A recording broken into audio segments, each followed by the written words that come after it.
these long wars. You talked about the money we spent there, and you talked about the first time in American history. Common sacrifice, every war before that, not just the men and women who were brave enough to go out and fight. You said the first time in American history that we said the only people that are going to bear a burden are the people that are going to go. The rest of you get tax cuts. George Bush, first time ever, we went to war and we gave tax cuts from the Civil War to the Revolutionary War to World War I to World War II. It was a common collective effort. My grandmother talked with pride about victory gardens and pride about war bonds. Everybody pitched in. And so here we are at another crossroads. And is America going to tolerate? Is America going to tolerate this idea? That we're going to give extraordinary tax cuts to the overwhelmingly, disproportionately will accrue to the wealthiest amongst us. For what? If I was a mayor, I'd have to answer it. So I appreciate your question, but I also appreciate your moral indignation. I really do. I keep saying over and over again, elevating the voices of Americans on this floor, elevating the point, I hope, that we can't keep doing things like this as business as usual. These are real issues, not of right or left or right or wrong. This is a moral moment in America. And you point out a very clear choice we have when we talk about our tax policy. It should reflect our values. Thank you, sir. Will the senator yield for a question? For Jack Reed, I would do just about anything. So I yield for a question while retaining the floor. First, thank you for continuing to highlight the harm that's being done by the Trump administration on average Americans, working Americans. Flouting the law, withholding federal funds, illegally shutting federal agencies, ruining long-standing alliances, increasing prices, taxes on American consumers. It goes on and on and on. Last week, the Department of Health and Human Services announced that it would fire 20,000 employees.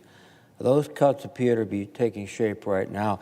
Is the senator aware that there are reports that thousands of HHS staff have been locked out of their offices this morning? To answer the senator's question, I've been on the floor since last night. I haven't read any news reports, but when you say that, am I aware of thousands and thousands of HHS employees who've been laid off of their jobs? I'm not aware of it. I'm not surprised. The question isn't, is Donald Trump going to lay more people off? The question isn't, is Donald Trump going to lay more disproportionately veterans off? The question is what are we going to do to stop it when it isn't thoughtful, reasonable cuts, when he talks about the people he's cutting as leeches, demeans and degrades their commitment to service and their noble obligations. We were told that HH&S would be about making America healthy again. And I haven't seen that. I've seen them cut services to give access to children to fresh and healthy foods.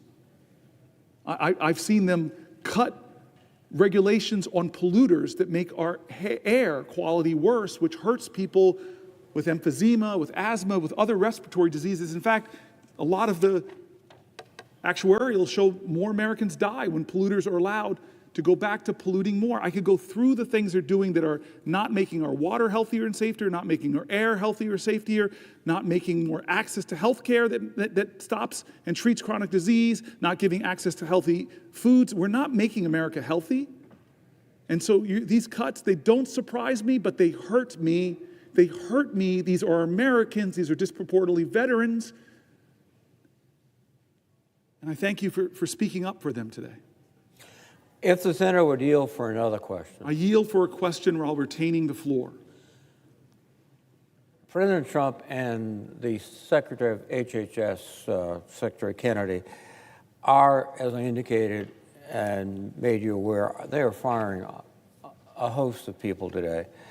But the critical staff functions will be undercut. For example, the Low-Income Energy Assistance Program. And the National Institute for Occupational Safety and Health, they will focus on worker safety. LIHEAP, as you know, provides essential support to literally keep people warm in the winter and cool in the summer in our southern states. And with LIHEAP undercut like that, there will be effects. People will become unhealthy, in fact, possibly couldn't even pass away and perish. NIOSH, on the other, is an agency that looks after 164 million people in this country so they're safe. And we all know, we all remember back all those stories about the Gilded Age, which sometimes I think the administration wants to bring back, where children labored in shops, where garment workers were killed in fires because there was no way to get out. All the exits were sealed. National Institute for Occupational Safety and Health prevents that. And work-related industries, injuries and illnesses cost our economy about $250 billion annually. So that will double, triple, quadruple. And we're seeing all sorts of reports about the National Center for Injury Prevention and Control at CDC. They do critical work. They're under the gun. We're seeing reports that the director of the FDA Center for Tobacco Products has been fired. We can see that President Trump and Secretary Kennedy would rather stand up for big tobacco than for young kids who get hooked on it and it ruins their health. These are just a few of the cuts.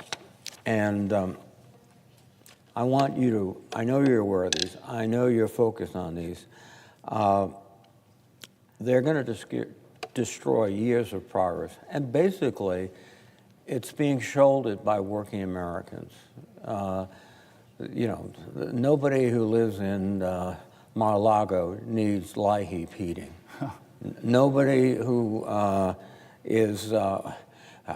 dines at Mar-a-Lago needs occupational health support. But the waiters do, and the grounds people do. So, Senator, just your comments and thoughts. I so appreciate the question from my friend. I really think empathy is a superpower, and you are Superman in that category. Because you're thinking about the people affected. We throw these acronyms down here, and they sound like government programs, but you meet with the people. I remember when I was starting out my political career in service in Newark, and I had this dear friend named Kim, and she was one of these people that worked trying to sign people up for LIHEAP. And the stories that would affect her of people that was a lifeline for them to have a little bit of resources to help them get their energy costs in a place where they could afford heat in the winter and some air in the summer. Stories of elders and vulnerable. I don't understand how we can be a nation with so much wealth and abundance and we haven't figured out a way to design a system where when you invest in the well-being of people, people thrive. Kids growing up in quality housing with great public schools, with clean air, without lead in their water, above the poverty line. You know what I love about young people in this country is their resiliency. I meet these beautiful children with light in their eyes, and all they need is a little fertile ground, and they go beyond our imagination in what they can achieve. And so here we are taking our national treasure, the resources being paid into our taxes are our national treasure, and what do we invest in, and what do we do with it? Well, we're running up more debt.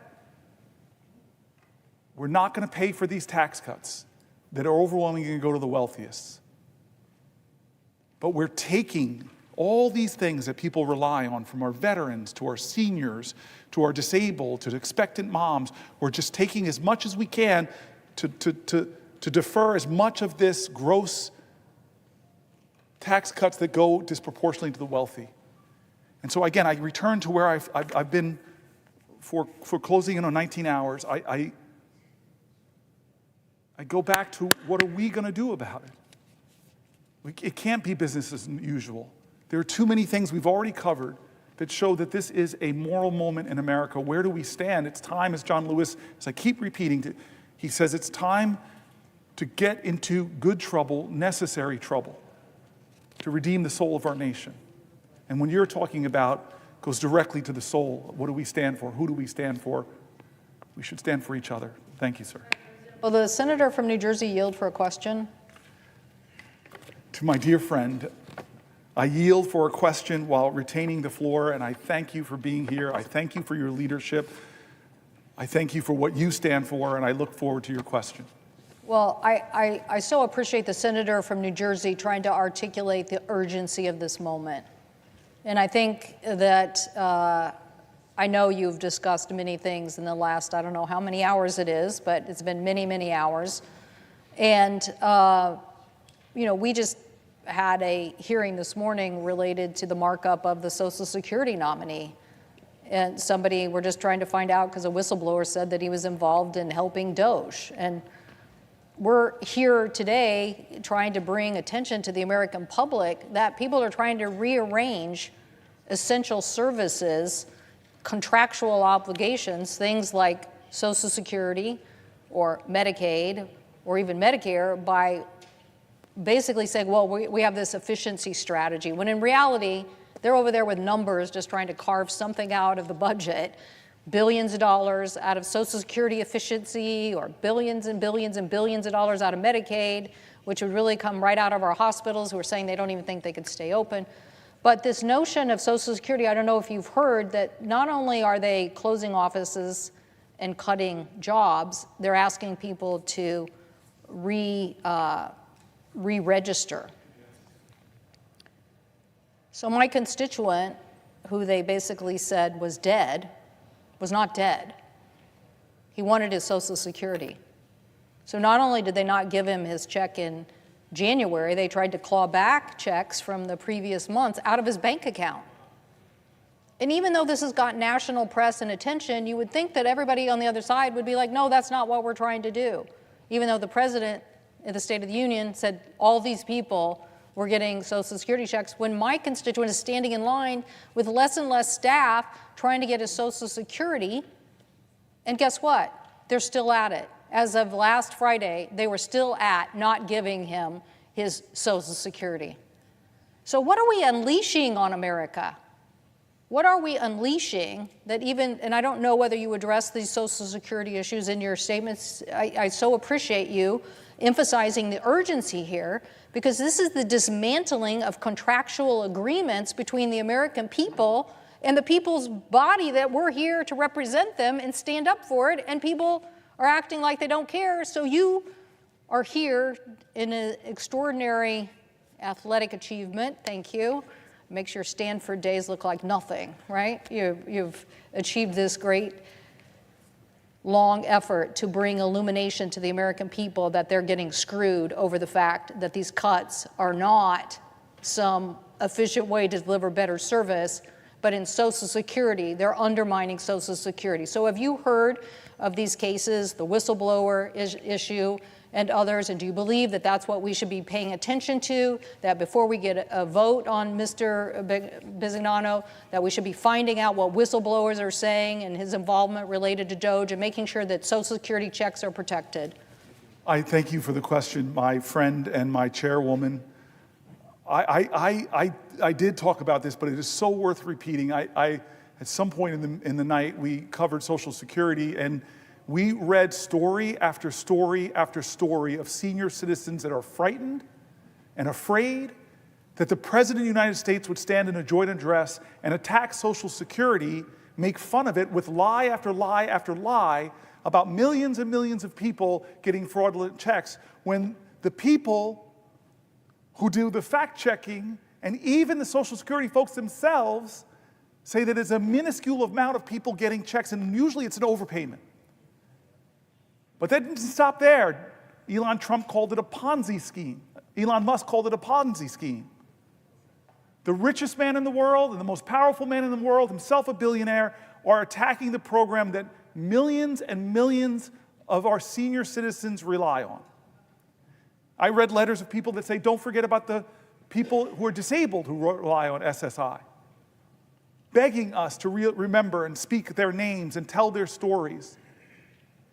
a lot of fear, a lot of terror, a lot of insecurity.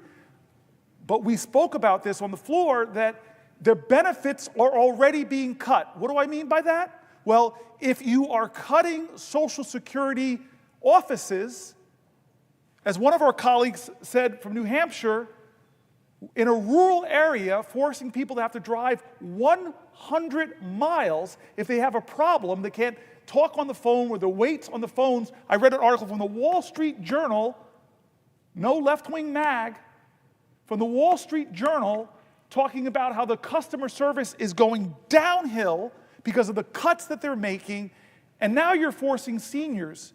We read letters from 85-year-olds, 90-year-olds, 93-year-old. They're going to drive 100 miles? I read letters from Social Security workers who now work in inadequate spaces with inadequate staff, unable to do their job that they love. They're not leeches. They're not people that should be demeaned or degraded by the most powerful people in our land. They are public servants who love their jobs and want to serve seniors, but now can't do it because they cut before they thought.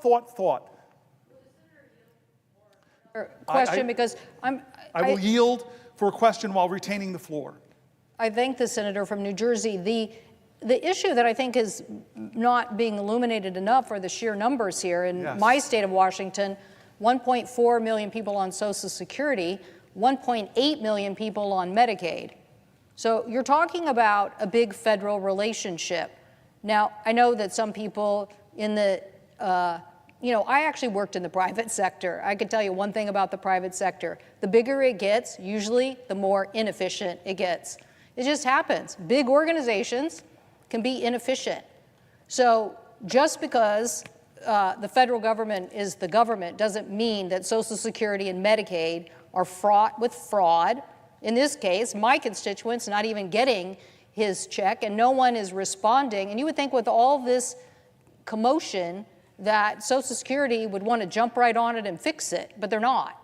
And the question I have for the senator of New Jersey is, in my state, I have, as I said, nearly 1.8 million people who are on Medicaid, and the same problem is now where our colleagues are trying to say they're going to get $880 billion out of the energy and commerce budget of the House of Representatives, when in reality, like 90% of that money is Medicare or Medicaid, and if Medicare is supposedly off the table, then the majority of that is going to come from Medicaid. So in my state, I'm hearing from hospitals that means they could close. That means essential Medicaid services that are used even in our jails or for fentanyl treatment, or Medicaid that is used as a Obamacare expansion for health care, that so many literally red Republican states, Republican governors have said, we want that. The governor of Idaho, yes, we want that. That's an expansion of Medicaid, and it's successfully working at providing health care to millions of Americans. But now our colleagues are entertaining a notion that they could cut this system.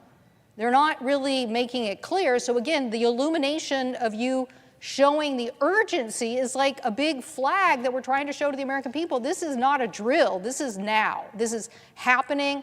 The beginnings of it are happening. And now this debate that's going to ensue is going to be a massive cut into those programs unless the American people wake up. Now, are your states, and are you hearing this in New Jersey about the Medicaid cuts, the impacts on hospitals, on the delivery system, on essential services? I cannot emphasize to you strongly enough. We decided to start this whole thing at 7 p.m. last night with Medicaid.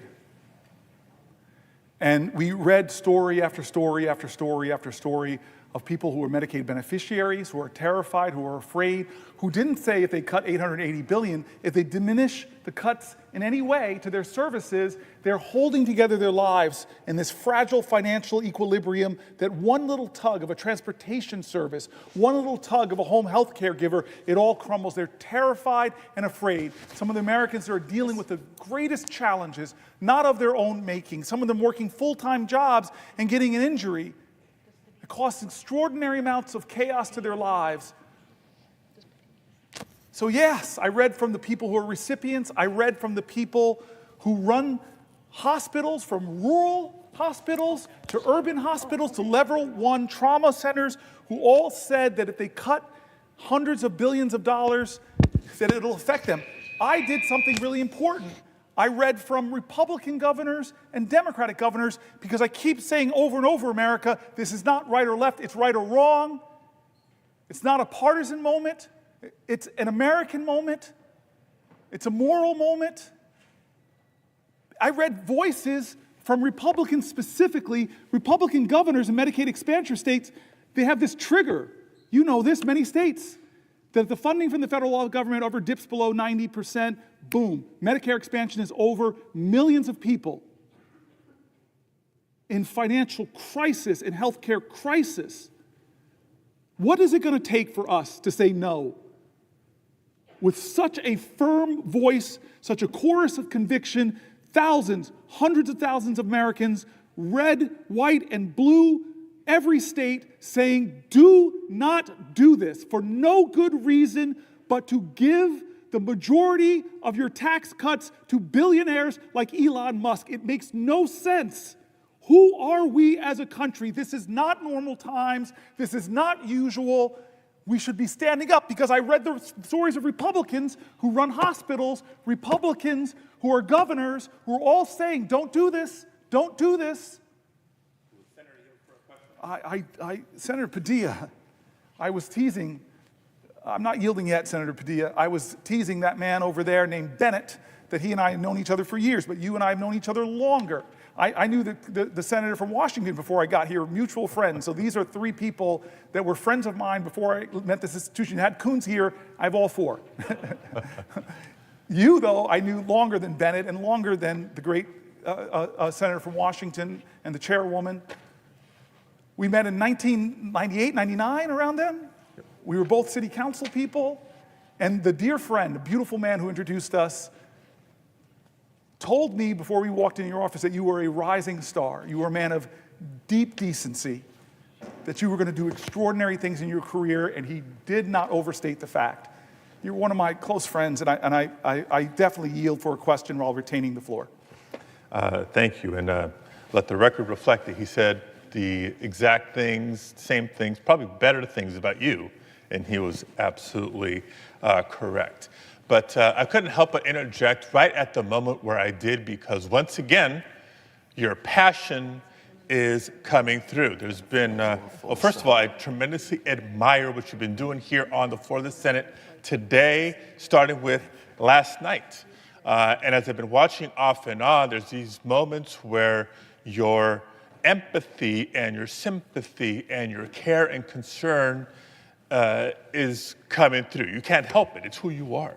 There's been other moments, as you've been talking about some of the key issues and dynamics of this current political climate that we're in, where your passion is coming through, and at times anger. I know it because I've seen it. I know it because we're getting calls in my office about this. I know it because if you monitor comments and commentary on social media about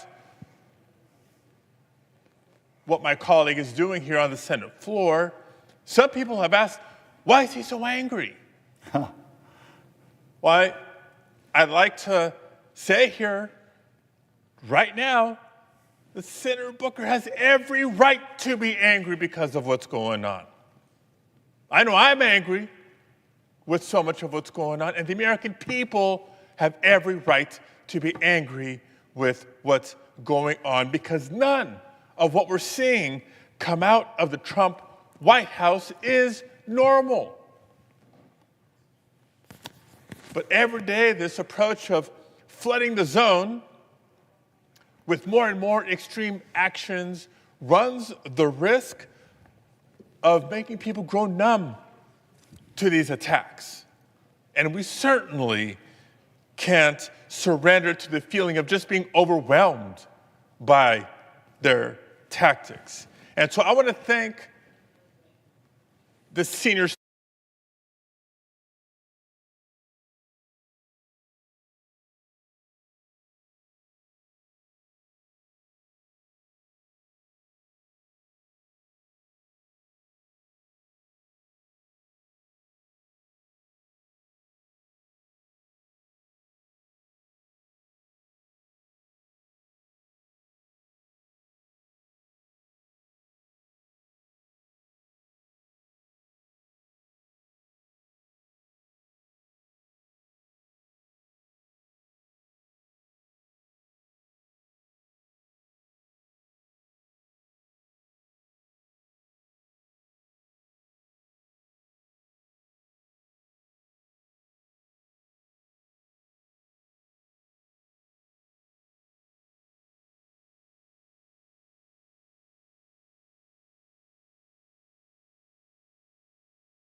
likely we'd all be sent home because of the smog, toxic smog, in the air in the greater Southern California area.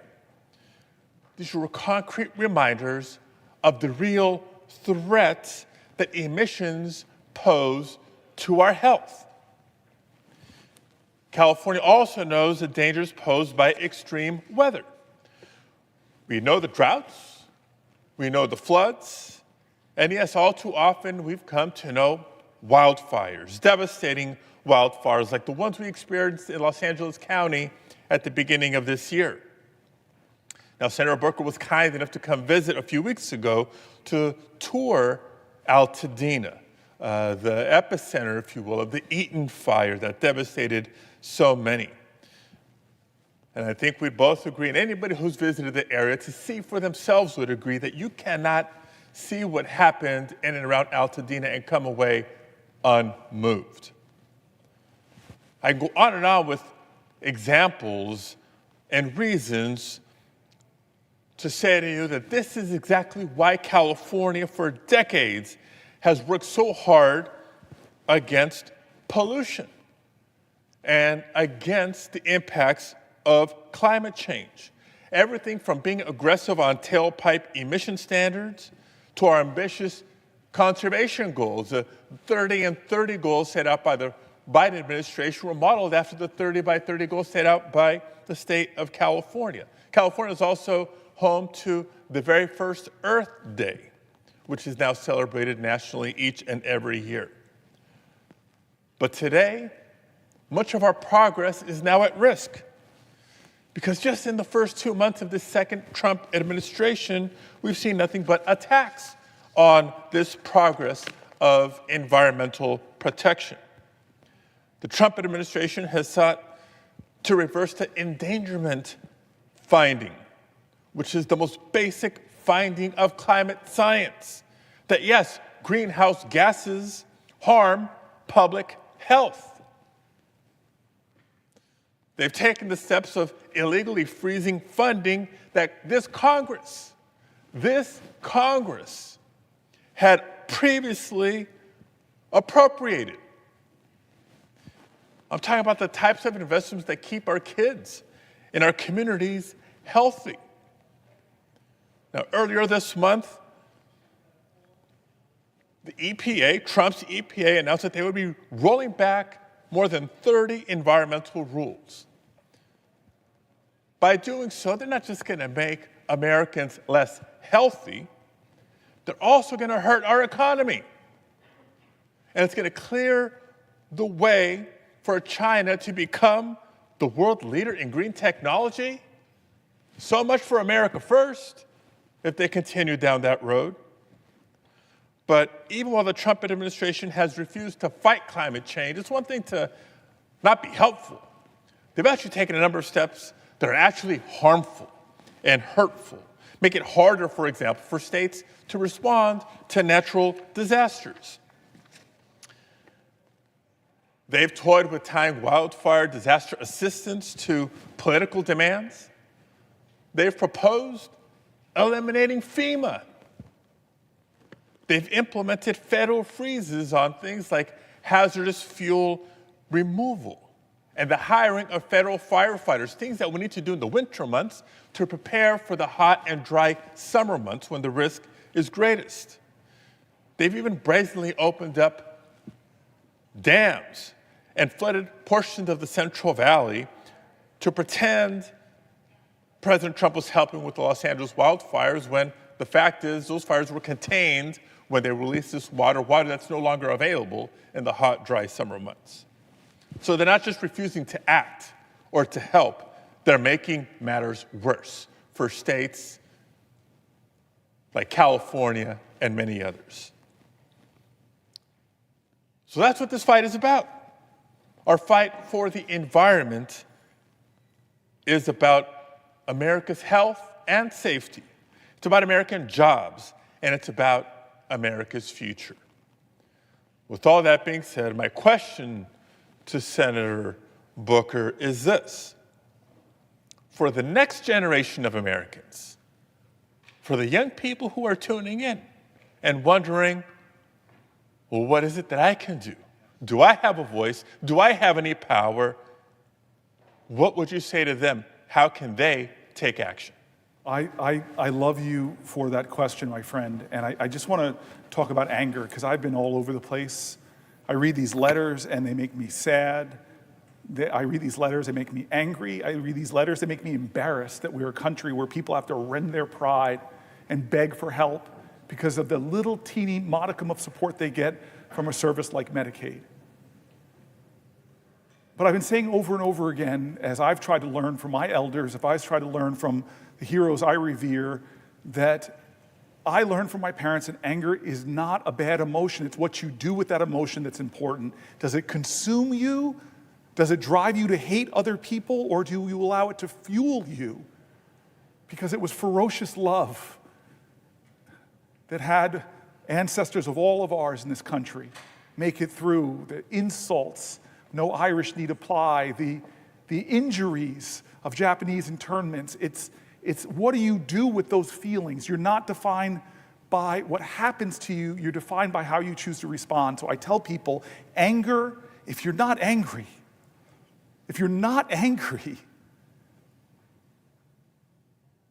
let that fuel you. Well, what about the heartbreak that I feel? Well, I get emotional sometimes because I read a letter and something in it makes me remember somebody I know, or to feel the hurt of constituents begging for help, and it breaks my heart. But I tell you, if America hasn't broken your heart, you don't love her enough.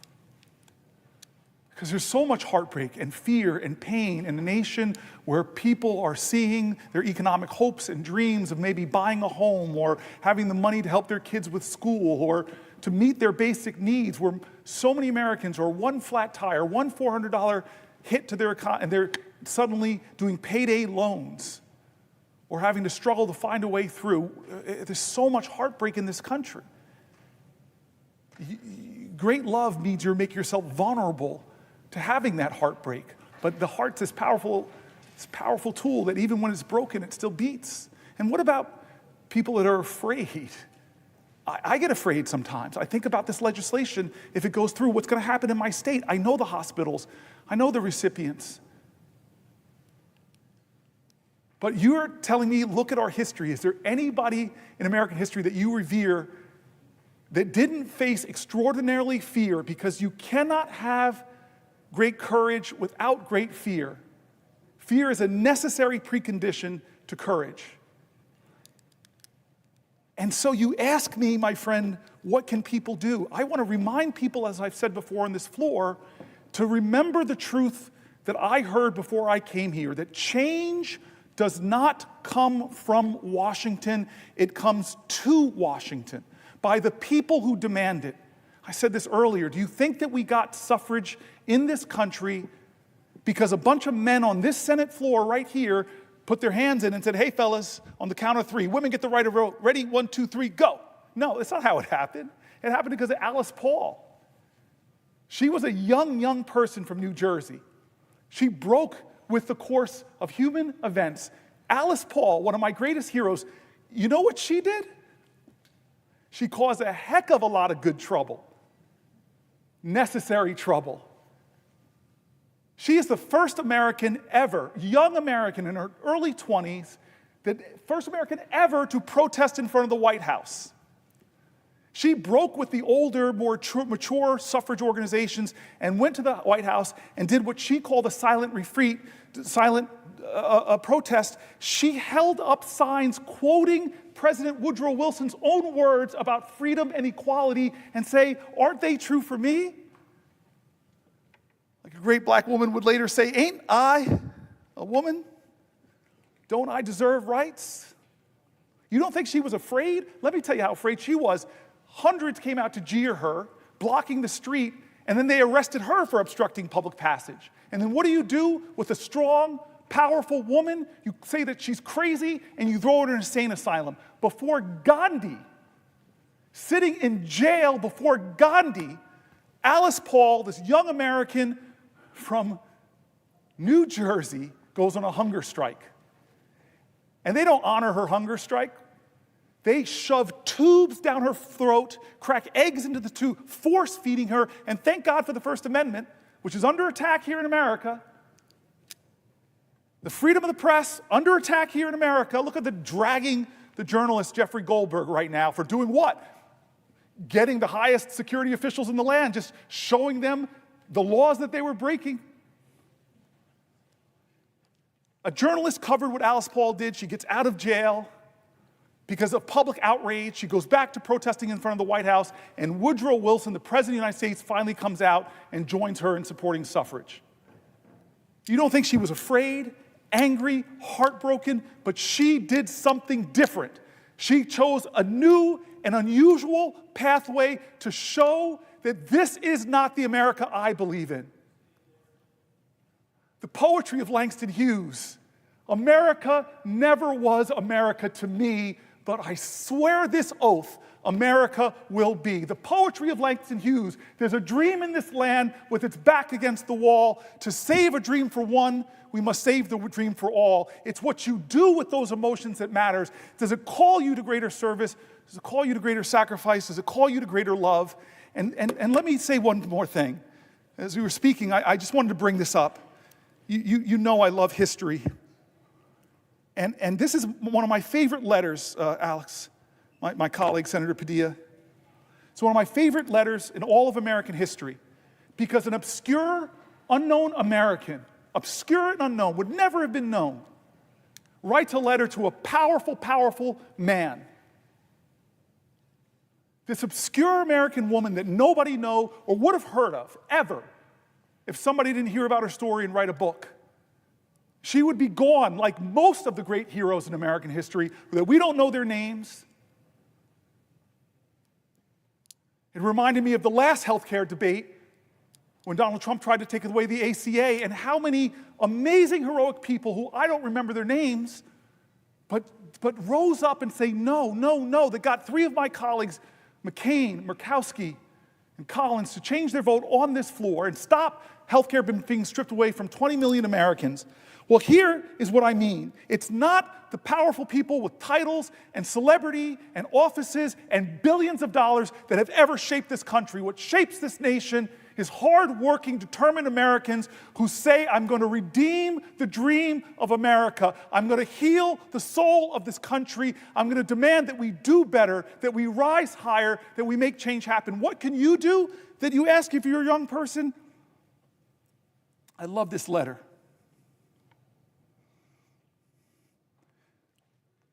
It's written by Frederick Douglass to an unknown person that would have never been heard of if it wasn't for this book. And he writes to his friend, I am glad to know that the story of your eventful life has been written by a kind lady, and the same is soon to be published. You ask for what you do not need from me, Frederick Douglass writes. You call upon me for a word of commendation. I need such words from you far more than you could need them from me. He says to this unknown woman, especially where your superior labors and devotion to the cause of the lately enslaved of our land are known as I at least know them. The difference between us is very marked, says the great Frederick Douglass, one of the most known people. He was the most photographed man, period, in the 1800s. The difference between us is very marked, Frederick Douglass says. Most that I have done and suffered in the service of our cause has been in public, and I have received much encouragement at every step of the way. You, on the other hand, he says to this woman, you, on the other hand, have labored in private. I have wrought in the day, you in the night.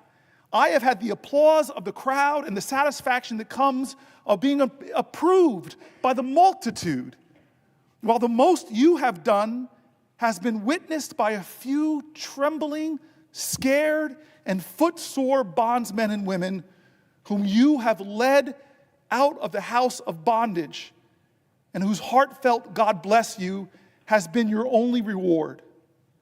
The midnight sky and the silent stars have been the witnesses of your devotion to freedom and to heroism, accepting of John Brown of much encouragement,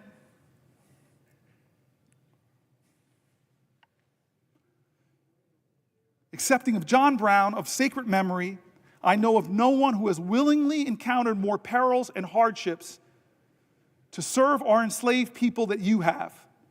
Much of what you have done would seem improbable to those who do not know you as I know you. It is to me a great pleasure and a great privilege to bear testimony for your character and your works, and to say to those to whom may come that I regard you in every way truthful and trustworthy. He gave his legitimacy to this book project, Frederick Douglass, to then an unknown woman who did the most heroic things. Her name was Harriet Tubman.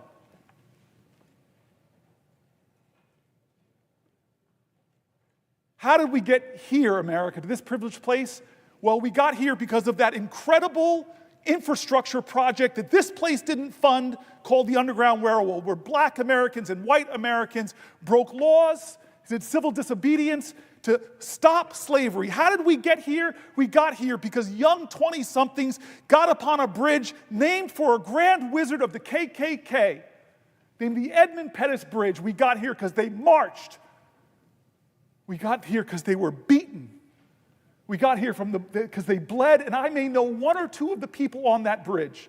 I may know one of the two of their names, but I am in this body because of them. How did we get here, America? We got here because of people whose names I don't know, who fought at Seneca Falls. How did we get here? Because of people whose names I don't know, who stood at Stonewall. We got here because of people's names I don't know, who were there at Selma. This is the answer to your question. This is an American moral moment. This is the question of where do we stand for health care? Where do we stand for Social Security? Where do we stand for VA benefits? Where do we stand for our American neighbor when the call and commandment of every faith in our land is to love your neighbor? What is the quality of our love, America? Now is the time to get angry, but let that anger fuel you. Now is your time to get scared for what's happening to your neighbors, and let that fear bring about your courage. Now is your time to stare at despair and say, you will not have the last word, because I'm going to stand up, and at least I can give one person hope in this country. Can I give one person hope in this country? And so what do I want from my fellow Americans? Do better than me. Do better than we in this body. We are flawed and failed people. I see people showing up at our town halls yelling at us, Democrat and Republican, do more. How are you letting this happen? Well, I hate to tell you, we're doing all that I can think of. This is why I'm standing here, to try to give voice to those people.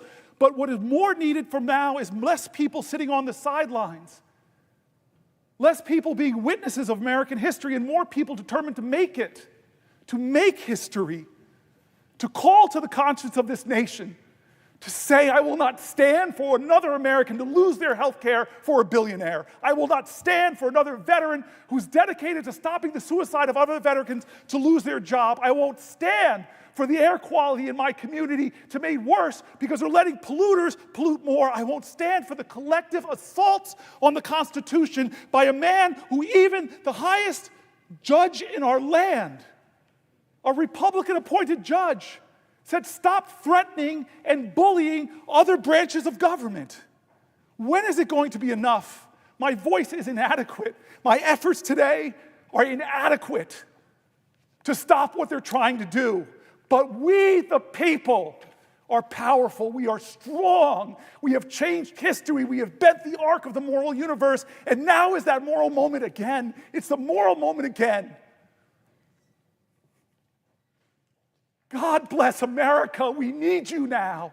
God bless America. If you love her, if you love your neighbor, if you love this country, show your love. Stop them from doing what they're trying to do for almost 20 hours. We have laid out what they're trying to do, 20 hours. I want to stand more, and I will, but I'm begging people, don't let this be another normal day in America. Please, God, don't let them take Medicaid away from 10, 20, 30, or 40 million Americans who desperately need it. Don't let them do it.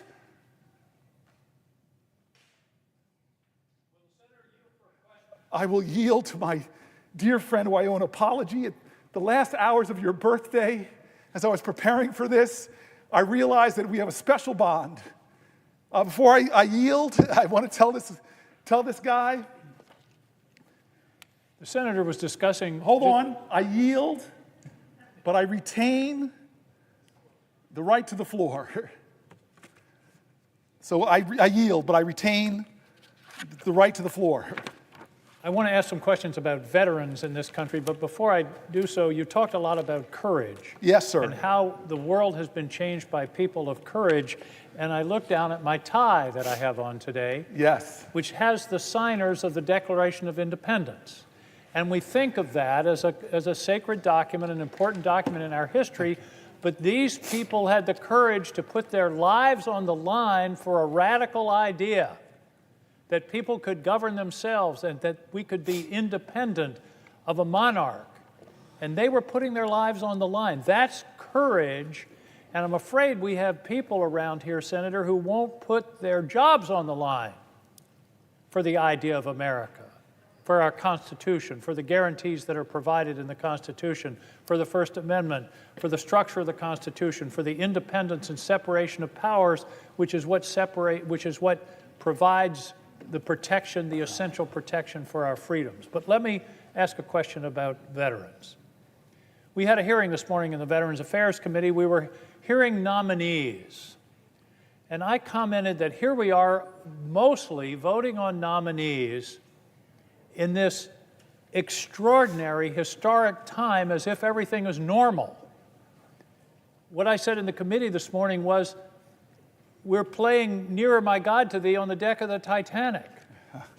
And we're talking about all these nominees and all these votes that we're having and not talking about what's happening to our country.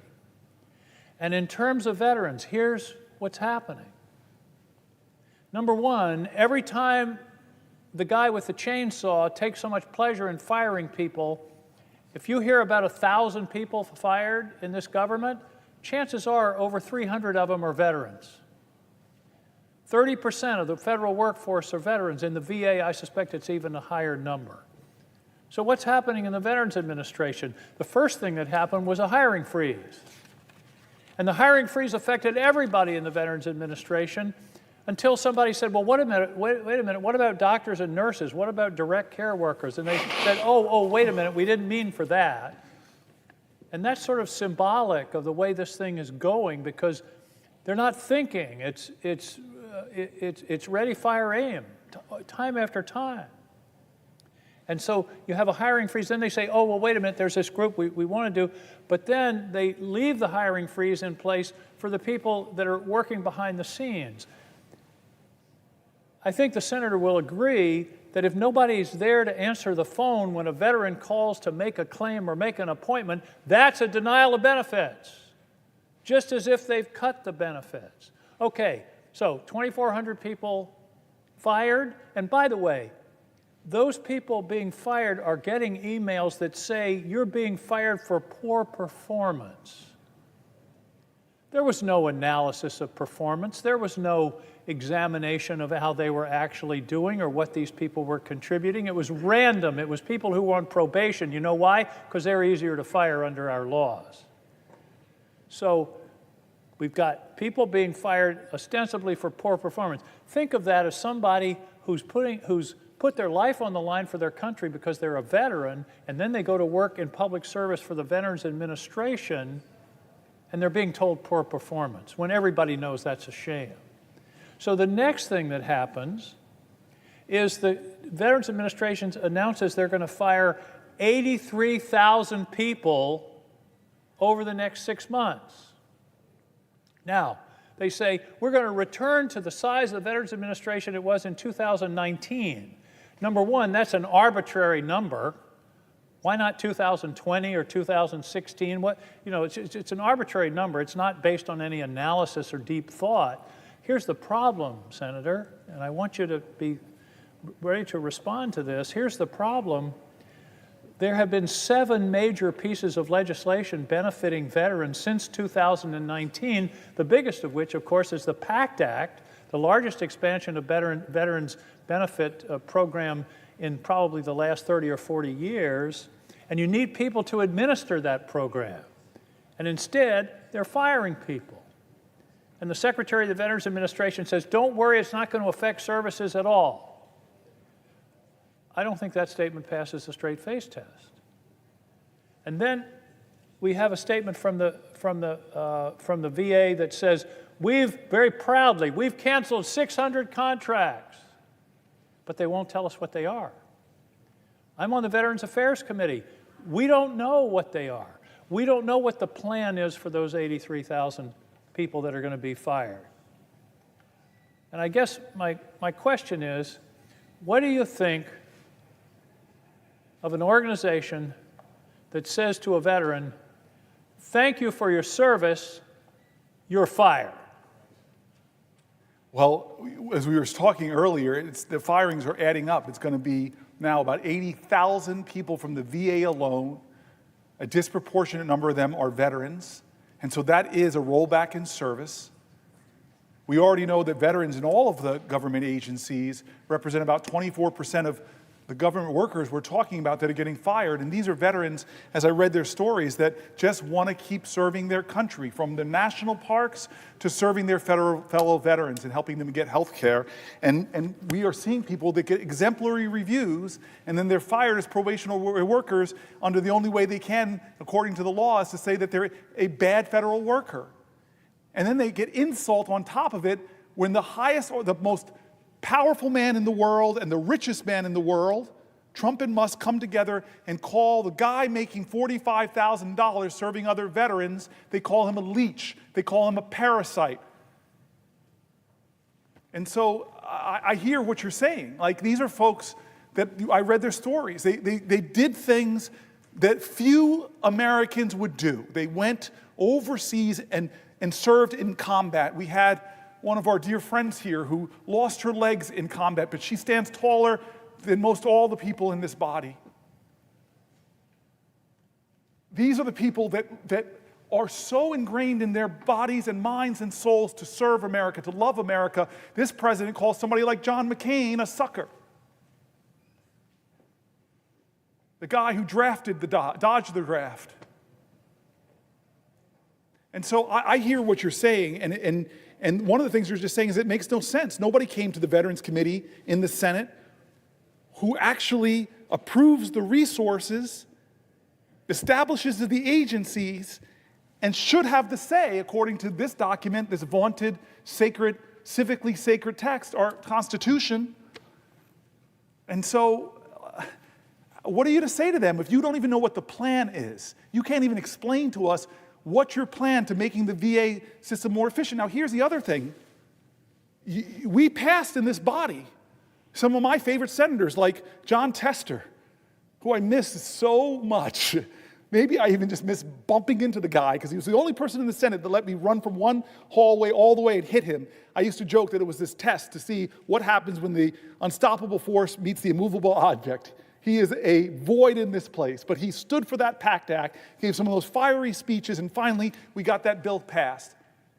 And we had to add tens of thousands of jobs because of the increased hundreds of thousands of people that were affected from these burn pits or from other challenges. And now we're cutting back 83,000 employees? Patty Murray came down here and said something that affected me in my first weeks as a senator when I, in New Jersey, sat down with women veterans, and they told me how long they had to wait for gynecological care.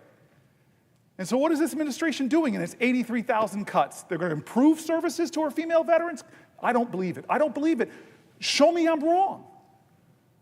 Because we have an Article I duty, oversight, checks and balances. Are we doing that right now?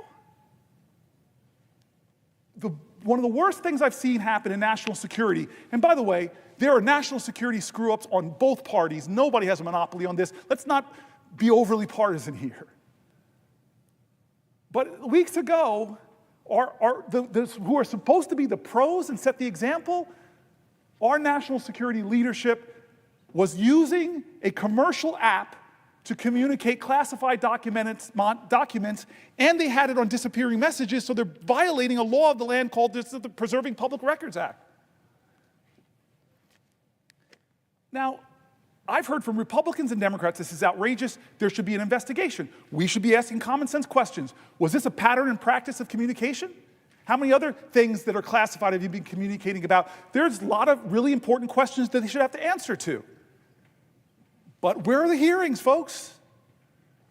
I just wonder why this body is shrinking from the articulated duties that we all raised our hands and said we would defend and preserve this Constitution and what it says we should do, what it says our jobs should do. But you're a senator, I'm a senator, I can't tell you what the cut VA plan is. I can't tell you it.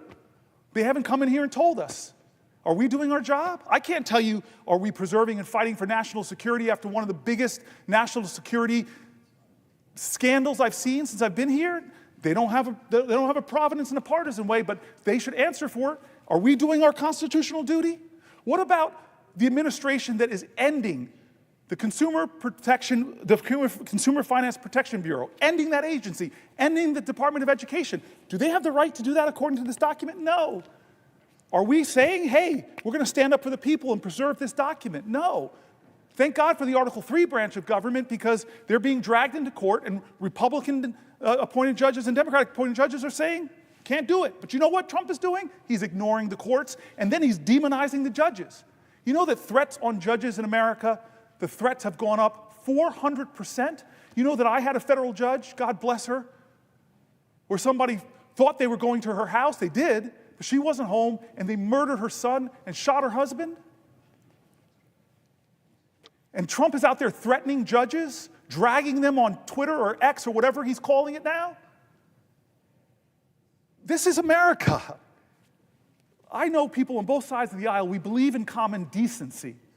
We believe in respect. We believe that the highest office in the land should represent the best of our values, not the worst, not a guy that we wouldn't even let babysit our kids.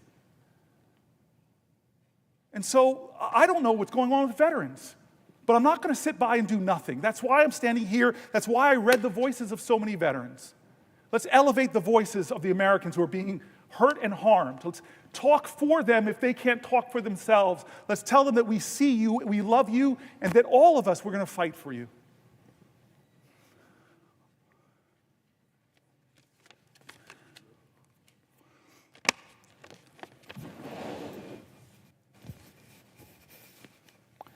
Will the gentleman yield for a question?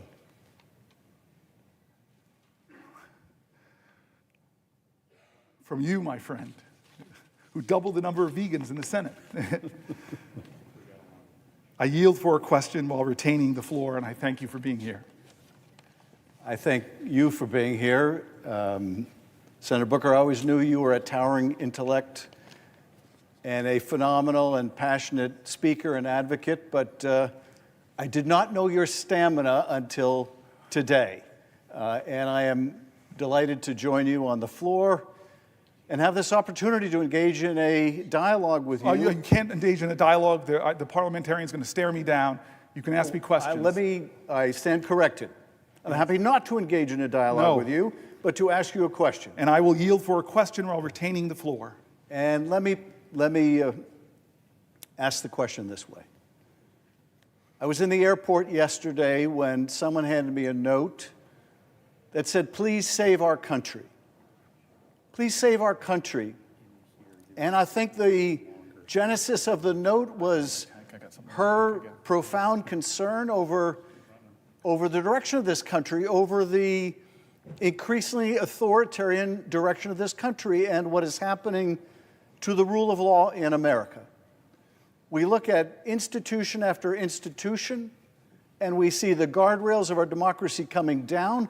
We see an assault on the rule of law unlike anything we have seen in modern history, maybe in the entire history of the United States of America. Each and every institution. And why? Because they can. Because they feel they can. So they're going after the colleges and universities. Right. They're going after the institutions of higher learning. This was an attack that was presaged by J.D. Vance years ago in a speech where he talked about the professors are the enemy. They have to go after the seat of learning. So they're going after the universities, and they're using an enormous cudgel. We'll cut off your funds. We'll cut off hundreds of millions in your funds if you do things, if you say things that we in the administration don't like. If you irritate the personal predilection of the president, you will have your funding cut.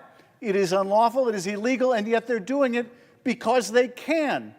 They're going after major American law firms because these law firms had the audacity the unmitigated temerity to hire lawyers or have lawyers who would take on causes inimical to the president's personal interests.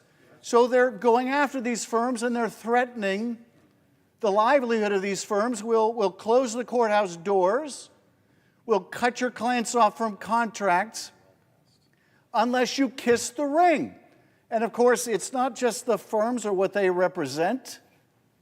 It's everyone who is in need of a lawyer, who now needs to know that if they run afoul of the policy preferences of the administration, they may never get a lawyer. And why are they doing this to law firms? Because they can. And they're going after judges. They're calling for the impeachment of judges. The latest is Judge Boasberg in a case involving the administration grabbing a bunch of people, designating them as part of a Venezuelan gang, and without any due process, without any process at all, taking them to some maximum security prison in El Salvador. And in fact, it would appear doing so even against the court order when the judge said, turn those places around. Now, why are they encouraging the impeachment of a judge? Well, I impeached a judge here. I was a lead manager before there was an impeachment of Donald Trump, or two of them. I led an impeachment of a corrupt judge. It's the same standard of high crimes and misdemeanors. It is not a high crime or a misdemeanor to disagree in a case brought before a federal district court, to disagree with the flawed reasoning of the government. Why are they doing this to judges? Because they can. Because they can. They're going after the press. They're going after the press and saying, if you don't call the Gulf of Mexico the Gulf of America, we're going to prevent you from attending press events at the White House or on Air Force One. And why are they doing this to press? This party that claims to be against censorship, why are they doing this to the press? Because they can, and they will continue to do so as long as they believe that they can, until we, and not just we in this body, but we in this country, stand up to them and tell them, no, you can't.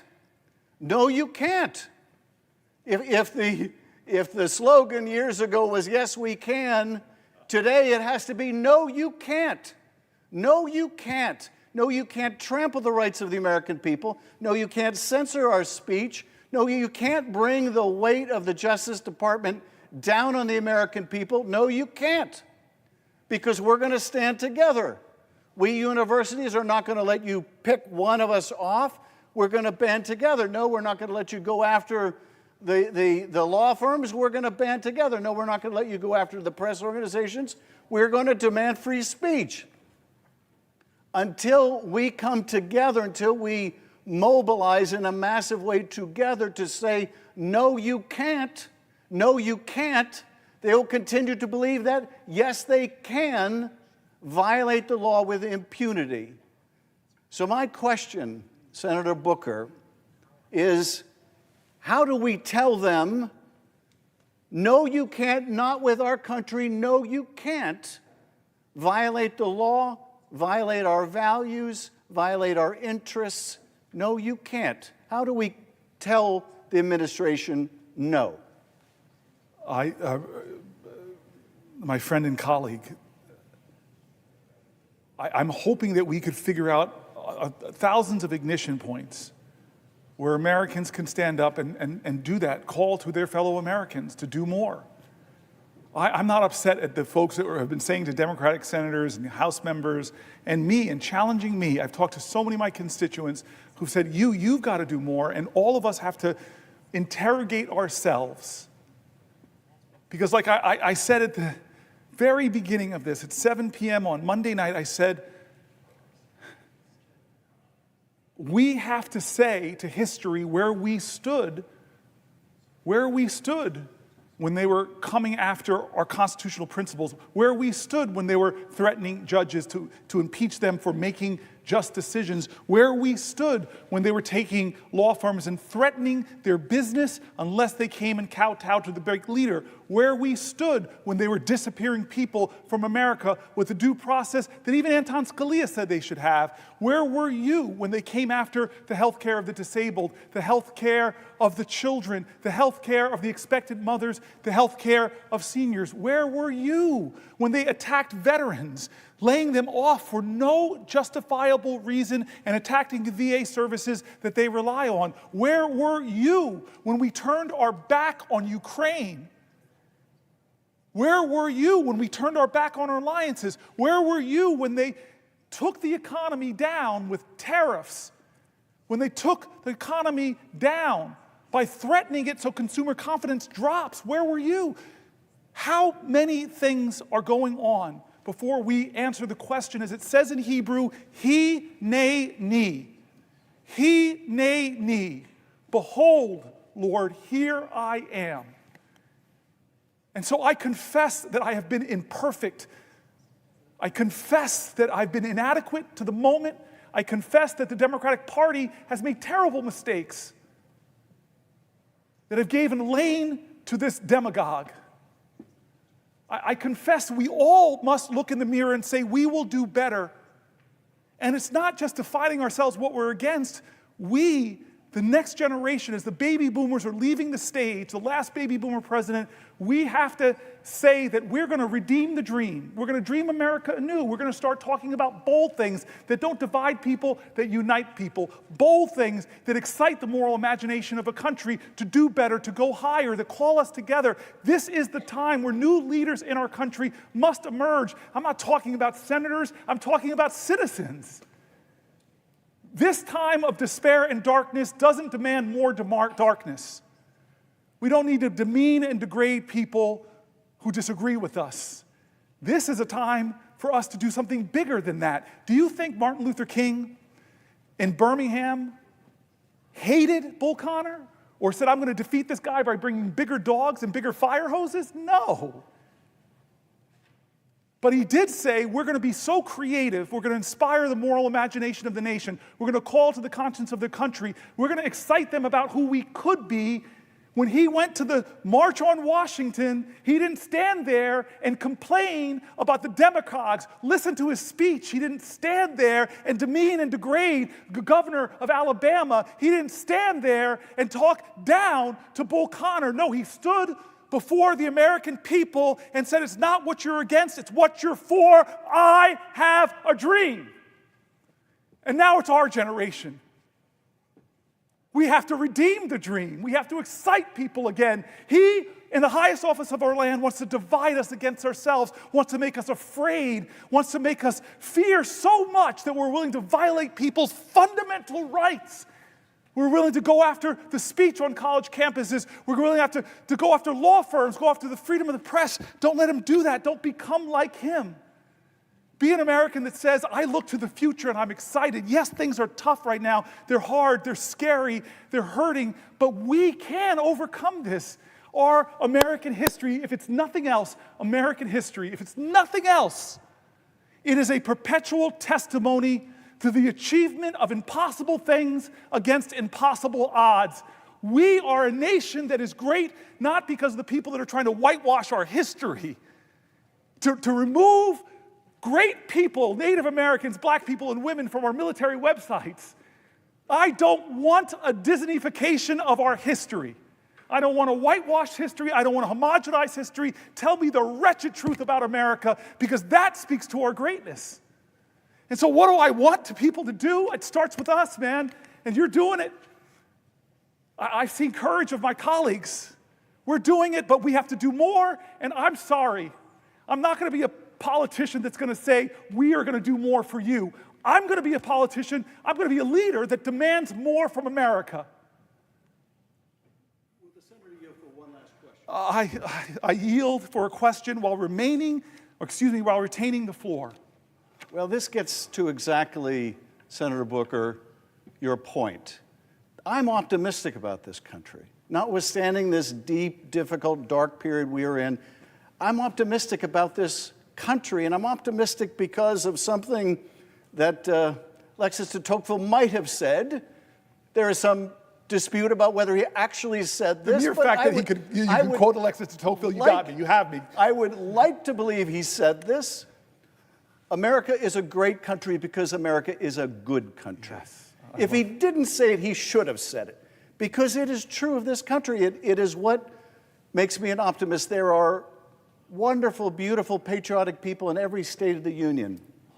And they will see us through this. But it does, I think, require all of us to be reminded every now and then of the better angels of our nature. Now, I remember standing in that well during the first impeachment of Donald Trump. I remember sitting right here in this seat watching you. And I'll tell you, I had approached that case as a prosecutor would approach a case that I just needed to prove the president guilty of what he was charged with. But it became apparent very quickly that that was not enough. That notwithstanding the abundant evidence of his guilt, I needed to show something more. I needed to show that it was dangerous to keep him in office. Well, tragically, events since have proven my point, but I made a different argument at that point of the trial, which I think gets us to the present moment, which is that truth should matter to us. What's right should matter to us. And even if it doesn't matter to the president, it should matter to us. That we are decent. Yes. As Americans, we are decent. We are good and decent people. As Americans, that's who we are. We don't believe that when someone is needing medical help that they should be turned away. We don't believe that we should turn our back on our neighbor. We believe in extending our hand. We believe we should be able to disagree with each other without it becoming a personal hatred or antagonism. We're Americans. This is who we are. I do think sometimes we forget. And we have to remind ourselves that, as Elijah Cummings used to say, we're better than this. Yes. We are better than this. Yes, I miss Elijah. And you remind us of this all the time, Senator Booker. You really do. You also remind us that we're not defined by what we're against. We're defined by what we're for. And I'm fully on the same page with you that we haven't lived up to our responsibility as a party and what we're for. I think our democracy is in trouble because our economy has been in trouble. And I think our economy has been in trouble because it's not like after the Depression or during the Depression or the Great Recession when people are out of work. The problem today is not that people are out of work. The problem today is that people are working. They are working. And they still can't get by. And you have too many millions of Americans who see their quality of life and they look at what their parents had and see it as better, and they look at the future for their kids and see it as worse. And amidst that economic difficulty, they're ready to embrace anyone who offers something different. Any demagogue who comes along and promises they alone can fix it. And while this demagogue is not going to fix it, and indeed he's made their lot much worse, it is not going to fix itself. It falls on us to come up with those big ideas. Now, some of those big ideas are not new. Medicare for all, which I support, is a big idea that would expand healthcare access for millions of people and make sure parents can go to work and understand that if they get sick or their kid gets sick, that they will have access to health care. We haven't kept pace with changes in the nature of work, changes that are going to accelerate with artificial intelligence, changes which have meant that over the last several decades, as the country's become more productive, that productivity and prosperity has simply not been shared with the people who made it possible. And I think this economic anxiety, which is felt all over the world with these global changes in the marketplace, have put great stress on the whole democratic experiment. If democracy is not working for people, they will flirt with other models like authoritarianism. But we are here to tell folks that is not the direction we want to go in. But it's still incumbent on us to offer bold ideas for how we can make the economy work for people again. But I do think that what has led people into such bitter antagonisms with each other has been a lot of this uncertainty, the feeling that they're only a car payment or a health problem away from failure. And it's up to us to address that. And so I join you, Senator Booker, in your optimism about the American people. I join you in the call on all of us, really in both parties, but if they're not going to do it, it falls on us to put forward the big, bold economic plans that will ensure that we can answer the central question of our time, which is if you're working hard in America, can you still earn a good living? Yes. We need to be able to answer that question, yes, you can. And right now, what we are seeing with this tax cut for billionaires and large corporations is just going to make the problem so much worse. But I want to thank you, Senator Booker, for your irrepressible optimism about the country which I share. I want to thank you for seizing the helm today and every day to put forward that positive vision for our country. And my question is, where do you find the energy, my friend? I don't know. I'm finding it from my colleagues right now. I'm finding it from my friends. I'm finding it from their heart and their commitment. And I'm finding it from the people whose names and stories we're reading. And I more than you know, I appreciate your friendship. I'm so happy you're my colleague now. And I believe that our future, our tomorrows, as bad as things seem, I still believe that our tomorrows are better than our yesterdays. Thank you. And I know you share that. Amen. Will the senator yield for a question? Before I yield to you, I just want you to know I love you, my friend, and thanks. We're doing some good things recently, you and I, trying to solve some big problems, and I appreciate that. So I yield for a question while retaining the floor. Thank you, Senator. Unlike Senator Schiff, who said that he didn't know of your stamina before now, I knew well the stamina of Cory Booker. And I've always admired it, not just physical stamina, but moral stamina, the courage of conviction, the stamina to stand up and speak truth to power, which has become now one of the most common phrases that is used in public life. But Cory Booker has epitomized it throughout his career, not only in this body, but as mayor of Newark and as a leader in sports when he was an all-American athlete at Stanford. That physical stamina was matched by a moral stamina that is invaluable in life today because Americans have come to prize, above all, integrity, authenticity, genuineness, which Cory Booker epitomizes. And so it's not just his eloquence today on the floor and the soaring rhetoric that we have heard from him. It's his understanding and his sense of real-life impacts of what we do here on everyday Americans and what everyday Americans are doing right now as we speak here on the floor. Everyday Americans are in the grocery stores where they're seeing higher and higher prices. Everyday Americans are at the VA hospital where their doctors and nurses and clinicians and schedulers and counselors may be out of a job because they may be among the tens of thousands targeted for dismissal. Everyday Americans are in schools, K through 12, and higher education, where the resources available for their teachers in the classrooms right now, in real time, are going to be cut.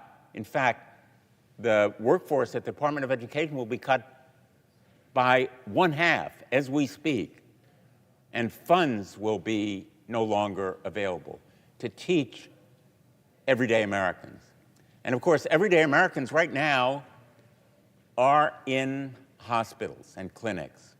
They are undergoing treatment for life-threatening diseases. Right now, they are lying on a hospital bed with needles in their arms or receiving other kinds of treatment that have been made available, life-saving treatments, by the research at NIH that will be crippled because of the cuts that we're seeing. And of course, everyday Americans are receiving Social Security checks. And Social Security will be cut by this administration. Medicaid, that provides for those everyday Americans who are in doctor's offices right now in America, even as we engage in this kind of soaring rhetoric, everyday Americans are contending with the real life problems of living in America. We live in a country that has never been so unequal in terms of wealth and pay. And if we look back to our own history, we see that that inequality is a danger to all of us. The stock market crash and depression occurred after the Gilded Age, when inequality became so drastic that the middle class was in danger. And of course, everyday Americans who are right now in the military are experiencing anger, disgust, fear, because the secrets about what they are doing, even as they engage in operations around the world, like those pilots who were going to bomb the Houthis, engaged in that top secret mission, have learned that the details of that mission, the time of their launch, the targets, the timing of their strikes, the weather, the identity of their targets, all were being discussed over a non-secure channel by a careless, reckless Secretary of Defense. And I don't need to go into the details of what was discussed, except to say our allies are reacting with that same disgust, anger, and fear. And they are having doubts about sharing intelligence with us. The Israelis are outraged by what they've seen. The intel communities of other countries are aghast and appalled. And we have yet to explore fully all of the potential ramifications, like what other conversations may have been on that unsecure kind of platform, who else knew about them, what the motives were. There needs to be a criminal investigation. I've called for it. And everyday Americans have a right to be fearful and angry, just as those pilots should be, and our allies, and intelligence communities all around the world. So we need not only an investigation, we need action to hold accountable the individuals, beginning with the Secretary of Defense, who should resign, the National Security Advisor, who should resign, but a criminal investigation launched by the FBI National Security Division to hold accountable anyone responsible for this breakdown of security, to meet the standard of public service that Senator Booker has outlined as what we should demand of ourselves, and the responsibility that the American people have a right to deserve. So my question really is about the standard of public service that we should expect of our leaders, and whether there is something we can do I'm asked so often, Senator Booker, as I go back to Connecticut, and I'm sure you are in New Jersey, what can we do? What can we do? You are leading us on the floor of the Senate by showing what we should be doing, fighting back, sounding the alarm for everyday Americans who are in the grocery store, in their schools, at the VA clinics, Social Security offices. What can we do? I'm going to answer your question. I just first want to say thank you. There's been so many Congress people coming onto the floor from the House of Representatives. It reminds me of some other times where big things were happening and people would come to the floor, but this is a lot more, and I just want to express thank you for their kindness. I called the chairwoman of the CBC last night and then texted her, and the force of the CBC, which has been giving me spirit and strength for a long time, is really one of the best parts of my time here as a United States Senator, and the fact that they have come through constantly means a lot to me. I'm grateful that my cousin Pam has been here the entire time, just like Chris Murphy, the entire time in the gallery, and I'm so grateful for her. I love her, and she's sitting now next to my brother, and I'm just thankful for that. I want to answer your question because I get it all the time, and I'm not sure how to answer it all the time. I read letters, and it actually got me emotional in the middle of the night, where somebody would detail all their challenges. They would render personal information to me in letters about their struggles with health care, about their conditions, about their pain, about their hurt, just sending it out to their government official that they've never probably met, hoping that they might just listen to you and be activated by your voice. But then many of them ended the letter with that question: I am here to help you in any way. It really moves me because I believe in the deep decency of our country. And so I just want to try to answer that question more with me trying to think creatively about more that I can do as a leader. Because as I've said before, I think we as Democratic leaders have to start thinking more creatively, because obviously we don't control the Senate, we don't control the House, but we have positions that were given to us in trust by the people we represent. And moments like this require us to be more creative or more imaginative or just more persistent and dogged and determined. And I say that in front of some of my colleagues on this floor who I know personally like you, but also some of my CBC colleagues who are sitting over here to my right who have been my rock for almost 13 years. And I just know, before I turn to my left, to the woman who represents the most important person in my 55 years, my mom, I just want to say that the answer to that question has to be something, that I will do something more than I'm doing now. Because the cause is so great, the challenges are so real, that I will do something that I have not done before to try to help my neighbor in a time of moral crisis in our country. And that I may be afraid, my voice may shake, but I'm going to speak up more. I may be demoralized by what's happening, but I'm going to find a way to get out of bed and breathe and know that I can make myself feel a little bit better by helping another person. I don't know what it is, but we got to help each other now through this and know, and I'm a person of faith, and it was said to me by a colleague, that know that weeping will endure through the night, but joy will come. I'm going to turn to my left because I always say that she's a senator, but she's had one of the hardest jobs in all of America, which is to be the president of a shul. I met her and I realized she could probably do anything. I know about that. Yes.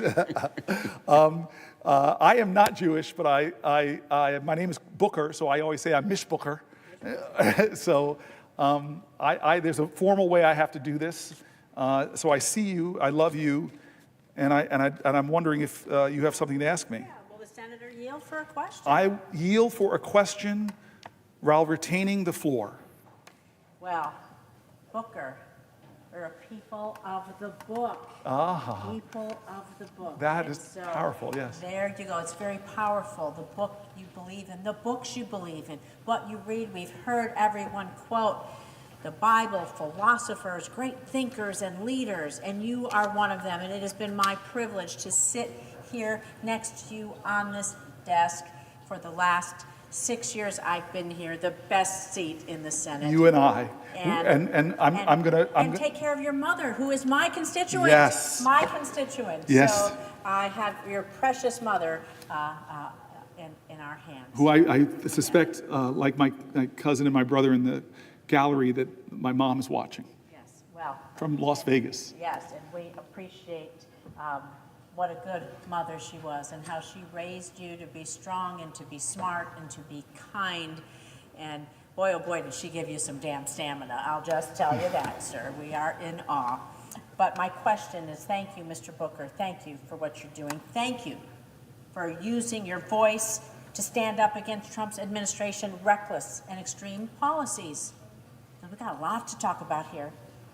So I'm going to bring it back to Nevada. Yes. Because we got a lot of families in my state, and just like you, those letters, they're overwhelming, and they bring me to tears. The stops in the grocery store, and the airport, and the shopping mall, and the gas station, over and over again.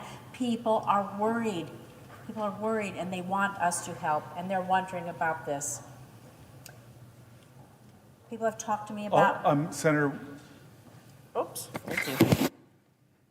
People have talked to me about how high costs at the grocery store are squeezing their budgets. They're concerned that the Trump tariffs, well, what are they going to do? Prices ain't going down. They are going to make prices go up instead of going down. President Trump declared tomorrow is Liberation Day. Liberation Day. This is what he plans to impose the latest round of across-the-board tariffs for goods on several nations. Tariffs that amount to a national sales tax on every single person that goes to a grocery store. In Nevada, in New Jersey, I see my esteemed colleague, Senator Duckworth, in Illinois, and every state in this nation. Tariffs that amount to a national sales tax. Now, Nevada's economy relies heavily on tourism. I don't have to tell anyone that. And these tariffs don't target tourism specifically. But make no mistake, they will have a profound impact on a city like Las Vegas, the entertainment capital of the world. Because when prices go up across the board, what happens? Families' budgets at the kitchen table, those kitchen table budgets, they are squeezed. It means the number of visitors coming to Las Vegas, the visitors that fuel our economy, go down. It means the price that every single person, every single hotel, every single service we have goes up because of those tariffs. And so it's going to have a devastating impact on Nevada, on our local economy, on our small businesses. 99% of businesses in Nevada are small businesses. Small businesses. It's going to have a devastating impact on them and the good paying jobs it supports. So we see the impact. International travel down in the United States. Down. Well, that's a whole nother discussion. Someone will be asking that question too. It's driving down our visitor numbers. It hurts our economy in Nevada, hurts our economy all across this great nation. In fact, booking for flights in Canada, they're already down by 70% compared to last year. Canada, our great neighbor, partner, and ally to the north, down 70%. And the most troubling part is a recent report estimates that up to 14,000 jobs, hospitality jobs, could be at risk due to decreased international travel as a result of these horrible, misguided tariffs.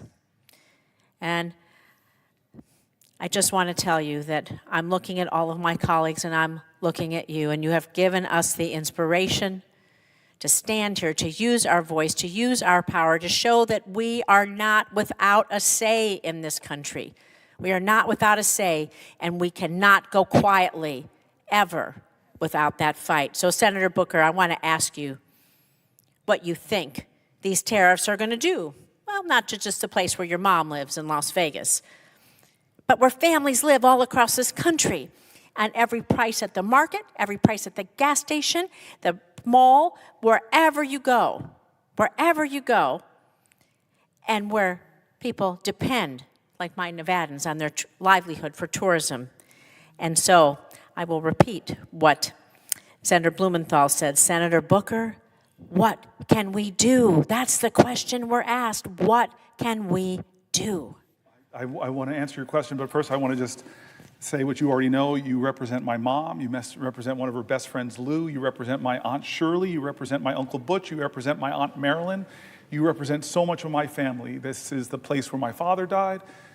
When Harry Reid came to his bedside when he was sick and I was still running for this office and showed me the extraordinary kindness of senators from Nevada. That tradition has continued.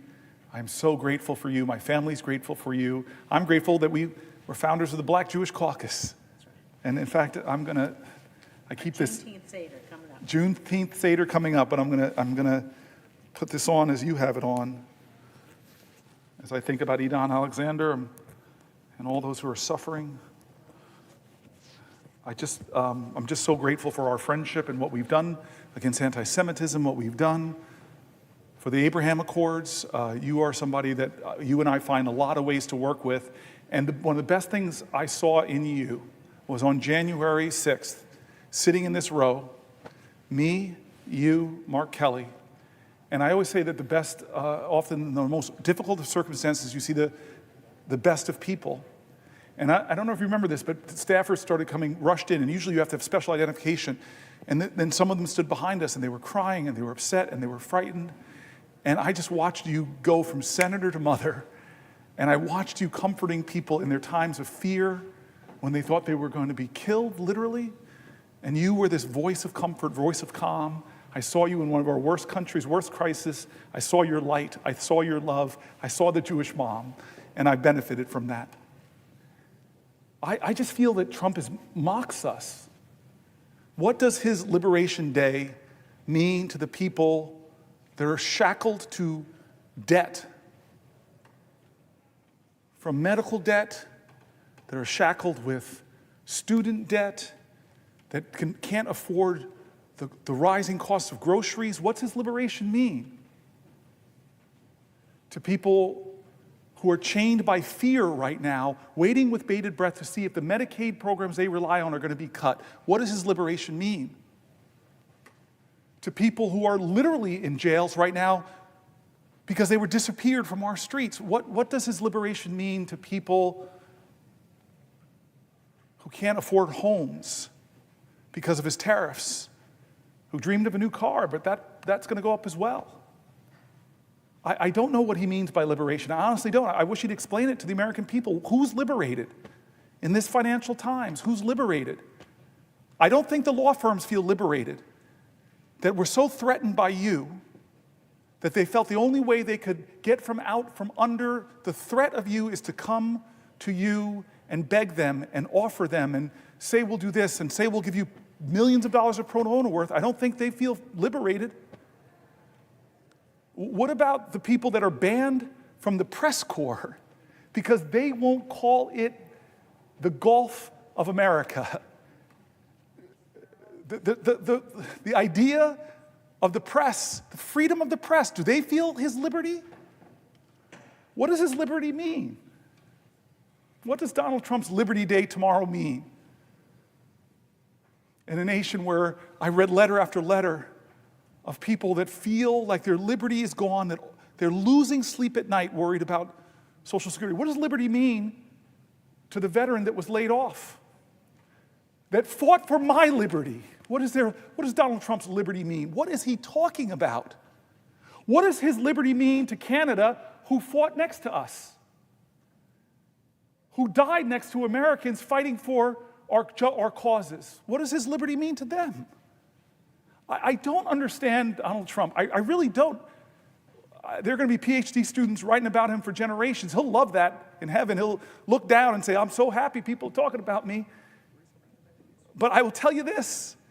I love great presidents. I love that Lincoln said, with malice towards none, with charity towards all. But I hear Donald Trump say, with malice towards everybody that does not tell me how great I am. And charity, I don't know if he understands that. what it means to show sympathy and compassion and empathy and to help people whether they like you or not. I love great presidents. I love FDR. You have nothing to fear but fear itself. But the letter after letter, the word fear, the word terror, I was reading from voices from my state and across the country. It's as if Donald Trump is saying, be afraid of me, the big man with the power. Be afraid, be afraid, be afraid. There was another president that said, Mr. Gorbachev, tear down this wall. And yet Ukrainian Americans are watching their president go, not Mr. Gorbachev, tear down the wall. They're saying, hey, Mr. Putin, come in and take the Donbass. I'm going to start the negotiations, not with Zelensky at the table. I'm going to call him a dictator. I'm going to start the negotiations from a position to giving Putin what he wants, Ukrainian sovereign land, and that's where we'll start the negotiation. And I love John F. Kennedy quoting a poet saying, ask not what your country can do for you. Ask what you can do for your country. What is Donald Trump? Ask not what your country can do for you. Ask what can you do for Donald Trump? Because I will threaten you until you kowtow. I will threaten to run primaries against you if you don't fall in line and vote for things you know are wrong. I will terrorize your law firm unless you come to me and kiss my ring. I will make political your applications for your merger. I will drop cases against you. I will pardon you if, as he said in a recent pardon, he was a pro-Trump guy. I don't understand this. I really don't. And I don't understand how he tries to divide Americans. I got on a plane once. I'm on a plane and I'm juggling to put my carry-on up, and I get lots of reactions in airports. I have to say, on the whole part, good, but occasionally I think my colleagues next month, should send me a Mother's Day card, because occasionally I get called, you mother, with something following it. And so here I am putting up my overhead baggage, and I sit down next to two people, the presiding officer before this, my friend from Alabama, two Alabamans, one 80 years old, one 60 years old, mother and daughter. And they see people paying attention to me. They said, who are you? Are you a professional athlete? And as a middle-aged, overweight black guy, my ego wasn't insulted. I wanted to say, well, I could be, but I chose to serve the people. But no, I go, no, ma'am, I'm not. Well, who are you then? I go, well, I'm a senator. And we're so conditioned in America, if we meet a congressperson out and about, the first thing we want to know is, whose team are you on? My team or their team? It's us versus them, horrible dynamic of tribalism in our country. And I took a deep breath, and I looked at these two great American women, and I said, ma'am, I'm a Democrat. And the woman next to me looks at me suddenly sour, and she said, I should have brought my Trump hat, and she wheeled it away from me. And immediately I said, you know what? I'm not going to dance to this tune. I'm going to scratch this record. And I looked at her and I go, oh my gosh, Donald Trump signed two of the biggest bills I wrote in Congress into law. I said the First Step Act, which we passed in this body, 87 votes. We would have got 88 if one of my dear friends and colleagues was not off trying to do whatever in the world and he wasn't here to vote on it. And I talked about opportunity zones, working with Tim Scott to get billions of dollars invested into some of our country's poorest rural and urban areas. Now, they were confused. But by the end of that flight, Donald Trump didn't divide us, though. By the end of that flight, I was talking to them like fellow Americans, and we found so many points of connection, so much common humanity, and so much common cause. These outrage machines, TV, and these devices, I want to say to America, their financial interest is to keep your eyes on the screen as much as possibly can. And you know what? Sells division, divide, moral indignation. I will tell you this. I have this great friend, part of the Bold Club, named Van Jones. He told me this story that he was on Crossfire on CNN. And Van Jones got on with Newt Gingrich.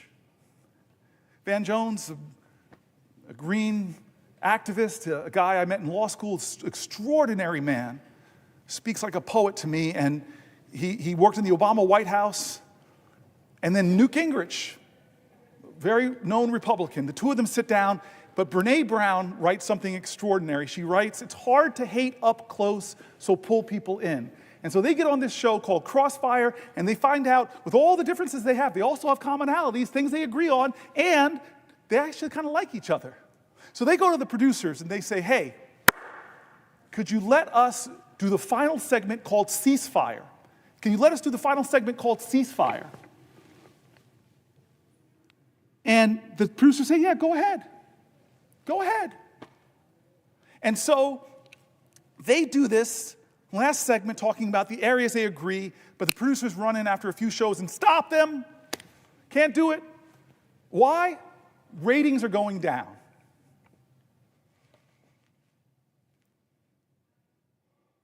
There are a lot of legitimate differences in places I'm going to stand my ground and fight for people's health care, for people's Social Security. I'm going to fight. But I'm never going to get into a position where anybody in this country can make me hate another American.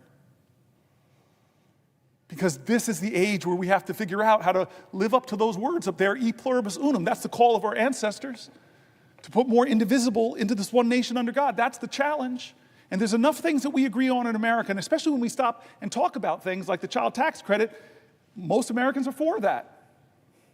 Will the senator yield Oh, question? gosh, well, I've been waiting for you, for crying out loud. Why didn't you interrupt me earlier? You were on a roll. Oh, you come were on on. a roll, and Come on, Senator. will you yield for a question? I yield for a question while retaining the floor.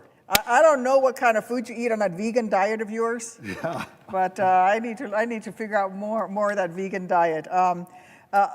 One place where we can and do care that unites us as a nation is the role of our nation's veterans, the heroes who have sacrificed for us. Although with this president, I guess he doesn't hold veterans in the same esteem. As someone who has bled for this nation, I guess I joined the ranks of the suckers and losers who have bled and died for this nation in the president's estimation. But I just wanted to start off by saying thank you again, Senator Booker, for all that you're doing as you hold the floor today, but also every other day, to underline the pain and damage Donald Trump and Elon Musk are doing, not just to our country, but to middle-class Americans throughout our country. And tragically, that harm even extends to our nation's veterans who have sacrificed so much to protect this country and keep Americans safe, who should be shielded from this needless chaos and uncertainty.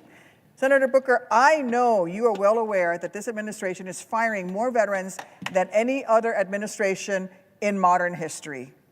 It's been reported that this administration, in these first few months in office, has fired approximately 6,000 veterans from federal service across this country. This list of firing, especially at the VA, has resulted in operations for our veterans being canceled. We've seen reports of the Caregivers Hotline, a hotline that was set up to support the caregivers who provide medical caregiving to their loved ones who served and sacrificed and are now disabled. There are delays in that hotline being answered because Donald Trump fired all of these veterans. There are people who support the crisis hotline were also fired. I know this because some of them are my constituents and asked for help. I had one individual who'd served in the military for over 2 decades, did such a good job on the crisis hotline as a frontline person answering the phone, trying to prevent their brothers and sisters from the idea of suicide. They did such a good job that they were promoted to be a trainer. They were promoted to be a supervisor, which then made them probationary, and they were fired. We were able to get some of these people their jobs back. Some of them are still out there without their jobs. This is what Donald Trump and Elon Musk has already done. This does not help our nation's veterans. This does not help our nation's heroes. If anything, it is a betrayal to them. It's a betrayal, a cruel betrayal to the men and women who bravely answered the call to serve our country in uniform. A call that this president dodged 5 different times when he had the opportunity to serve. And our men and women in uniform came home from serving, and many of them chose to continue their service to our country as federal employees.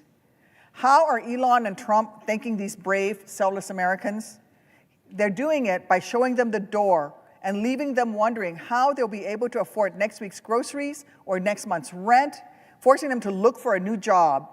The senator from New Jersey and I are both working together to help our heroes get their jobs back, which is why I've introduced a Protect Veterans Jobs Act to reinstate all veterans who were wrongly fired from their federal jobs by Trump and Musk. It is a critical bill to help those who've already been fired, but according to recent reports, Trump and Musk are just getting started. From everything that we've seen, they are planning on firing another 80,000 VA employees, almost a third of whom are veterans themselves. So that's going to be another 25 veterans on the chopping block on top of the 6,000 who've already been fired. It is a complete betrayal from Trump and from Musk. Firing these VA employees will even harm veterans that Trump is not firing, because it's going to force them to wait longer to see their health care providers. It's going to make them wait longer to have their disability claims adjudicated. It is going to make them wait longer to have someone pick up their calls at the Veterans Crisis Line. It is going to make them wait even longer, and their loved ones wait even longer to have their burial and funeral expense reimbursements request processed. And so much more, all while the VA's backlog of unprocessed claims continues growing. I have another question for you, but first, for the senator from New Jersey, I was wondering if you could tell us if you have heard from your veterans who have been fired, if you have heard from your veterans who've seen their services delayed in New Jersey and around the country. Yes, yes, yes, yes, yes, yes. This is my veterans book. This is what I was reading from earlier, and everything you're saying is right. And it is such an insult. I read stories from our veterans. It's such an insult to the highest calling of our country to stand and serve as you did. As you did. Injured veterans. Disabled veterans. I read an article about thousands of disabled veterans that want to serve their country, love this nation so much that they want to serve in humble jobs doing noble things. And how do we treat them? They say 83,000 people being laid off. A quarter of them are veterans from the VA itself. But this doesn't include veterans that do things for the Park Service and our national parks, veterans that do things for us in the Defense Department, veterans that do things for us across this country. I find in my state some of the greatest leaders I have met in my state are veterans who are still serving veterans. And then veteran entrepreneurs, you know the data, they're incredibly successful. They create to our economy. The VA is cutting not just veteran jobs, they're cutting contracts with veteran-owned businesses. I don't understand how you can say out of one side of your mouth, you honor and respect our veterans, which is not what our president's always said. Dear God, what he said about John McCain. I still remember John McCain is in a town hall with Barack Obama fighting fiercely to be the president of the United States, and somebody gets up and says that Barack Obama, as if it's an insult, it's not, is a Muslim or something, and he grabs the mic back and corrects her. One of his voters, he corrects her on national TV. This is wrong. He's a guy who loves his wife, Christian, loves his family. I mean, that is character and honor. Can you ever see that from our president now? And this is how wrong I was. And I want to admit, I've made mistakes, I've been wrong. I remember where I was when he said in his campaign that he's no hero, that people who are captured are not heroes.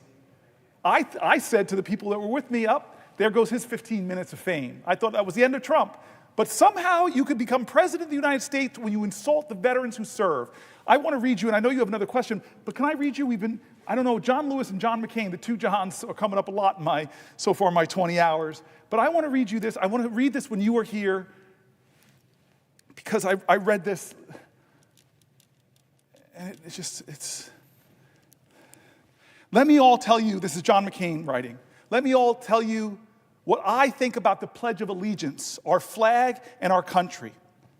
I want to tell you a story about when I was a prisoner of war. I spent 5 years in the Hanoi Hilton. In the early years of our imprisonment, the North Vietnamese kept us in solitary confinement, or 2 or 3 to a cell. In 1971, the North Vietnamese moved us from these conditions of isolation into large rooms with as many as 30 to 40 men to a room. This was, as you can imagine, a wonderful change, and was a direct result of the efforts of millions of Americans, led by people like Nancy and Ronald Reagan on behalf of a few hundred POWs 10,000 miles from home. One of the men moved into my cell was Mike Christian. Mike came from a small town near Selma, Alabama. He didn't wear a pair of shoes until he was 13 years old. At 17, he enlisted in the U.S. Navy. He later earned a commission. He became a naval flying officer and was shot down and captured in 1967. Mike had a keen and deep appreciation for the opportunities this country and our military provide for people who want to work and want to succeed. The uniforms we wore in prison consisted of a blue short-sleeved shirt, trousers that looked like pajama trousers, and rubber sandals that were made out of automobile tires. I recommend them highly. My pair lasted my entire stay. As a part of the change in treatment, the Vietnamese allowed some prisoners to receive packages from home. And some of these packages were handkerchiefs, scarves, and other items of clothing. Mike got himself a piece of white cloth and a piece of red cloth and fashioned himself a bamboo needle. Over a period of a couple of months, he sewed the American flag on the inside of his shirt. Every afternoon before we had a bowl of soup, we would hang Mike's shirt on the wall of our cell and say the Pledge of Allegiance. I know that saying the Pledge of Allegiance may not seem the most important and meaningful part of our day now, our day in the Senate, but I can assure you that for those men in that stark prison cell, it was indeed the most important and meaningful event of our day. One day, the Vietnamese searched our cell and discovered Mike's shirt with the flag sewn inside and removed it. That evening, they returned, opened the door of the cell, called for Mike Christian to come out, closed the door of the cell, and for the benefit of us all, beat Mike Christian severely for the next couple of hours. Then they opened the door of the cell and threw him back inside. He was not in good shape. We tried to comfort and take care of him as well as we could. The cell in which we lived had a concrete slab in the middle of which we slept, 4 naked light bulbs in each corner of the room. After things quieted down, I went to lie down and go to sleep. As I did, I happened to look into the corner of the room. Sitting there beneath that dim light bulb with a piece of white cloth, a piece of red cloth, another shirt, and his bamboo needle was my friend, Mike Christian, sitting there with his eyes almost shut from his beating, making another American flag. He was not making the flag because it made Mike Christian feel better. He was making that flag because he knew how important it was for us to be able to pledge our allegiance to our flag and our country. Duty, honor, country. We must never forget those thousands of Americans who, with their courage, with their sacrifice, with their lives, made those words live for all of us. That is our veterans. That is you. That is you, my friend.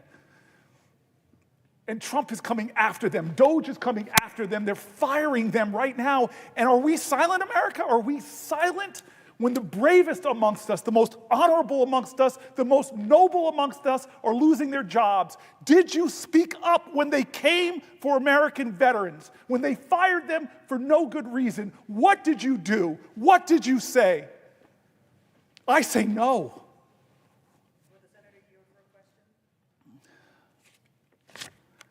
I yield for a question while retaining the floor. Thank you for what you've said. John McCain was a true hero. He said the same thing to me when I first met him. I do have a question for you, which will come later, but I thought I would tell you the story of how I met John McCain. I was recently wounded. Within weeks of being able to finally sit up for the first time, I was in physical therapy, and Senator McCain came and visited us. And the nurses and occupational therapists and physical therapists came running in and said, "Senator McCain, this is Captain Duckworth. She's a hero just like you," and said to me, "You're a hero like Senator McCain. You were both shot down." And Senator McCain looked at me and said in that voice of his, "Didn't take no hero to fly into a missile. The good pilots don't get shot down." And I knew then and there that I really liked him, because he was right. The real heroes were the buddies who carried me out of that field in Iraq. The real heroes are the sergeant in the rescue bird that carried me out and has to live with the post-traumatic stress. The real heroes are all the men and women who survived and came home and need the care that they have rightfully earned. The care that we're providing with them with the PACT Act, a bill that you supported, a bill that you spoke up for. Even while members, our colleagues across the aisle, many of them said it was too expensive.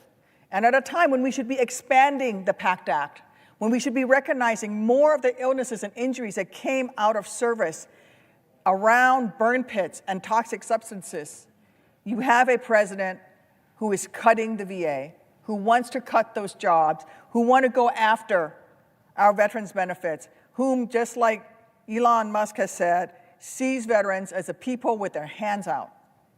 We don't have our hands out. We're simply asking for what this country promised us.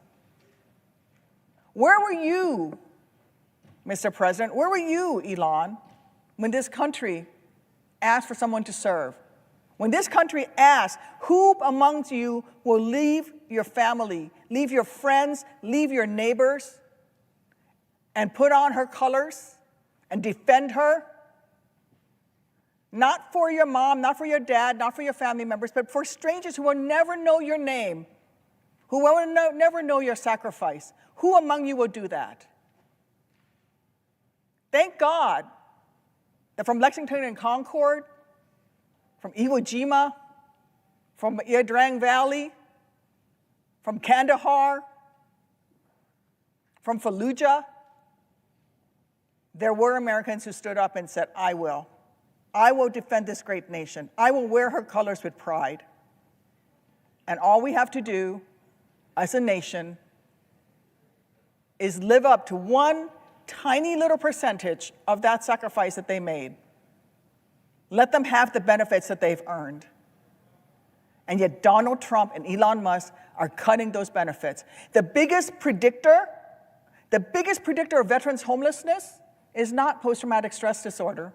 It is not a health condition.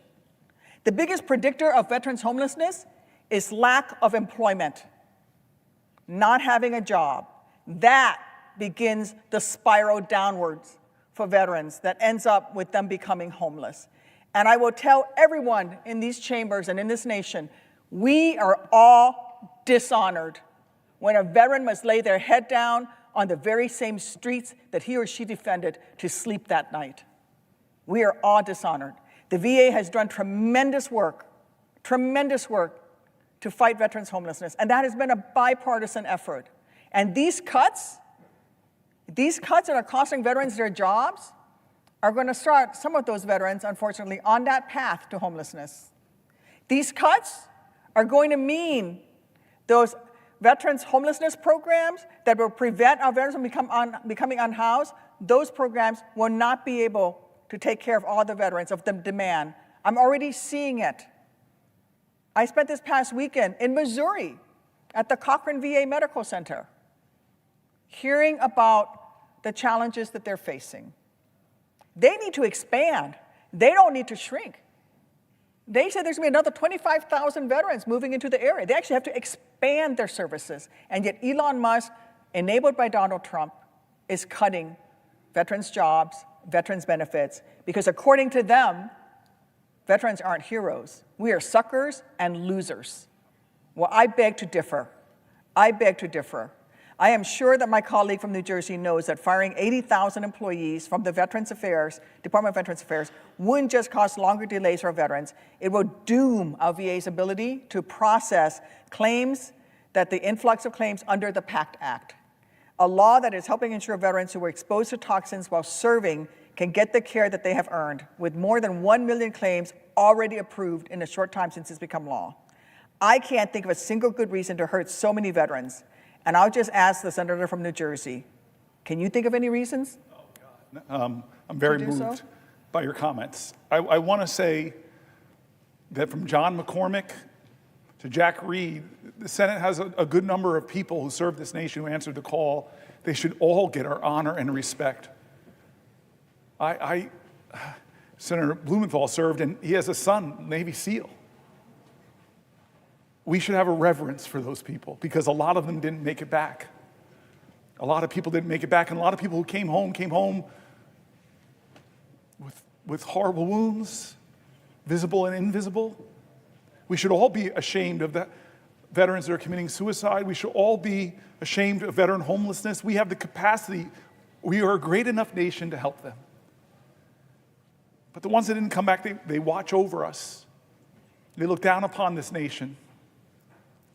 I want to read you one more thing because was raised by parents who could not think they could. They really worried raising me in an affluent town in a beautiful home that I would not recognize how extraordinarily privileged I was. My dad used to say to me, "Boy, don't walk around this house like you hit a triple. You were born on third base." My dad would say things to me like, "Boy, don't sit at this table and not realize that you drink deeply from wells of freedom and liberty that you did not dig. You eat from banquet tables of blessings prepared for you by your ancestors.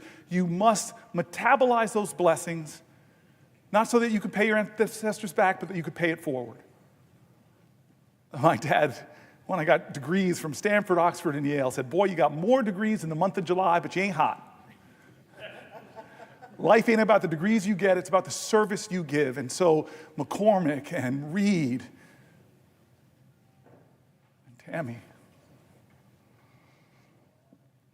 I'm here because of people that died for this country, that stormed beaches in Normandy in this country. They were at Iwo Jima for this country. They liberated Nazi concentration camps for this country. They are buried. I've seen their burials.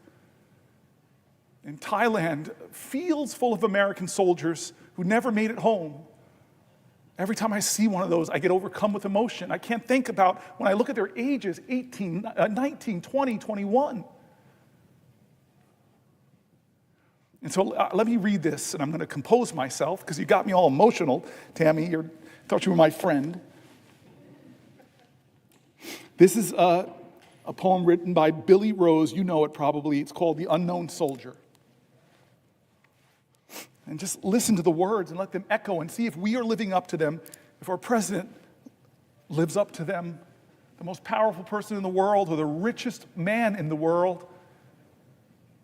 Are they respecting? There's a graveyard near the White House where the unknown soldier lies, and the flowers there are splendid with the tears from a mother's eyes. I stood there not long ago with roses for the brave, and I suddenly heard the voice speak out of the grave. "I am the unknown soldier," the spirit voice began, "and I think I have the right to ask some questions man to man. Are my buddies taken care of? Was their victory so sweet? Is that big reward you offered selling pencils on the street? Did they really win the freedom they battled to achieve? Do you still respect that croix de guerre above that empty sleeve? Does a gold star in the window now mean anything at all? I wonder how my old girl feels when she hears the bugle call. And that baby who sang, 'Hello, Central, give me no man's land.' Can they replace her daddy with a military band? I wonder if the profiteers have satisfied their greed. I wonder if a soldier's mother ever is in need. I wonder if the kings who planned it all are really satisfied. They played their game of checkers, and 11 million died. I am the unknown soldier, and maybe I died in vain. But if I were alive and my country called, I'd do it all over again.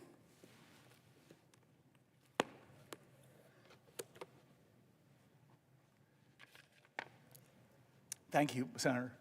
Every time I see you, I have such reverence and gratitude that I get to serve alongside of you. I didn't serve in the military alongside of you like those courageous soldiers, like those people who carry you at risk to themselves, people who saved your life, the people that helped you in rehab, the people that empowered you to get back on your feet and run for one of the highest offices in the land, and then you serve here with distinction because you don't forget who helped you get here. Just take care of my buddies. Exactly. And my dad, who's in heaven, with a lot of the other good folks from American history. I don't know what he'd think of his son, but I know he'd be proud of you. All right, let's talk about the economy.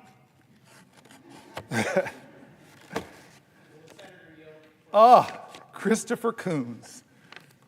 Will the senator yield for a question? I yield for a question while retaining the floor. Is the senator familiar with Rory Badger of Delaware? Is the senator familiar with my guest to the speech to a joint session of Congress delivered by President Trump just a few weeks ago? So every time I answer the question, we have to go through the same thing. I am slightly familiar, yes, because we talked about it, but I would be really happy if you asked me another question and filled in some gaps. If I might, I simply want to ask my colleagues. Then I yield for a question. If you want to ask me a question, I yield for a question while retaining the floor with the recognition that I have to do it because I'm standing between two Delawareans and I'm a little nervous. Jersey never wants to be between two Delawareans.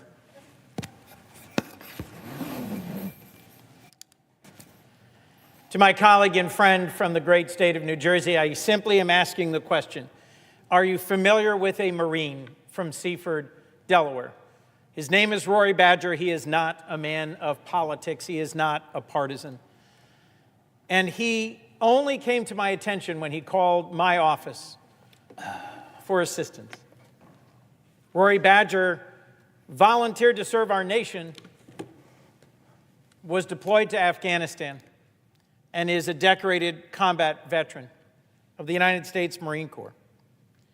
Working through the impact of his service, he's returned to the United States and was engaged by Fish and Wildlife in Delaware and doing great work to promote conservation. With a young wife and a young son, Marine Badger reached for what was his dream job, to work for the U.S. Department of Agriculture Rural Conservation Service. All Rory wanted to do, he conveyed to me in a letter and then in person when he came to visit here. All he wanted to do was to help farmers on the Delmarva Peninsula conserve their land, create wildlife habitat, protect the environment, and be in places both beautiful and still. As you, my friend and colleague, have documented in long discussion and debate in the last hour, he is one of thousands of veterans who woke to receive an unjust and unwarranted termination email that said it was for a cause without citing any cause, and that threw him into the chaos and hurt of having been summarily fired by the American government. He's ultimately been rehired, thankfully, but that period of chaos and of loss made him question our nation and its commitment to our veterans. I will share with my colleague, had the opportunity to visit with our friend Senator McCain to the prison where he was imprisoned for 5.5 years, tortured repeatedly, and lived through the experiences you've just shared of fellow veterans risking their lives to do the most simple thing that we take for granted at the beginning of every day here, to pledge allegiance to our flag. I had a chance on visiting the Hanoi Hilton with our friend and former colleague, Senator McCain, to ask him a simple question, which was at the end of his describing the period when friends were beaten horribly, when some were killed, and when his Vietnamese captors told him, "We've found out who your father is, a 4-star admiral, and so we will release you any day." I simply asked him, knowing that you could at any moment on any day raise your hand and say, "I will accept your offer," and go home, how did you endure another 5 years of torture and imprisonment? His answer simply, to do so would not have been honorable. My question to you, my friend and colleague, was the firing of Rory Badger honorable? Is the leadership of our current administration in its treatment of our veterans honorable? Is the value shown by the decisions being made by Elon Musk and his team at Doge honorable? Are we putting at risk the very honor of our nation in the mistreatment of the veterans of this country? This question I put to my friend and colleague. I thank you, Senator Kuhn, by your strength of voice, by your tone, by the colleague and citizen that you invoke. You are saying the answer with strength, my friend. How do we judge our nation? What measure do we judge America? Is it by how tall our buildings are? Well, those are great marvels, but other countries have taller buildings. God, maybe Ezra Klein has got me so focused now on making our nation do bold and build great things, but does the speed of our rail, as an Amtrak guy, speak to the greatness of our nation? No, other nations have faster rail. Does the wealth of our people, we have more billionaires than any other country, does that speak to the greatness of our nation? No. I think the things that speak to the greatness of a nation is, how do we take care of each other? How do we take care of our elders who deserve our respect and our reverence and gratitude for building America, for sustaining America, for doing the hard jobs to raise families, to set the next generation on their way? I think we should be judged by how we treat our children. They are the only true hope we have of seeing tomorrows that we will never live through.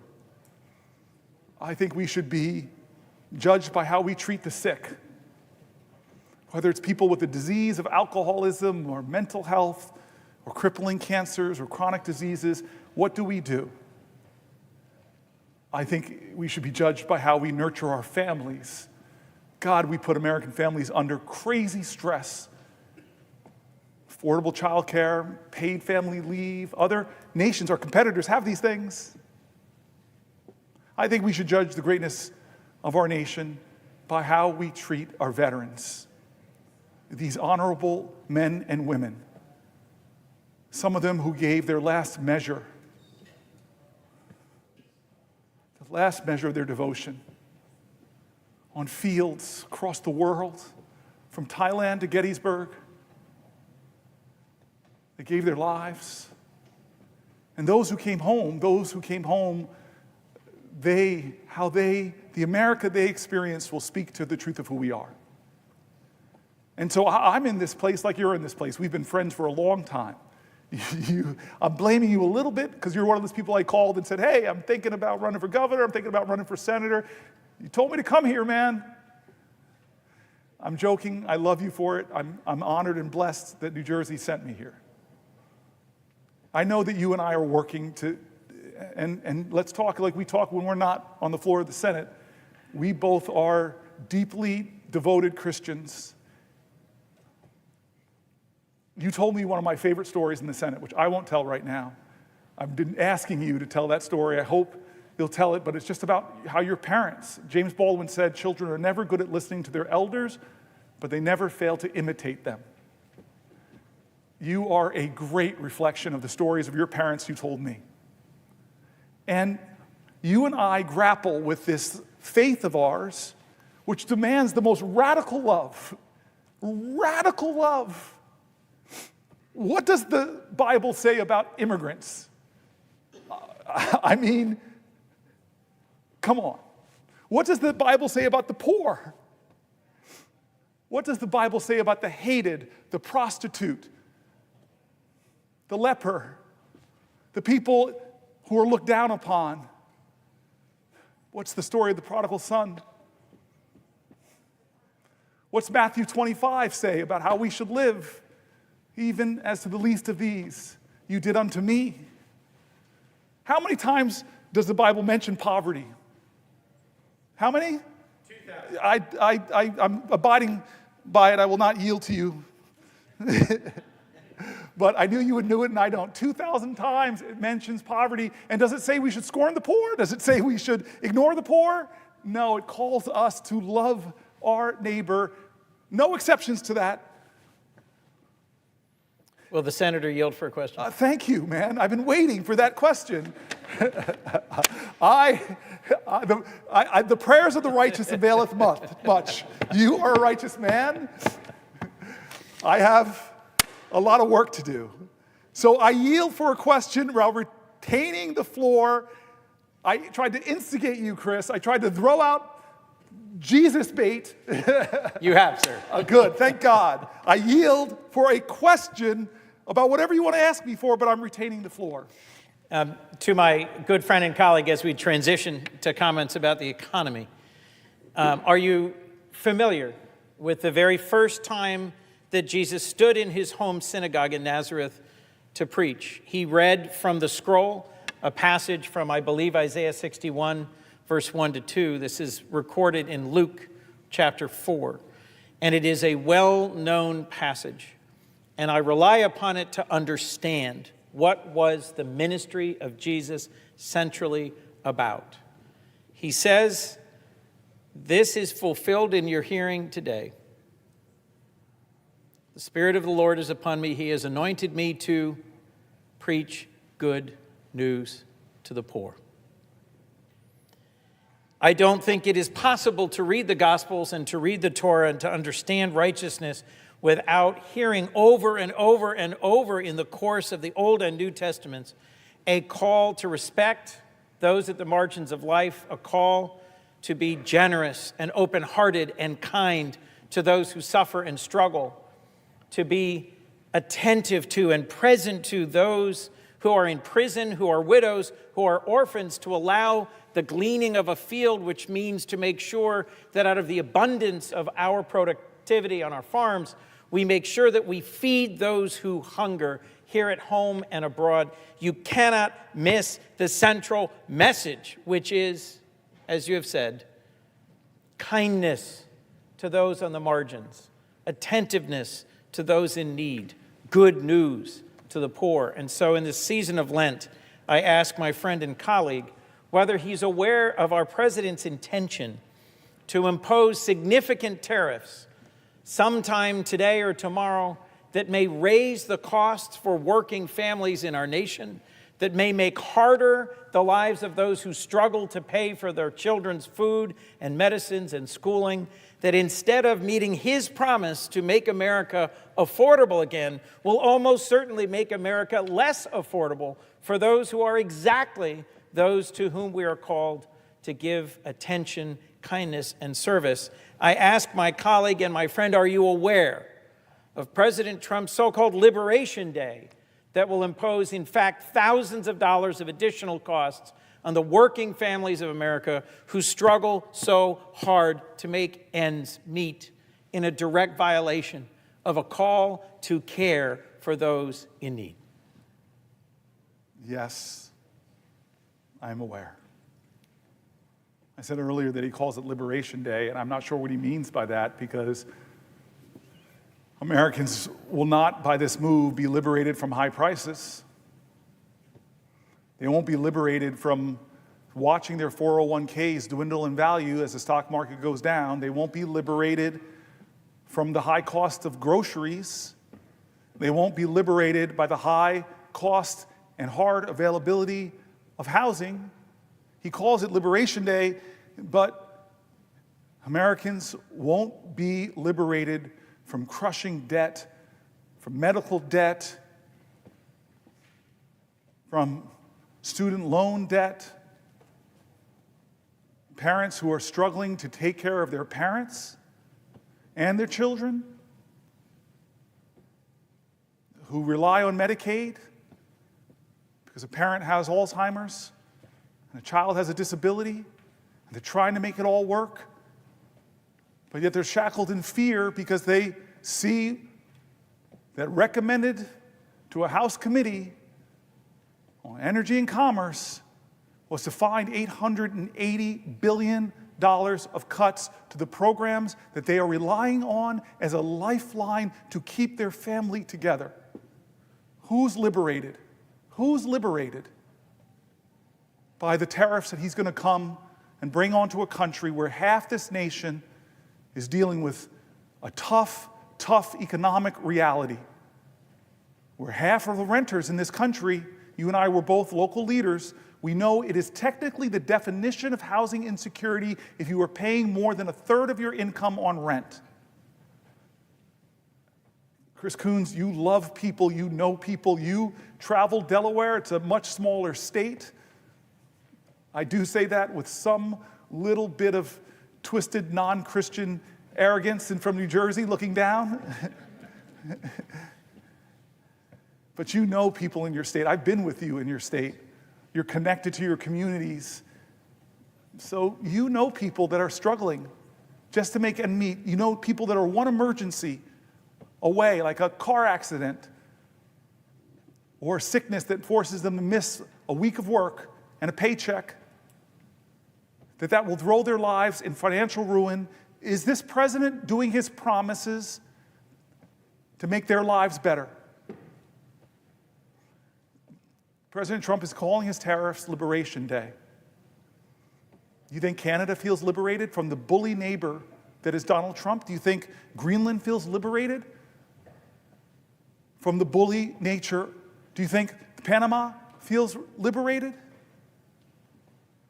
What about universities that are cutting NIH funding, that are cutting the scientific research that will cure the diseases in the future, that will alleviate suffering, that now aren't allowing postdocs to come to their school? They're not hiring, they're slashing the number of engineering students that they're allowing in because they're terrified because this president is menacing indirect costs. Is that liberation?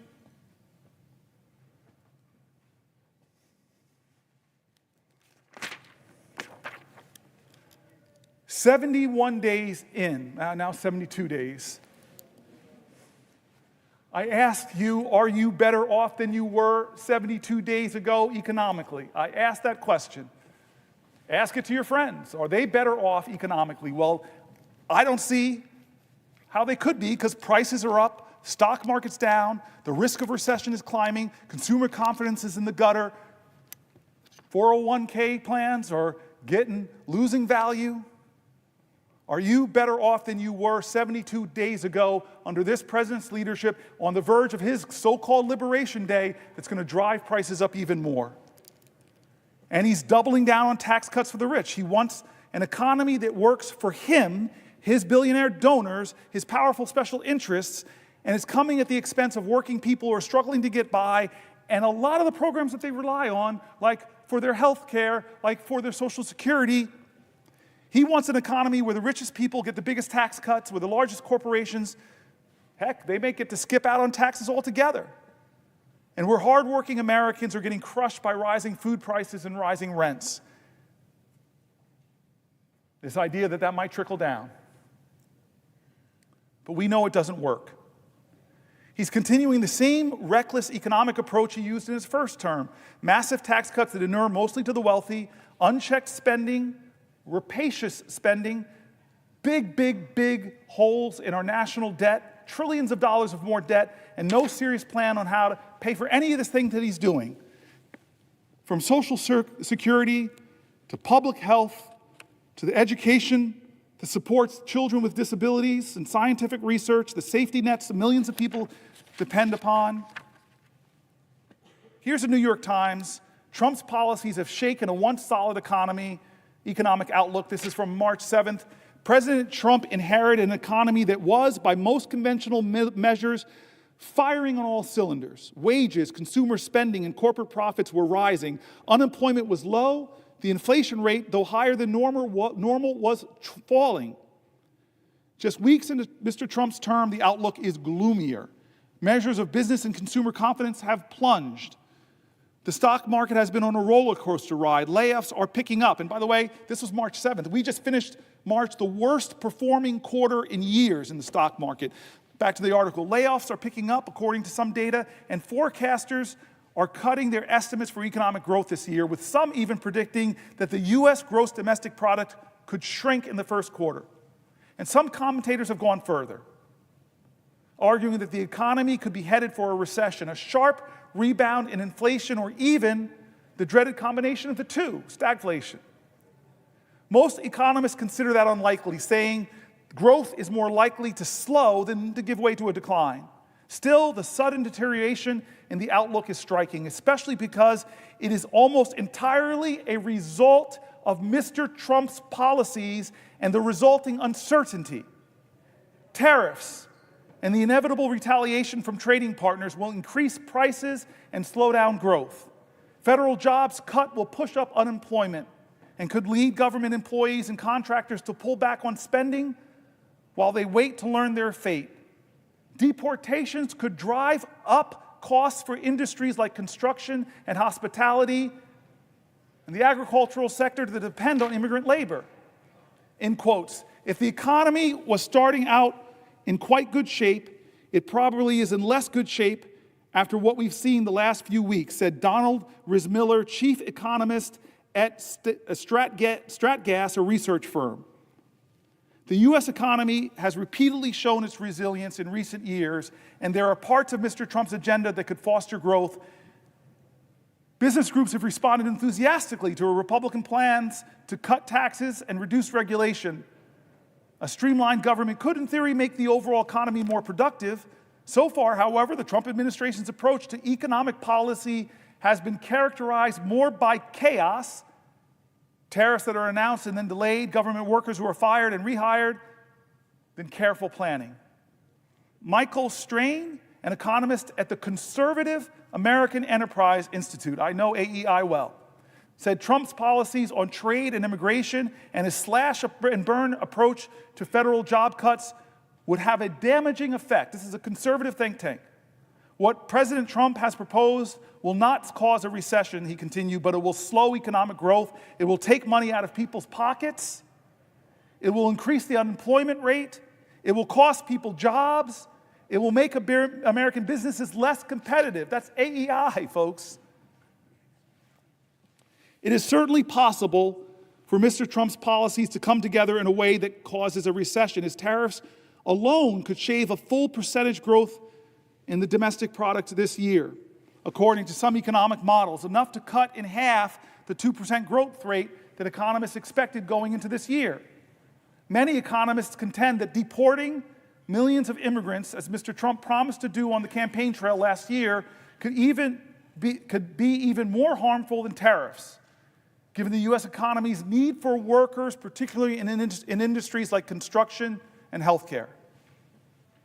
And the administration's push to shrink the federal government, an effort led by Elon Musk, could leave hundreds of thousands of federal workers and government contractors looking for jobs when hiring has slowed. That could set off a chain reaction. Workers who lose jobs or worry they might would pull back on spending, which would force businesses to cut costs, leading to more layoffs and further reductions in spending. Ordinarily, that would prompt the Federal Reserve to cut interest rates and shore up the economy, but that could be difficult if tariffs are also pushing up prices, making policymakers nervous that cutting interest rates could spur inflation.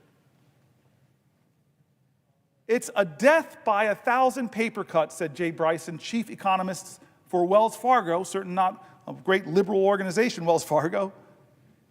He says all things individually aren't enough to cause a recession, but if you layer them on top of one another, it might be. Most economists think such an outcome is relatively unlikely, however. Mr. Trump has repeatedly delayed full enforcement of his promised tariffs. For example, on Thursday, this article is from March 7th, he suspended tariffs on most imports from Mexico and Canada until April. What month are we in? April. His deportation efforts have likewise gotten off to a slow start, and some of the cuts to the federal workforce have been tied up in court, as they should be.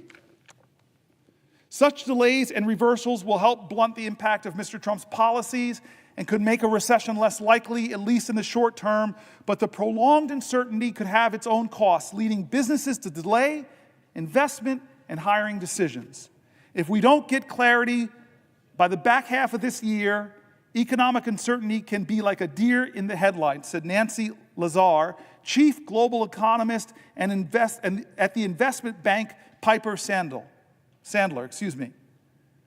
Things just stop.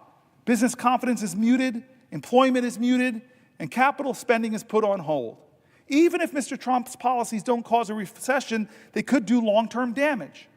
Lower immigration will leave the country with a smaller labor force as the native-born population is aging.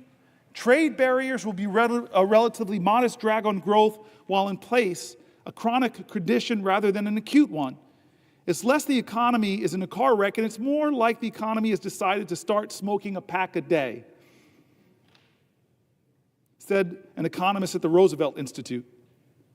In certain places and for certain groups, the consequences could be harder to ignore.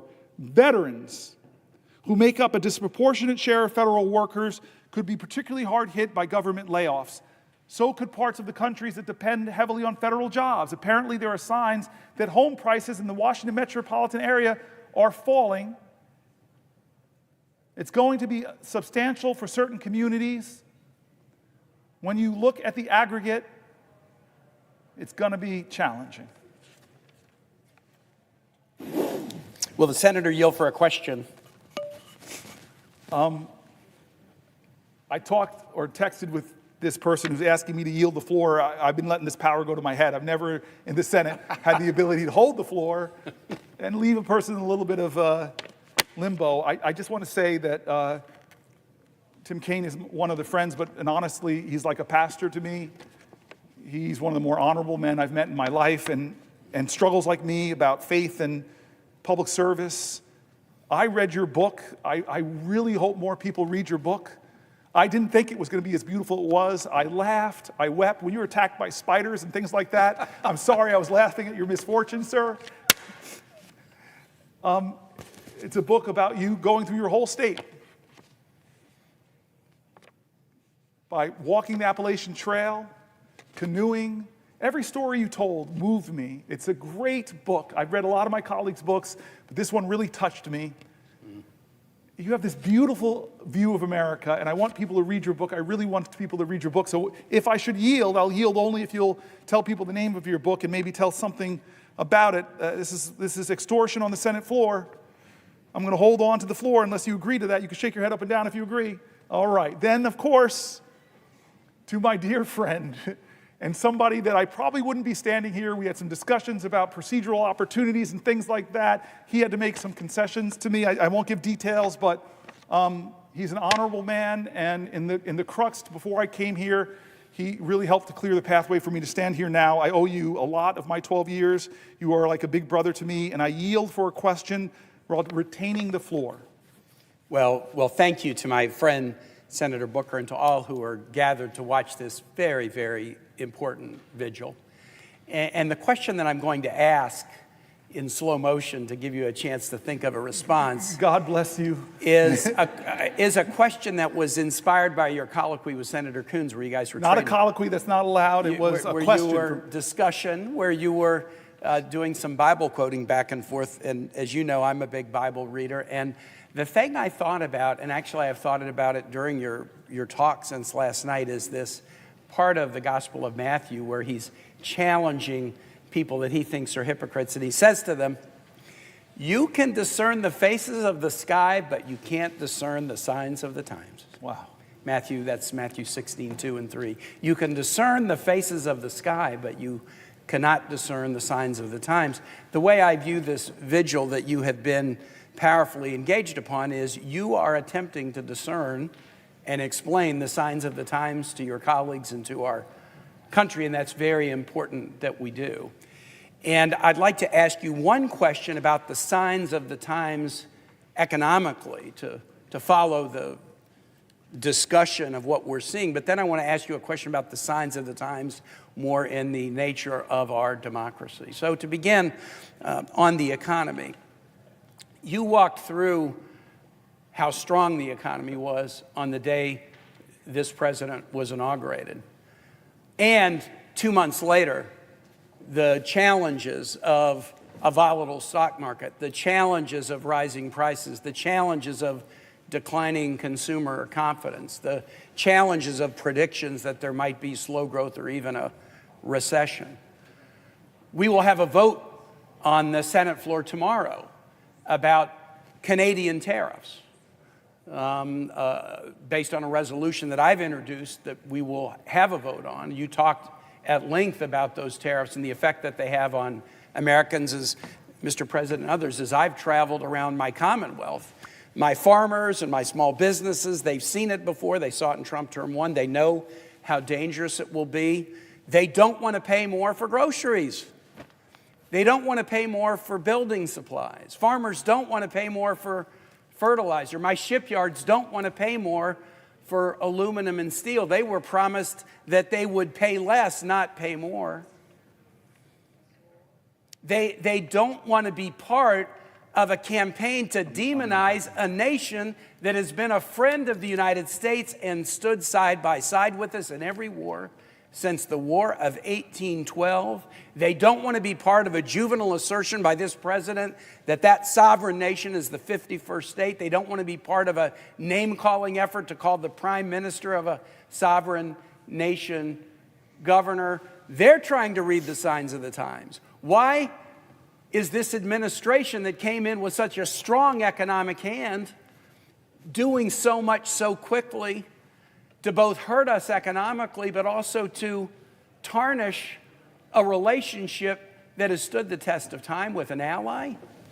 The president often says that his goal is America first. We would all agree as members of this body in America first, but we would all passionately disagree with America alone.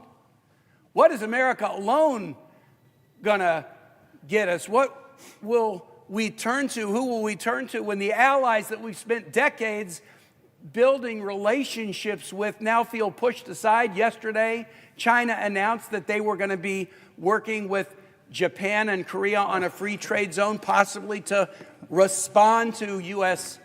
tariffs. Other nations are having to engage in hedging behaviors because they thought we were friends, and now they doubt that reality anymore.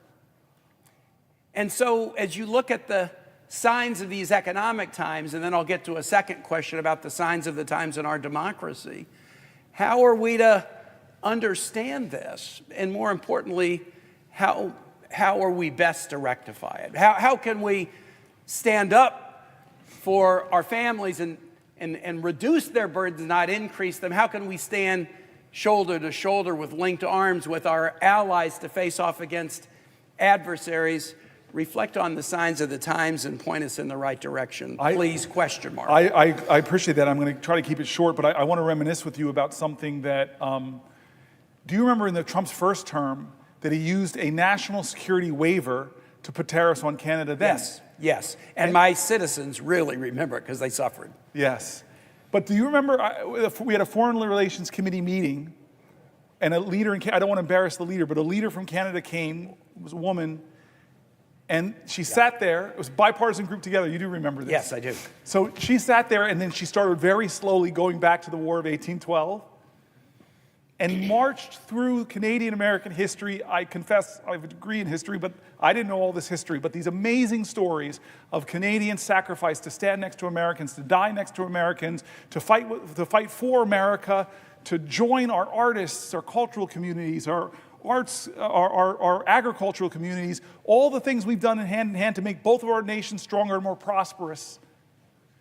And then she looked at us and said, and then your president, in a sense, calls us a national security threat. Yep. And you all put tariffs on us. And I remember the quiet, the silence around that committee table.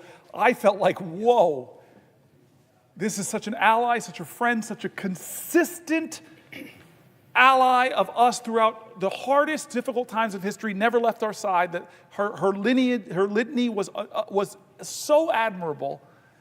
And then she looks at us, a national security waiver to put hardships on our economy, national security waiver to put tariffs on. And they hurt Americans, and they embarrassingly hurt our northern neighbor. But I thought that was bad enough. Mm-hmm. And now, what kind of bully are you? What kind of mean spirit? Do you look at your northern neighbor and say, I'm going to call you governor, not with the title you earned by the people that put you in that office? It is the worst kind of behavior, and nobody calls it out. Of our Republican colleagues, not enough of them call it out, I should say. So we are in, as I read in that article, in an economic crisis, and I question how long will we wait until more of us join in a chorus and saying enough is enough. I don't know the answers. I don't know how we can stop him, but I know we did in the first term. We pushed back on him successfully on his attempts to try to take health care away from tens of millions of Americans, and we can do it again, but more people have to do things differently. They have to do like we've been talking all day, and I'll turn to my colleague again, as John Lewis called us, get in good trouble, necessary trouble, heal the soul of America. We have to do more and follow the examples of our forefathers and foremothers who never gave up, with conviction and determination, with an indefatigable spirit, unyielding grace. They continued time and time again, pushing back and bending the arc. It's our turn. What are we going to do? All of us have to answer that question. But I know part of the answer is we have to do more. Will you yield? Will the senator yield for another question? I yield for a question, but I will retain while retaining the floor. This is a question about the signs of the times in our democracy. We will celebrate 250 years of American democracy in 2026. And I want it to be a celebration, not a coronation, not a requiem, not a wake, but a celebration. A week ago Sunday, 250 years ago, Patrick Henry stood on the floor of Henrico Parish, now known as St. John's Episcopal Church on Churchill in Richmond, at a moment of decision where people were challenged to understand the signs of the times, at a moment of tyranny. And he asked the immortal question, and I almost view your vigil as asking the same question about where we would stand in such a moment. And there were different forks in the road, a phrase that has attained some meaning recently. And Patrick Henry said, as for me, give me liberty or give me death. You're giving a liberty speech, my colleague. You're giving a liberty speech as the nation begins to think about 250 years of democracy. The opposite of liberty, that which Henry was fighting against, was tyranny. I am one that believes that we should mark anniversaries. We shouldn't just act steady state like this country was ordained and will just go on forever regardless. We're coming up on 250 years of American democracy, and there is a live question about its continued existence that this generation is grappling with. Henry gave that speech at St. John's Church, and a few months later, July 4, 1776, the U.S. declared its independence from England. And our history in this new chapter began. And at various points along the way, during the 1850s, say, or during the 1950s, generations just like ours have had to grapple with the question of whether the experiment will continue or not. Some of our national symbols have some unusual aspects to them that point to this experiment. We have a national anthem that ends with a question, not an assertion, not a declaration, but whether the flag will still stand over the home of the free and the land of the brave, question mark. The state flag that Virginia adopted on July 5, 1776 is a most unusual flag. It has a woman representing Roman virtue standing astride a deposed tyrant whose crown is knocked off, who is holding a broken chain in his hand that he's laying on the ground. It's one of only 6 state flags with a woman on it. It's the only state flag that features toplessness, which occasionally creates some raciness in schools as students ask about it. But it's also the flag with the most unique state motto of any state. All states have mottos. 49 states' mottos are positive. Hope, Eureka, Excelsior, Onward and Upward, Ad Astra per Aspera. Michigan's has the most unusual positive motto. In Latin, if you seek a pleasant peninsula, look around you. Well, I wasn't looking for a peninsula, but I'd rather it be pleasant than not. Virginia's is the only flag and the only state with a motto that's not positive. It's a rebuke. Sic semper tyrannis. Thus be it always, thus be it ever to tyrants. George Wythe, Thomas Jefferson's teacher, was in charge of designing the flag and chose that as the motto. Think about the verb tense, right? It's the only one that's a rebuke, and it has stayed on our state seal and state flag since July 5, 1776. Many state flags have been changed in the last 20 years. Utah's changed, Minnesota's changed, Mississippi's changed, Georgia's changed. Virginia has essentially not changed since 1776. Neither the figure of virtue standing astride a deposed monarch or the motto, sic semper tyrannis, again, the verb tense, semper, always, ever. It's not in the current tense, no tyrants are down with tyrants. It's in the future tense, thus be it always to tyrants, thus be it ever to tyrants. The Virginia flag that we pass by in Virginia every day without thinking about it, it's in every school we pass it by. It asks us 2 questions 250 years later. Do we retain the ability to recognize tyranny? Do we retain the virtue to defeat it? Can we recognize tyranny? Can we retain the virtue to defeat it? My friend, you are standing on the floor in the tradition of Patrick Henry 250 years later. You're raising a question about liberty and our fidelity to it. And so my question to you would be, what gives you hope that the answer we will give to these questions as Americans, as those commemorating a quarter millennium of American democracy, what gives you confidence that we will answer these questions in a way that will honor those who came before us? I want to answer that question. I want to first say that Hakeem Jeffries is here. And now I'm worried because 2 Brooklynites are shaking hands. And I confess, when I had the floor and Schumer was, for the only time in my life, I could deny him the right to speak on the Senate floor, I confess to my friend, who's part of the X generation, hip-hop generation, my brother who is part of this transition in American history, from the greatest generation to the baby boomers, from the baby boomers now, we're seeing leaders emerge that are X-geners, millennials, and he represents so much of the best of the future. I want to, this question's so good, okay, because you didn't honor your commitment to me and talk about your book.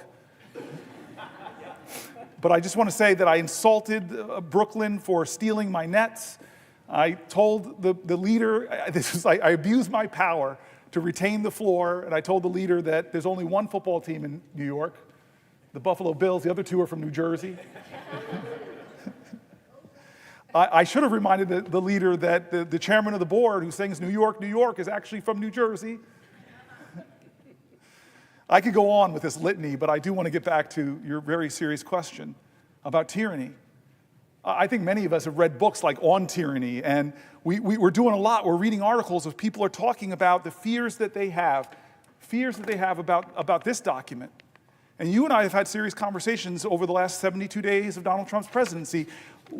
How much of the encroachments, I would say encroachment is a gentle word, of the separation of powers is happening. We're watching justices or judges from Republican appointees to Democratic appointees trying to stop him from doing things. Which one of our great Bill of Rights amendments, from freedom of the press, He is doing things to the press that, in my opinion, are bullying them, breaking with traditions that presidents have done in the past, trying to create press corps like Putin or Erdogan have, where they only let people in the room who will give obsequious supplications, often for the dear leader. What about the freedom of speech? You and I both know the reprehensible speech is protected. Disappearing people for what they said. Scalia talked very clearly about having rights even when you're in the country. One of the most conservative justices said, you have rights. We're seeing him invoke emergencies. You've been the leader in our caucus talking about the absurdity of these emergencies he's doing, and you've tried to rally this body to say, don't let this happen. You've talked to me about all of these things. So what is the limit of tyranny? Well, you and I, and we talked about this with your book, I'm trying to get back there. I told you once when Skip Gates did my history that he traced my history back to Virginia. I try to show you that I have more Virginia legitimacy because my roots go back to 1640 in your state. The Stampers came over, following down, then Henrietta Stamper, who my mom still talks about as a relative, John Stamper, and the chart that Skip Gates gave me, the only thing he could say about John Stamper, the mother of Henrietta Stamper, was slave woman. Born Henrietta Stamper, they called her on her documents mulatto, and Stamper fought for her ownership because it would later come out that that was his child. And these are the traditions in my family. It's really amazing what Skip Gates did, and showed me that I'm the direct descendant of slaves and slave owners. I'm the direct descendant of a Confederate soldier that was captured in retreat. I'm a direct descendant of Native Americans and people that fought in the Creek Wars to kill Native Americans. And this traditions in our country, I draw upon all of them. I'm proud of all of them. They speak to us. They speak to the complicated history of America.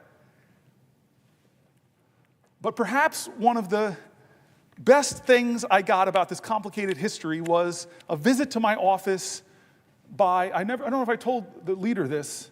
I'm sorry, I'm going to return to this question, but I think I know how busy the leader is. So I will, if the leader asks me a question, I will, if he asks if I'll yield for a question. Yes, will the senator yield for a question? I yield for a question while retaining the floor. Now, before I ask my question, what a tour de force. You are amazing.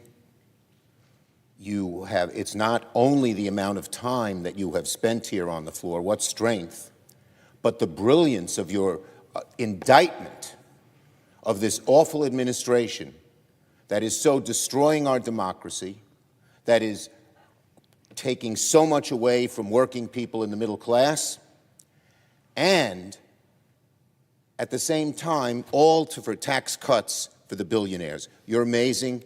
We salute you. America salutes you. All eyes are on you. You're incredible. Now, here is my question that is related to what our Republican friends are trying to do to all the things that you were so opposed. So are you aware that while you were here on the floor today, Senate Republicans are declaring that using the current policy baseline is up to Lindsey Graham, not the parliamentarian? I believe that this is going nuclear, and it shows how hell-bent they are on giving tax breaks to the rich, even if it goes nuclear, even if it violates all the norms that they have had, even if it breaks all the promises they have made. Do you agree with me that this is just a move that is so against what the traditions of the Senate have been about, but not just the traditions of the Senate? Fairness, decency, ability to debate issues fairly. They're afraid to debate them. They're afraid to defend tax cuts for billionaires. They're afraid to admit they're taking away Medicaid from so many Americans. And so they come up with this nuclear option, showing that they don't care anymore about norms, about rules, and even about going nuclear, which the leader, the Republican leader, and all of them said, oh no, they're not going to do that. Well, now they say they're going to do it. What does the senator think? Does he agree with me that it's going nuclear? Does he agree with me that is a nasty, vicious, and self-seeking for the billionaires, which is what they're doing, way of proceeding? Chuck, I'm not 100% right now, and you just hit me with stunning news that I can't even think about how to respond right now. I'm stunned by that. I wish, if you want to ask me a question, it has to be a question. I wish you would explain it a little bit more, because what you're basically saying to me is that we're not going to go through the parliamentarian, that this is a gimmick that is going to be done to try to break really with the Byrd rule requirements of reconciliation. I'm using Senate speak, and I don't think we should use that. So what they're going to try to say is obscure the impact of the reconciliation. They're going to obscure this, the incredible tax cuts, the cost of trillions of dollars to our economy, blowing up our debt. So-called fiscal hawks are going to blow it up. I'm stunned by this news. So if asking the senator, the great Senator Booker, a question. I yield for a question while retaining the floor.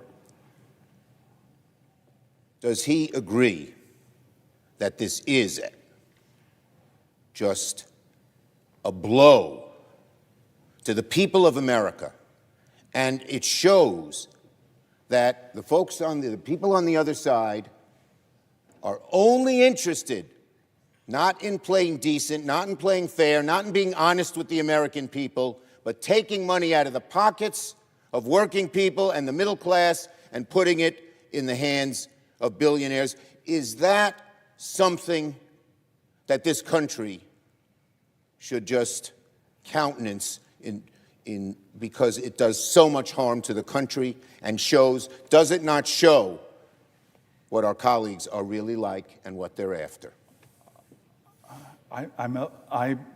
Yes, the answer to those questions is yes, but I just want to more say it's the further breaking of the Senate in a severe way. It's breaking of the Senate.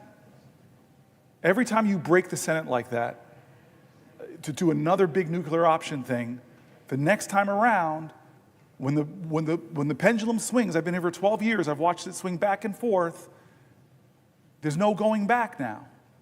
Would the senator yield for another question? I yield for a question while retaining the floor. Does the senator remember that when this was done in the past, McConnell said they would regret it, and they'll regret it sooner than they think? Does the senator agree that that applies to the Republicans? They will regret it, and they will regret it sooner than they think. I hate to answer the question this way, but America will regret this day. American people will regret this day. All of us will regret this. All of us will. I hate to bring the senator bad news, have to but I'm ask asking me- him a question. Yes. And I needed his answer, given how eloquent he has been about what America should be and what America should not be. And so I yield the floor to the senator. You cannot yield the floor because I have the floor, sir. Yes. I retain the floor. This is one of the few times in my life I'll ever get to tell Chuck Schumer what the rules are here. But I just want to get back to you, and maybe there's a better way to get to you by sharing a story I don't think I've ever told you. It was a few years ago with one of Biden's last State of the Union speeches, and we all had to vote on the floor about an hour before the speech, and then we would come back here and assemble to do this extraordinary walk through history. And so days before that, I was with the leader, Hakeem, and I was with some other people in the Oval Office with the president, and the president had put his arm around me as we finished the meeting and said, "Hey, Cory." I'm like, "Yes, Mr. President. I got a big speech coming up." And I said, "I know, Mr. President." And he goes, "I'm going to go to Camp David and work on it." And I said, "Okay, Mr. President." He goes, can I call you if I need some help? And I said, yeah, right, Mr. President, sure. And that was it. The weekend, he didn't call me for help with his speech. And we came here and did that vote an hour before. And then I like walking out that door. And many people know this. I like going, if I can, I go straight out the next doors onto the steps. I love those steps. Maybe because I watched Schoolhouse Rock as a kid, and that's where Mr. Bill, I'm just a Bill.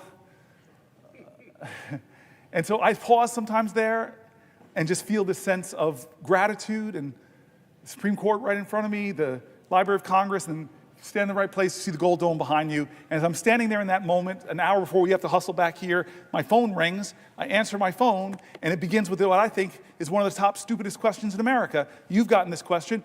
I think you would agree with me. You're not the kind of guy that uses words like, hey, this is stupid, but this is stupid. The thing I heard, the stupid question, this is the White House operator, will you hold for the President of the United States? Who says no to that question? And as one does when they get a call from the President of the United States. And so I say, yeah, I will hold.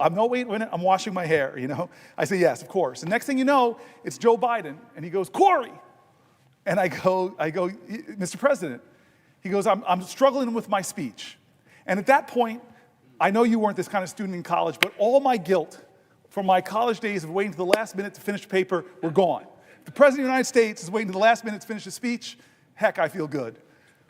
And so he goes, Cory, can I read you a section of the speech? And he read me a section of the speech where I have a lot of policy depth, and I couldn't believe it. The President of the United States, hour before his speech, rehearsing a part of the speech, and then he asks me that immortal question, you're a married man, you have to give me good advice on how to answer this question when your spouse looks at you and says, how do I look?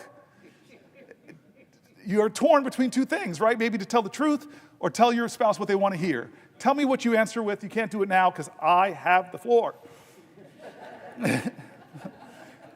And so I take a moment. Am I going to tell the president what I really think of the section, or am I going to just say, yes, Mr. Leader? So I decided, he called me up hour before speech. He must really want my advice. And I gave some hard input. Turn this dial down more, turn this one to whatever. And he said, okay, Cory. Abruptly, he's gone. I go home to the office, back to the office. I tell my chief of staff, I just got a call from the President of the United States. He asked for help with a speech. What a crazy life moment while I stood on the steps like the Bill. I'm just a Bill. Anyway, we get back here, and it's a wonderful moment in the Senate. I don't know if anybody has the privilege of seeing what we do. We all gaggle around those doors. We talk to each other. People think we always fight and yell. That's not the case. Democrat, Republican merge into this ball of senatorial humanity, and then those doors open. I love it. Because you walk out. You walk past Thune's office, which used to be the Library of Congress. You walk past the old Senate chamber, where some of the greatest debates in American history and violence on that Senate floor with the caning of Sumter. You walk through the dome, the statue by an 18-year-old woman named Reams of Lincoln, the suffrage leaders, Martin Luther King, presidents, extraordinary presidents. Then you walk past where the old House used to meet. And you love this, I love this, those little gold plates on the floor where presidents had their desks, exactly where the presidents have their desks. Most people go in right under Junipero Serra, California's statue. Under that cross is Lincoln's gold plank, people that were in the House and served in the presidency. That's not my favorite one, though. It's John Quincy Adams. Why? You know this. The only person in American history ever, it'll probably never happen again, where somebody went from the presidency and came back to the House, ran for a House seat, worked at that spot where that desk was till he collapsed, was carried off the floor, he would soon later die. Amazing. Maybe a future president will. Maybe Obama's going to get, and I got to run for the House. Then you get into that old chamber. And we sit down, we find our seats. And that great moment, I don't care if you're a Republican or Democrat, when that person walks in and says, the President of the United States of America, I still get that feeling. Joe Biden comes in, and I think he sets a record for the longest it would take to get from those doors all the way down. Everybody he's talking to, Marjorie Taylor Greene, what's up? He's just touching everybody. He gets up there, he gives a speech. Now, you know that this is an aerobic event. You stand up, you sit down, you stand up, you sit down. You got to get your squats in when you're doing it. Get the exercise for a little while. Well, this part of the speech he called me on is, and I'm sitting down, and I hear my input in the speech. I don't know if you all noticed it, my colleagues, but I was the first person to stand up for that section. And I was looking at shots. Get up, man. This is the best speech ever given. It was amazing. I go home, I'm kind of buzzing about the whole experience, and then I'm lying in bed, and I unfortunately have my phone on my nightstand. It goes off, and I see a number I don't recognize. I open it up, and it says, Senator Booker, this is John Meacham, the great historian. Thank you for helping the President of the United States with his speech. You made more of a difference than you'll ever know. And my first thought was, how do I print this out? How do you print out a text? So he gave me his cell phone number, and now I'm going to troll him. I'm going to keep calling him until this historian comes to my office, and finally he relents, and he comes. And now he steps into your domain, my brilliant friend of history. I express worry, fear, concern, demagoguery in our land, rising of tribalism. I dump on him. I'm normally a prisoner of hope. I'm normally a purveyor of finding your joy, even in the toughest of times. And he listens for a while, and then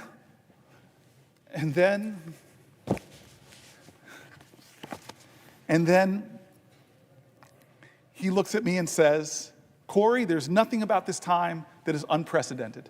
It's all precedented. You want to talk about demagoguery? And he goes through every generation of Americans having extraordinary demagogues. I read Margaret Chase Smith's incredible speech on this floor against the demagogue and the demagoguery within our own party. He talks about the number one radio show in all of America. The majority of Americans listen to his anti-Semitic screeds. Father Coughlin. He went through them all. And he said, you want to think worry? He said that there was an American general in the Depression. He said his name, I'm forgetting it now, I'm not at my best, and said that this guy was calling for a military takeover of our democracy. You want to talk about authoritarianism? He talked about a senator here on the left, Huey Long, who was calling for the people to storm the Capitol. He went through this all, and he said, every single time, Nazis in Manhattan, at Madison Square Garden. I couldn't believe it. It was unbelievable. I wish people were there listening to this guy as he went through all these times when America was at a crossroads, when we came upon a moral moment. And he said, what happened, how we chose the right path, when people were trashing this document or treading on it or undermining it, when demagogues rose to the highest points of popularity in our land, how did we stop it? Well, he looked at me with some sympathy and said, not you guys, not a senator. It was that the better majority of American people said enough. They chose to define the soul of our country. He gave that phraseology to our president. And he said the soul of America is not the people in office, it is the everyday citizens who choose the better angels of their nature, who choose right over wrong, who recognize a moral moment and know that they have to stand up and bend the arc of the moral universe, or more importantly, steer the ship of our state out of the troubled waters into the clear, open sea. I rose here, and I've gotten into lots of questions with my colleagues, but I rose hoping to read more and more of the stories as many Americans as I could. And during the night, my friend Chris Murphy and I read a lot of them. You know me well, my friend. You know the truth of all of us in this place. You know the truth of everybody. We're all mountain ranges. We all have peaks and we all have valleys. You, my friend, have seen my valleys, me at my worst. I've failed as a leader at times, or at least come up short from my own personal expectations. You've seen me at some of my better moments. I know we have obligations. I know people are right to be upset or demanding of us right now. Please help us. What are you doing in the face of people that might make it so that that we might not have elections, or might make it so that we do break things in this government that can never be fixed? As one of the speakers that came into our caucus, the people that wrote the book, How Democracies Die. Great nations, great civilizations, forget democracies, don't necessarily die from external threats. They die from internal corruption. Look, think of the Roman Empire. Think of the Soviet Empire, crumbled from its own corruption, failure to live up to its promises and ideals. We are at this moment. I am here to tell you, America, to tell my friends and colleagues and anybody who cares to listen to a senator from New Jersey that we are at that moment. We're past that moment.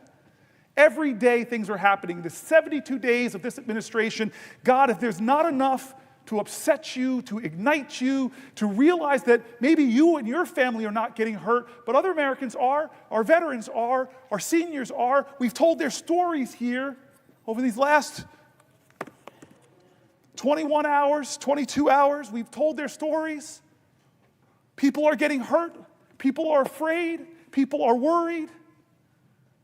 And people I don't even agree with are getting disappeared. Law firms that I've known for my entire career, are being forced to kowtow to this president.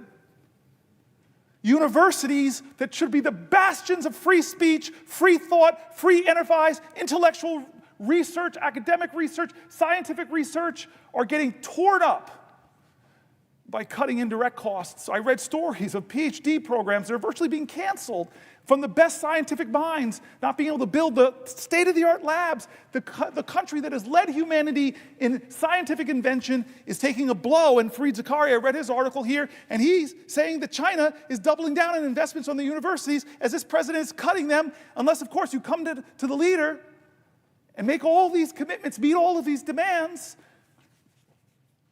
There should be enough already. It should be enough already.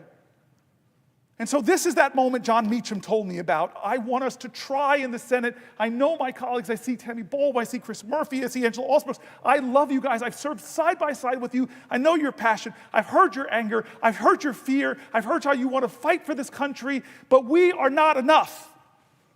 We can do demonstrations. We can do demands. We can try to do things differently. In fact, we must. I will definitely yield to Tammy Baldwin, my friend and my colleague. To another question. Thank you very much. I don't have that much gas in the tank, but hold on, let me say it right. I yield for a question while retaining the floor. So noted. Thank you. Senator, since you have taken the floor, which I suppose is nearly a full day now, there have been new breaking news of mass firings. Perhaps others have come to the floor to talk about it, but you were just talking about how great democracies are shredded, sometimes from within. Look, one of the pieces of breaking news today was the mass firing of our nation's public health agency within it. Today it was reported that the Health and Human Services Department began firing up to 10,000 more people. It's more than the previous firings, including researchers, scientists, support staff, and senior leaders. These are people who are doing work to keep our children safe from preventable illnesses, and researchers who are searching for cures and treatments for diseases that plague our families, like cancer and diabetes and Alzheimer's. And look, we can all agree that government could be and should be more efficient. But here is where I disagree with the unelected Elon Musk and people like our president.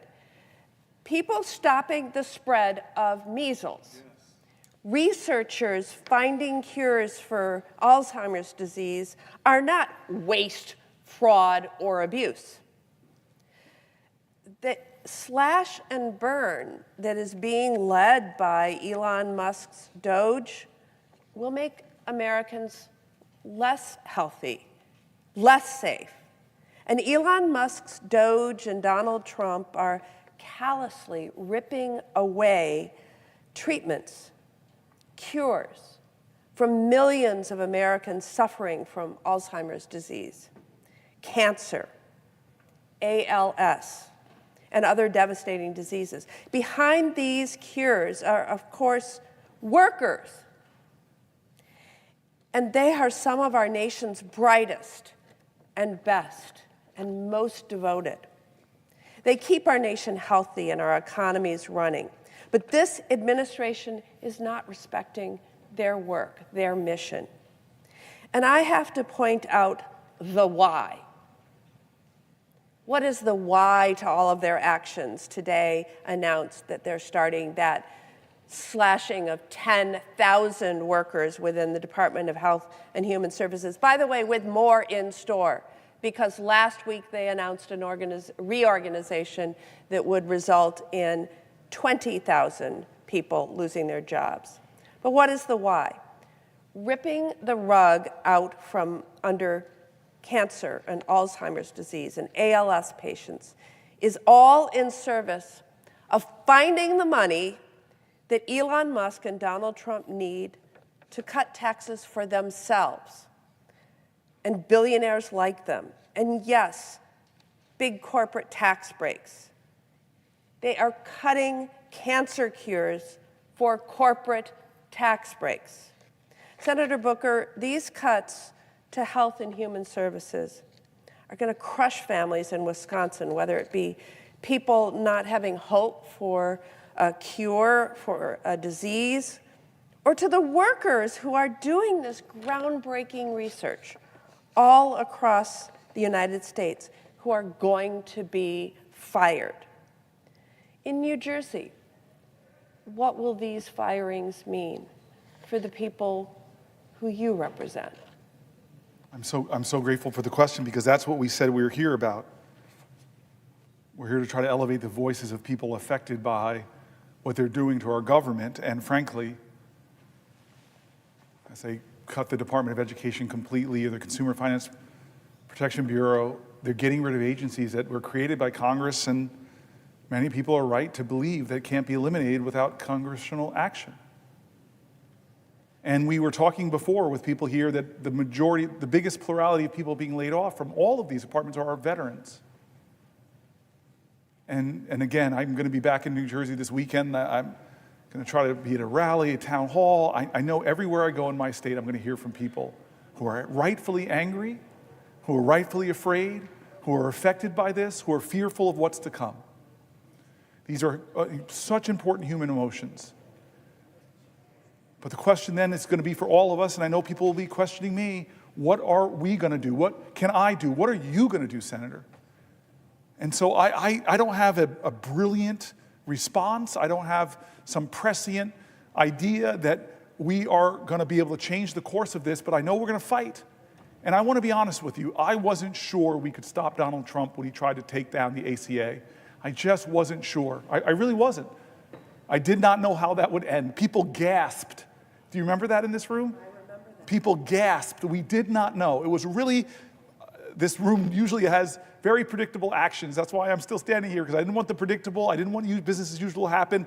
It's rare that we have unpredictability on this floor. It's usually finely orchestrated. You and I both know this, but that day, no one expected that, or at least wasn't sure. It was drama. It was a moment, and we won.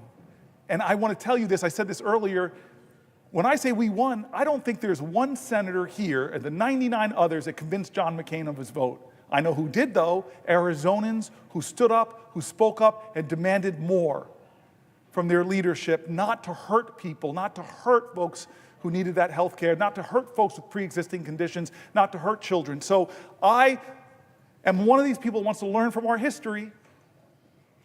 I want to stand here today and tell you I'm going to do everything I can. I'm willing to go to some lengths.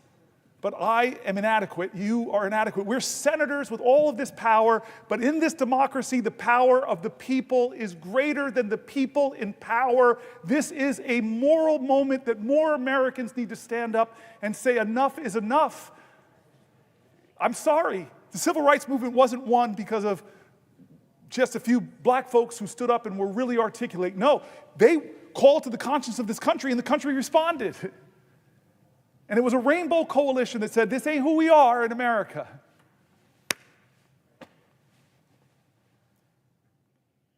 So I know New Jerseyans are hurting. I know I've been to your state. I love your state. I love sitting side, but we had some fun in your state together. We've seen young artists, business people. You are this person that says this word over and over again, more than any Republican or Democrat, buy American, and created so many jobs in your state.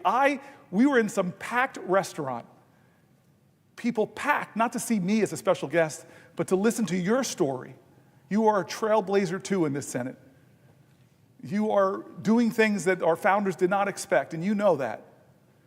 And you want to stand up. I heard you in our caucus. I heard you in the Schumer's leadership meeting, standing up for people that are most marginalized, most looked down on, most talked about. I hear you, Tammy. Will the senator respond to another question? I won't respond to a question. I'm going to read this for the 75th time. I will yield for a question while retaining the floor. Thank you, Senator Booker. You just talked about your visit to Wisconsin. You've had many, but there was one that you're talking about that I remember really well and really fondly. I had the privilege of hosting you and showing you what our state had to offer. Yes. Something that I likely bragged about then, like I often do, is that the Badger State is known for making things. While I know you don't indulge in all of the things that we do make, because of course we have our iconic products like beer and brats and cheese, but we also build motorcycles and big industrial ships and engines that power our Navy and so much more. People who give a ship. That's right. Make one too. Yes. Build them. And of course, behind it all is our workers, as you were just talking about. And whether they are in a marsh harvesting cranberries, we're number one in cranberry production. We're in the top country. 5 in New Jersey. I know, but we're number one. Okay. Not that I'm competitive here.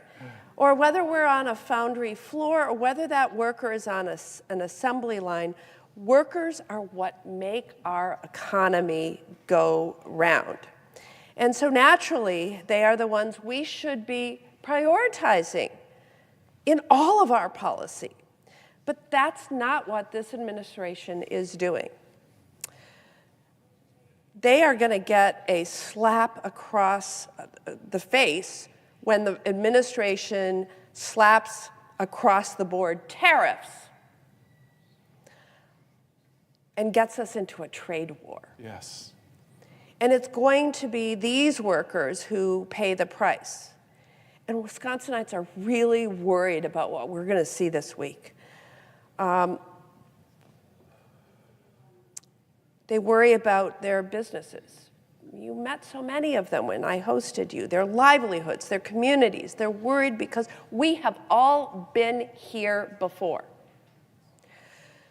Wisconsin was one of the hardest hit states by retaliatory tariffs last time Donald Trump started a trade war. During Donald Trump's last trade war, American farmers lost $27 billion in export sales.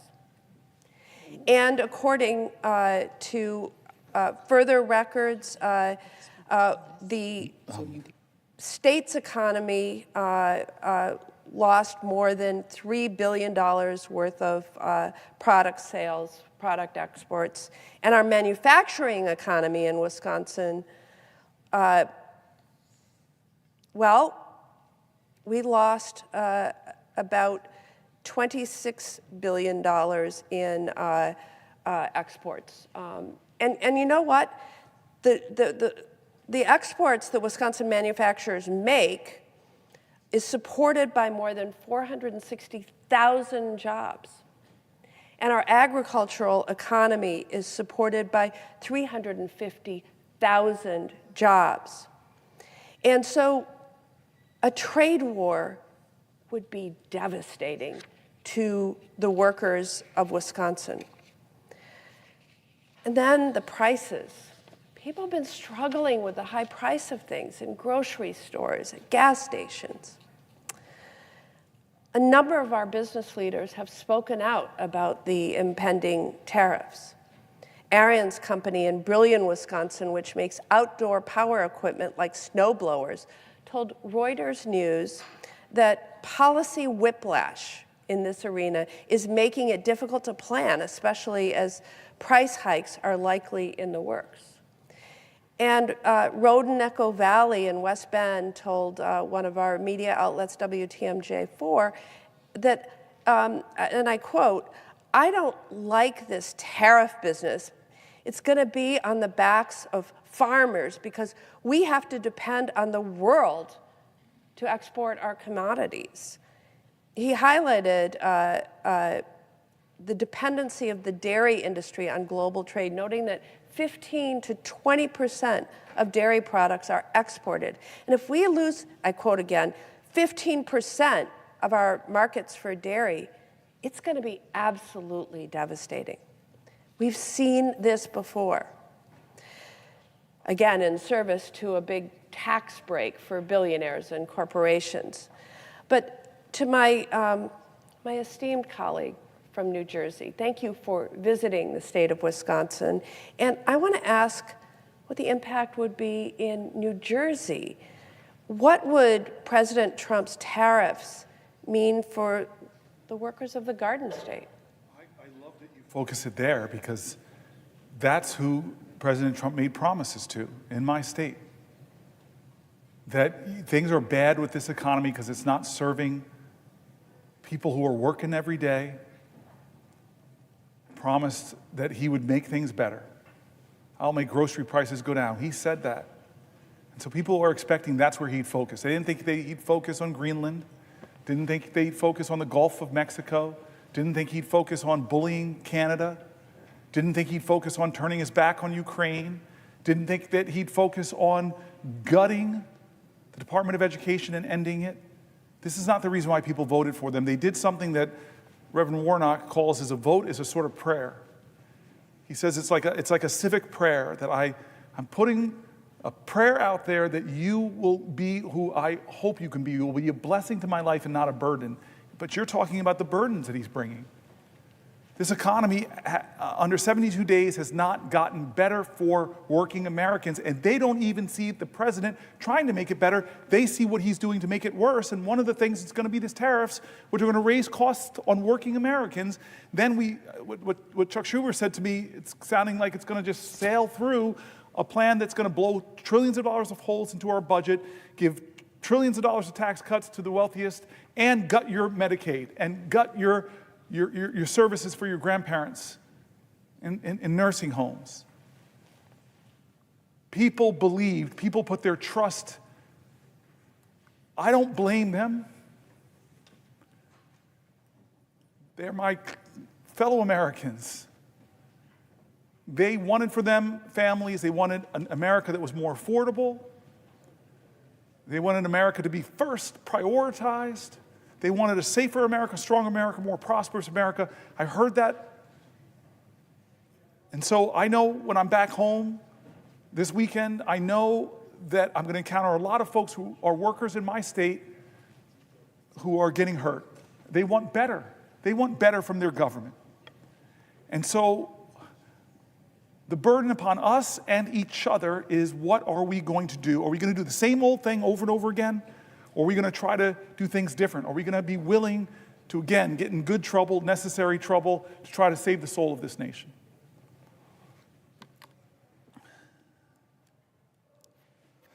I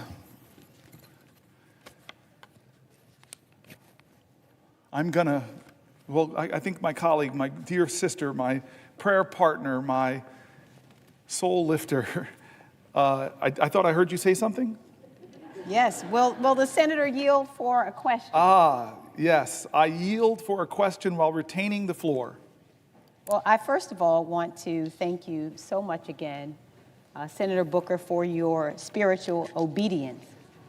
And I think it's necessary for me to say as well today to you, on behalf of so many of us who are watching right now, how extraordinarily proud we are of you. I would dare say that you are, in so many ways, our ancestors' dream. And how powerful it is for all of us who are watching to recognize that in this very chamber you are standing today, 67 years after this podium was used, for the 24 hours that you have used the podium that was used to block the passage of the Civil Rights Act of 1957, and today you have taken over the podium, sacrificed your own comforts. You have suffered over 22 hours to stand here today to talk instead about the greatness of America and to speak about it in such a way that reveals the love you feel for our country, and we thank you for that. This country needs right now bravery. It needs leaders who are unafraid to stand up and speak truth to power, to not hold back when calling out these callous and inhumane acts that are perpetrated by this president against the American people. And when I talk about the American people, we know who we're talking about, against our veterans, against our seniors, against our children from every corner of our country. And I want to talk specifically today about our children. Mahatma Gandhi noted that the true measure of any society can be found in how it treats its most vulnerable members. This president is failing America's children, and he's doing so by harming our education system. We remember as well very fondly when Nelson Mandela said, "Education is the most powerful weapon which you can use to change the world." And I think many of us recognize that that is exactly why we're seeing all of the attacks that we've seen on this system, because we recognize that education allows us to change the world. Last Friday, Secretary McMahon shut yet another critical lifeline off to our states and our schools, canceling extensions that the department had previously granted to states to draw down their COVID relief money. States like Maryland originally got extensions to finish spending the remainder of these critical dollars on long-term projects, like teacher recruitment, tutoring, and other services for students. We know in particular Anne Arundel Public Schools brought Chromebooks for students with their funds, but Maryland still has a remaining ESSER balance of nearly $150 million. $150 million, that's on top of the millions that have already been clawed back, frozen, or withheld from the state by this administration. These are funds that districts like ours from all across the country were using for school construction projects and mental health supports for students.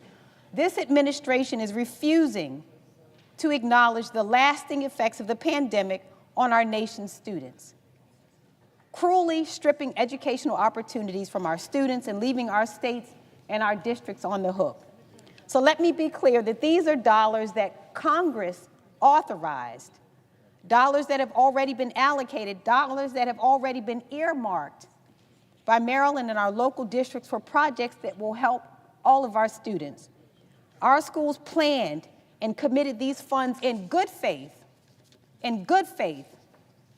Our states have acted in good faith, and this administration is acting in bad faith, pulling the rug out from underneath them, blowing a hole in their education budgets. Our governor had this to say, and I quote, "The clawback of these previously committed funds would place an undue burden on our school systems and undermine our collective efforts to strengthen education across the state."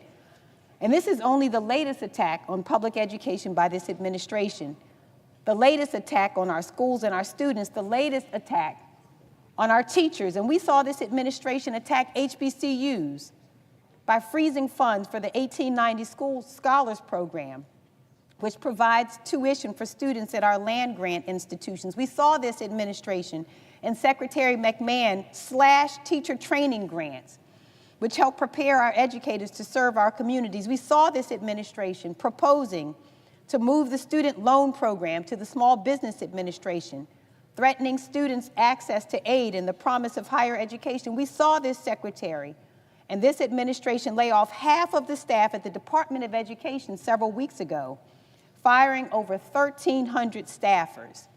And I want to talk for a minute about who the department fired.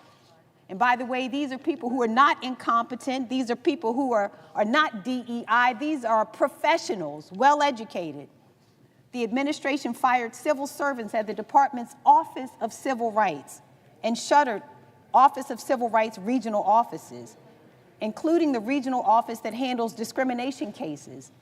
And I want to make really clear, and I want the American people to hear this, that what decimating the Department of Education and the Office for Civil Rights means, it means that attorneys who intervene when schools ignore complaints from students who are repeatedly called racial slurs, or who are subjected to hateful speech or imagery like swastikas on campus.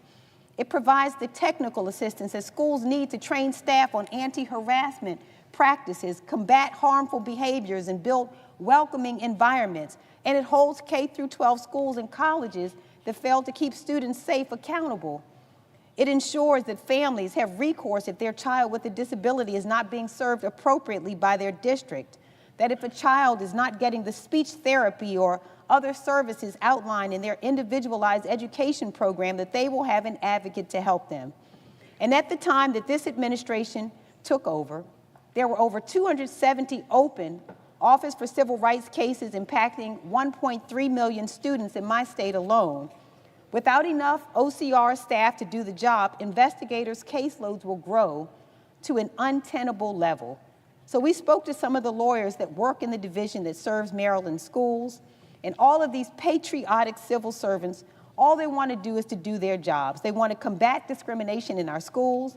They want to ensure that every child has the opportunity to learn in a safe environment, and these civil servants don't know that that mission is possible, as they and so many of their colleagues are ruthlessly fired by this administration. These cuts are catastrophic. I dare say that they, like so many other decisions by this administration, are wicked. And so, Senator Booker, here is my question. What are you hearing from families in the state of New Jersey as this administration dismantles the Department of Education and slashes opportunities for students and families?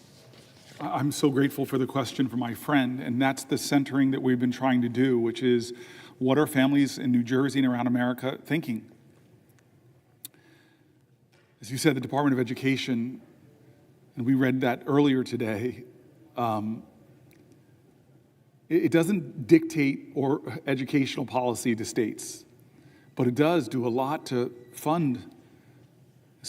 do funding for special needs kids in the states. And so I'm already hearing from parents of kids with special needs and what the impact it will have if those resources are cut. Everything from the programs that help young people afford college, to programs that I've worked with people that help schools afford advanced scientific equipment so the bright minds, the geniuses of our state and the country can have the equipment they need. This administration is cutting things that are hurting families, and we are hearing from them. We're hearing from veterans, we're hearing from the elderly, we're hearing from people that are taking care of the elderly, we're hearing from people who run our hospitals, we're hearing from people that run our universities and who talk about the science funding and the cutting of PhDs. We're hearing from people who rely on Medicare and Medicaid, who rely on Social Security. We're hearing from people that are appalled that their nation bullies smaller nations like Canada or Greenland. We're hearing from people that are shocked at what they're doing to the most vulnerable people who come to our nation, who have American children, who have American spouse, or being disappeared off of our streets, that have no criminal record. We're hearing from people that don't think it's right that a president should have a meme coin that allows him to enrich himself, to hawk his power and position for even greater wealth. And so I've done everything I can, and I'm going to do more. I've still got a little gas in the tank to elevate those voices. Will the senator yield for a question? Before I yield, because I just keep wanting to exercise this power that I might have for a little while longer, and exercise it over a man that I have a real chip on my shoulder. He's a senator from Arizona. Yeah, he's been a military fighter pilot. He's been an astronaut, has been out of this world. But what ticks me off, sir, I've said nice things about everybody else, but I'm not saying them about you, sir. Because when I go home to New Jersey and I walk through my airport, I was a Newark mayor, my airport, I see your big bald head up in big picture of you saying New Jersey Hall of Fame, Mark Kelly. Who the heck am I? You're the senator from Arizona, but yeah, you're right, okay. This great, celebrated military veteran and astronaut who grew up in New Jersey, who went to high school in West Orange, whose parents were cops. And so you have the accolades in my state, and I am proud of that. And proud I get to serve with you. I still have the floor, stop trying to speak. Well, There's rules in this place. Don't make me think the parliamentarian or the presiding officer. Thank you, sir. Thank you, sir. Senator, my apologies for the big With giant... that kind of deference, I now will yield for a question while retaining the floor. My apologies for my giant mug at Newark Airport, where I overshadow me literally. As Senator Booker knows, I did grow up in the state of New Jersey. And growing up in New Jersey, I came from a very working class family. My family didn't have a lot of money. My dad was a cop. He was a union member. From my earliest days of remembering my mom going to work, she started out as a waitress. And I remember those days after working these night shifts at these banquets, how tired she was. She would work some long hours. And then she became a secretary, but she also would work as a waitress at the same time. And this was just to make ends meet. Eventually, my mother decided that she wanted to become a police officer like my dad. But this was New Jersey in the 1970s. And for a woman to become a cop, it was really, really hard. It was practically unprecedented. And my mom had to take a written test and then a physical fitness test. And the physical fitness test, it was designed for men. And part of this test required that my mom climb over this 7-foot 2-inch wall. Now, my mother was all of about 4 feet 13 inches tall. And to help my mom out in passing this test, my dad built a replica of this wall made out of a door between 2 pine trees in our backyard. He didn't tell her he made it an inch higher at 7'3". And I'd watch my mom go out there after dinner every night and try to get over this thing. And initially, she couldn't reach the top. And when she finally could, she would usually just fall off into the dirt. But my mom, she wasn't one to give up. And eventually, she was able to get over this thing. But it took her a long time. But she practiced for months. And when she finally took this test, instead of getting over in the required 9 seconds, she got over in 4.5, much faster than almost all the men. And my mom became one of the first female police officers in northern New Jersey. And she kept that job for a long time until eventually she was injured. And by the way, it was the union that protected her rights after being injured on the job. But I remember how this job changed our lives economically. Both of my parents having good paying union jobs. It meant more money coming in the door, more money for our family, more money to play sports. It was part of what allowed my brother and me to chase our American dream, to serve in the United States Navy and eventually both of us as astronauts at NASA. And we were able to do that because our parents worked hard and they sacrificed for us.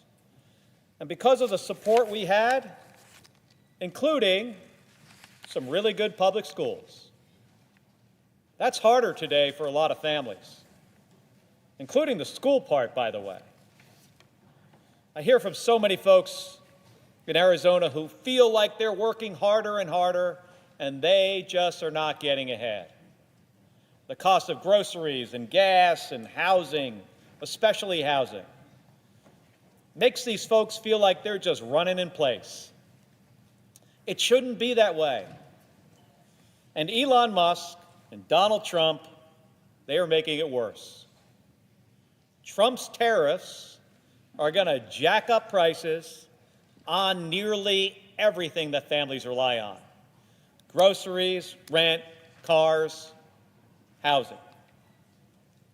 They're even trying to do away with the Department of Education. Now, how is that going to help kids get a good education? And if they're successful, their plan to gut Medicaid in order to pay for a giant tax cut for rich people, it's going to be even tougher for hardworking Americans, hardworking New Jerseyans and Arizonans to get ahead and achieve their American dream. So as a fellow kid from New Jersey, man, I never expected that tax cuts for rich people would potentially kill the American dream of kids all over this country. But it could. And as a kid, you, Senator Booker, growing up in New Jersey, I'm interested to hear what was your American dream and why would these giant tax cuts make that kind of dream harder? I appreciate the New Jersey Hall of Fame member, the only one in the United States Senate, and I appreciate his question. I appreciate the service of his parents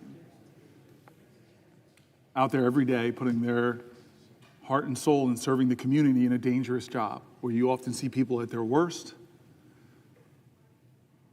I said this earlier, James Baldwin said, children are never good at listening to their elders, but they never fail to imitate them.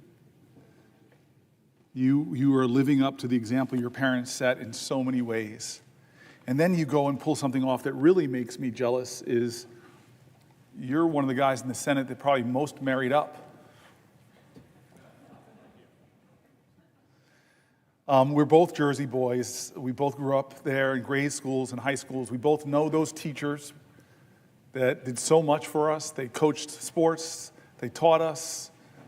I'm going back for a funeral for a great man in New Jersey named Ed Kohler this weekend, who was one of the greater influences in my life in high school. And you know how much people invested themselves. I remember learning Little League from a guy that would come back from working at a gas station, a parent of another kid. I still remember his big, thick hands teaching us how to hold the bat. And this guy's working a job at a gas station and rushes home to teach his kid Little League, but treated me, only black kid, like one of his own kids. Special communities, special heritage, a special culture that we share, this Jersey culture. We got the chip on our shoulders, we're tough, we're strong, we're proud. And a lot of New Jersey's watching. Thousands of letters and emails and phone calls from all over New Jersey. Andy, Kim, and I are hearing from so many people. And they're afraid, they're angry, they're worried.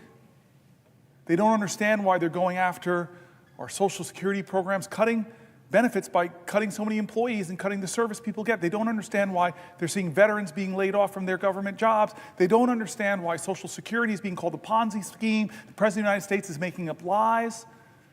They don't understand why veterans and Medicaid and Medicare, there's so many things that are making people worried, and I'm hearing their letters, and they're praying that we stop some of these things, like $880 billion worth of it. And the question is, why?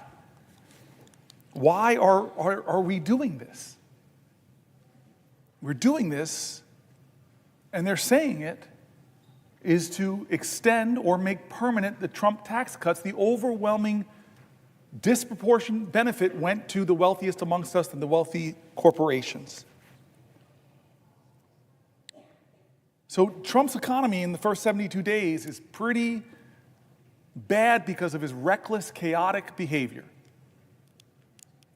Prices are up, inflation is up, the stock market had its worst quarter in 2-3 years. Consumer confidence is down, and now we're going to see tariffs tomorrow, which are going to further drive up prices, create more chaos. Trump squandered the progress we were making on the economy. He tanked the market. He jacked up prices. Is it any surprise that Americans are feeling more pessimistic, as I said, with consumer confidence going down? And what's his first major legislative push? This is what we're talking about, my colleague, my friend, my fellow New Jerseyans. His first big legislative push in this body is not to help families. No plan to lower costs. That's what he said he would do. Is his first legislation coming here about lowering costs? No. Is it any relief for seniors? Is it some big idea like we did to lower prescription drug costs? No, that's not what he's doing. Is his first priority helping our veterans? No. What is his first priority? As I said, it's extending the 2017 Trump tax cuts, a multi-trillion-dollar giveaway that slashed corporate taxes and overwhelmingly benefited the wealthy and left the middle class with crumbs, relative crumbs. He and his allies promised that the benefits would trickle down to workers. That was what we heard. It would pay for itself, was said. But in 2022, the Fed and the Joint Committee on Taxation confirmed the truth.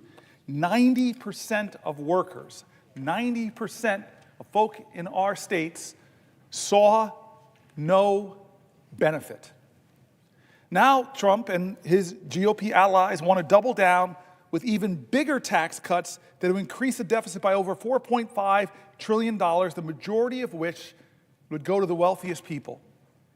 Let me read what the Center on Budget and Policy Priorities and how they describe the plan. Here's a quote of their writings. Following a presidential campaign in which Donald Trump promised to improve the economic circumstances of working families, House Republicans are instead pushing to extend all expiring provisions of the costly 2017 tax law, which are heavily skewed to people with the highest incomes, and add new tax cuts on top of that. The Republican-controlled House passed a budget resolution on February 25th authorizing the $4.5 trillion in tax cuts through 2034 and called on committees to partially offset the cost with true $2 trillion in cuts. Are they cuts to the wealthiest? No. These cuts will inevitably hit programs such as Medicaid and SNAP, which help millions of families afford essential needs. Extending the inspiring tax cuts for individuals and large estates would double down on the flaws in the 2017 law by, one, giving benefits, the biggest benefits to the wealthy. Households with income in the top 5% who have incomes over $320,000 would receive roughly half of the benefits. So millionaires above that, billionaires, all together, they would receive roughly half of the benefits. Ballooning the deficit, along with the 2021 and 2023 tax cuts enacted under President Bush, the 2017 law, along with the 2001 and 2003 tax cuts enacted under President Bush, the 2017 law has severely eroded our nation's revenue base. The House budget would compound the damage, adding hundreds of billions of dollars to the deficit each and every year. Extending the 2017 tax cuts would cost $3.6 trillion through 2034. Failing to significantly boost economic growth, workers' earnings, and other benefits will not be seen. The trickle-down benefits that proponents claimed in the 2017 law that they said it would produce never materialized. And the law hasn't come close to paying for itself, as I heard on the Senate floor from my colleagues. They said, oh, this is going to pay for itself. Oh, this is going to pay for itself. Yet the House budget claims that extending the tax cuts would generate trillions in revenue, far more than any independent estimate. As of 2017, an alternative path is available. Congress should work towards creating a fairer federal tax system that raises more revenue from wealthy people and corporations and supports high-value investments that expand opportunity and promote more shared prosperity. During the 2017 debate, Trump administration officials and prominent proponents claimed the tax law would yield broadly shared benefits by boosting economic growth. President Trump's Council of Economic Advisors claimed the centerpiece corporate tax rate cut would very conservatively lead to a $4,000 boost in household income. What a lie.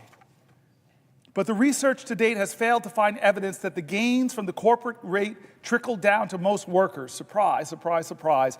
A study by economists from the Joint Committee on Taxation and the Federal Reserve Board found that workers below the 90th percentile of the firm's income scale, a group whose incomes were below roughly $114,000 in 2016, saw no change in earnings from the tax cut.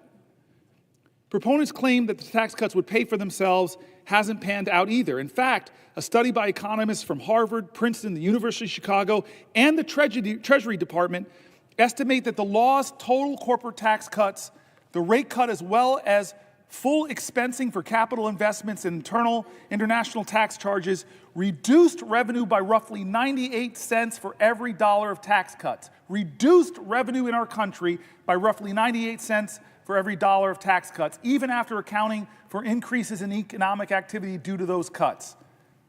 Similarly, proponents argued the law's 20% deduction for pass-through businesses, partnerships, S-corps, and sole proprietorships would boost investment and create jobs.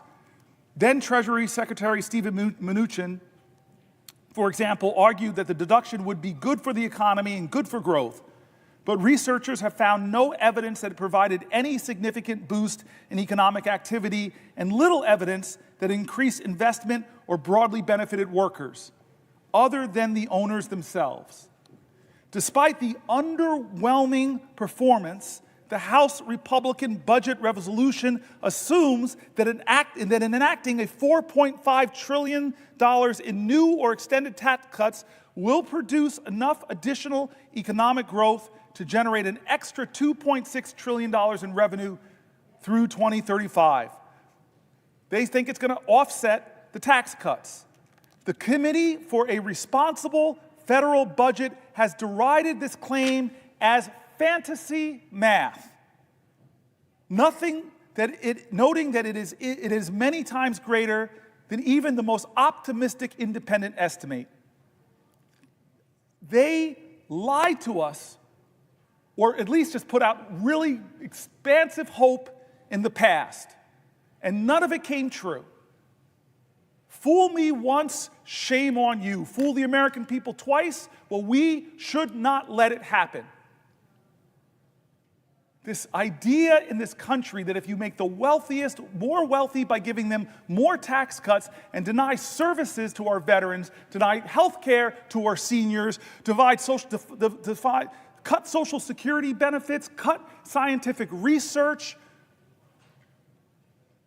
cut programs that protect people's safety and security, that is going to somehow help our nation to prosper as a whole. You're kidding yourselves. We have the evidence. We have the analysis. And this is the crazy thing. As I heard from Chuck Schumer, that Republicans are now trying to hide the true cost of their billionaire tax cuts with accounting gimmicks. The New York Times interviewed budget experts from across the political spectrum to shed light on the Republicans' trickery. And this is the article I want to read. I know some people have questions. I want to read this article because Schumer shook me.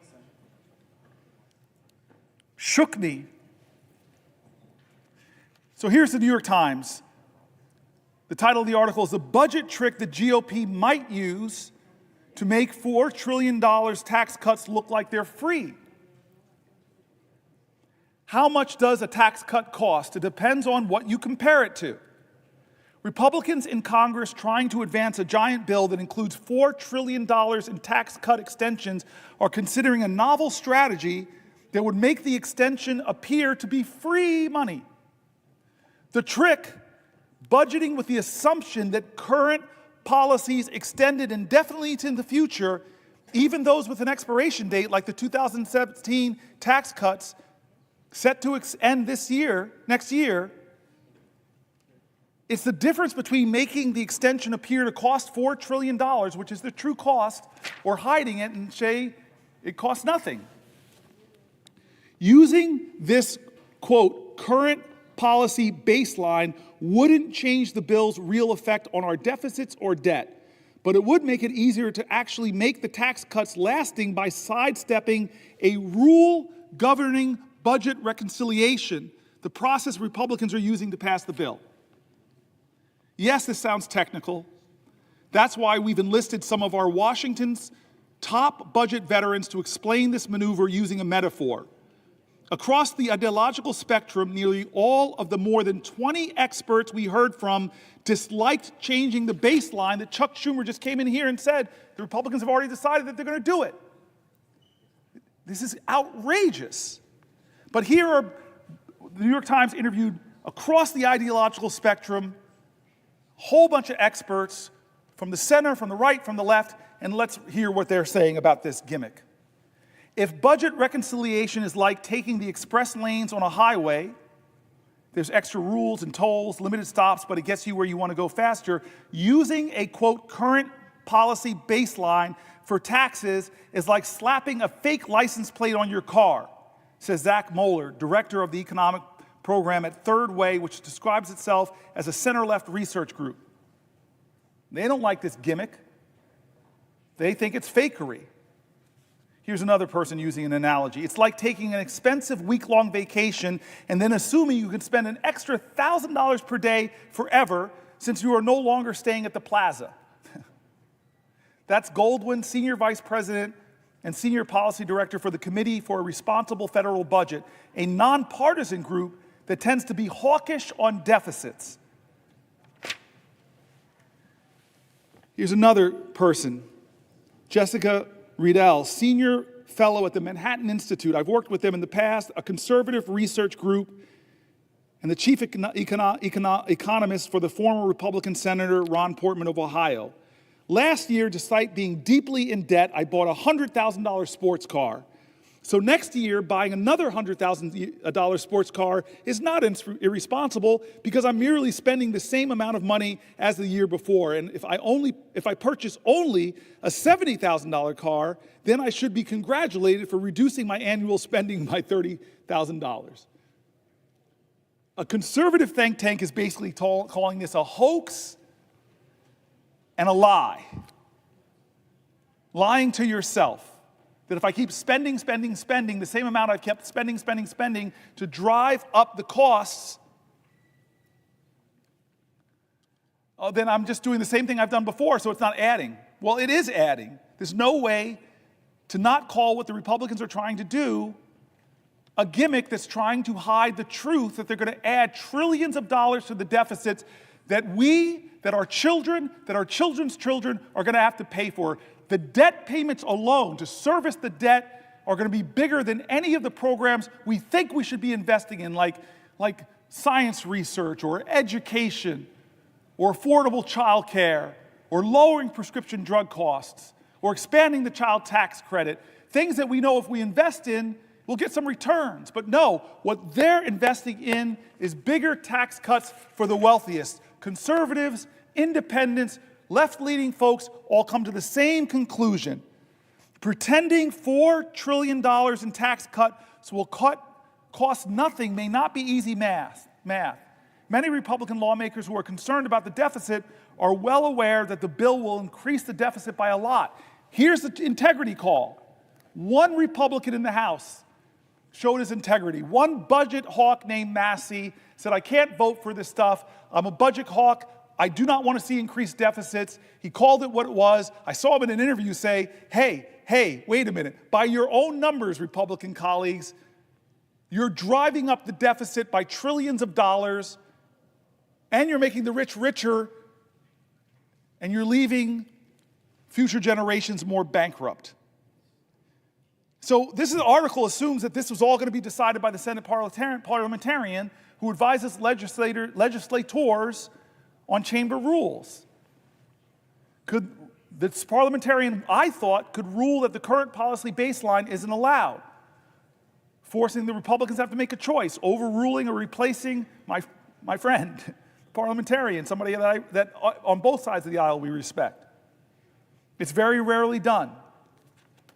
I've been here for 13 years. We've had the same parliamentarian.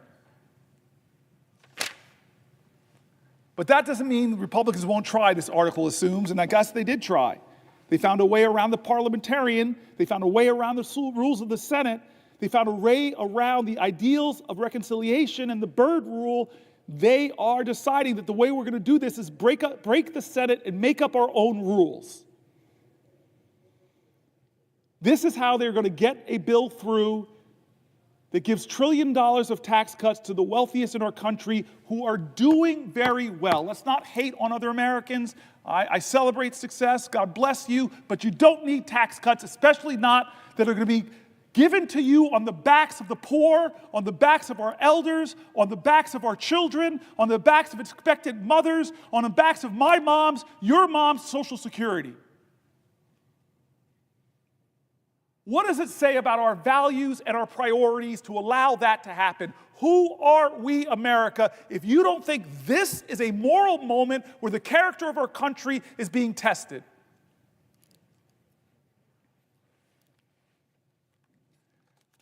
I tell you, the Senate has stopped crazy gimmicks like this before, but the persuasive power of Democratic senators probably won't be enough. We as a country, like these economists that are Republicans, that are Democrats, that are nonpartisan, who called out this budget gimmickry for what it is, when is it enough? When they came after journalists, when they came after colleges and universities, research and science, when they came after law firms who had the audacity to defend clients or to represent clients that were suing the president, who, God bless America, lost in civil courts, lost in criminal courts. When do you cross your line? We can't let this happen. It's not a right or left moment, it's a right or wrong moment, it's a moral moment in America. I've read Republican after Republican, from Republican governors to Republican mayor groups, from the Cato Institute to the Manhattan Institute to AEI, calling out this budget gimmickry for what it is, and the result will be the same: blowing up our federal deficit to stratospheric, almost unimaginable levels. This is wrong every way you look at it. And if your values are fiscal conservatism, then vote with your integrity and vote against that. If your values are a fiscal hawk and you hate deficits, well, vote against this bill because it violates you. Don't make up some fantasy that this is going to pay for itself. The 2017 tax cuts didn't. And you're going to extend them and say, well, it's going to happen this time. Oh, don't worry about it. It's going to happen this time. No, it's not.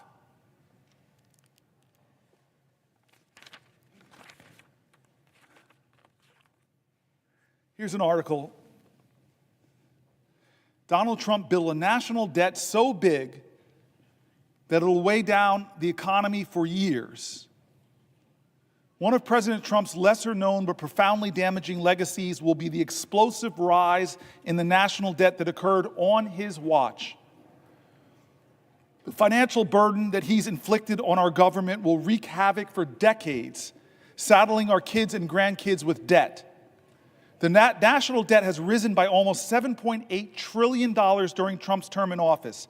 That's nearly twice as much as what Americans owe in student loans, car loans, credit cards, and every other type of debt other than mortgages combined, according to the Federal Reserve Bank.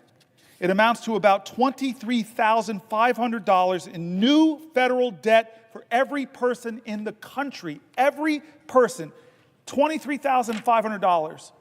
The growth in the annual deficit under Trump ranks as the third biggest increase relative to the size of the economy of any U.S. presidential administration, according to the calculation by a leading Washington budget maven, Eugene Sterling, I'm pronouncing the name wrong, co-founder of the Urban Brookings tax policy. And unlike George W. Bush and Abraham Lincoln, who oversaw the larger relative increases in deficits, Trump did not launch 2 foreign conflicts or have to pay for a civil war. In peace times, he's number 3. Not the reason you want to be like Lincoln. Economists agree that we needed massive deficit spending during COVID-19 crisis to ward off an economic cataclysm. But federal finances under Trump had become dire even before the pandemic. That happened even though the economy was booming and unemployment was at historically low levels. By the Trump administration's own description, the pre-pandemic national debt level was already a crisis and, quote, a grave threat to our nation. The combination of Trump's 2017 tax cut and the lack of any serious spending restraint helped both the deficit and the debt soar. So when the once-in-a-lifetime viral disaster slammed our country and we threw more than $1 trillion into COVID-19 related stimulus, there was no longer any margin for error. Our national debt has reached immense levels relative to our economy, nearly as high as it was during the end of World War II. But unlike 75 years ago, the massive financial overhang from Medicare and Social Security will make it dramatically more difficult to dig ourselves out. Falling deeper into debt is the opposite of what falling deeper into the red is the opposite of what Trump, the self-styled king of debt, said would happen if he became president.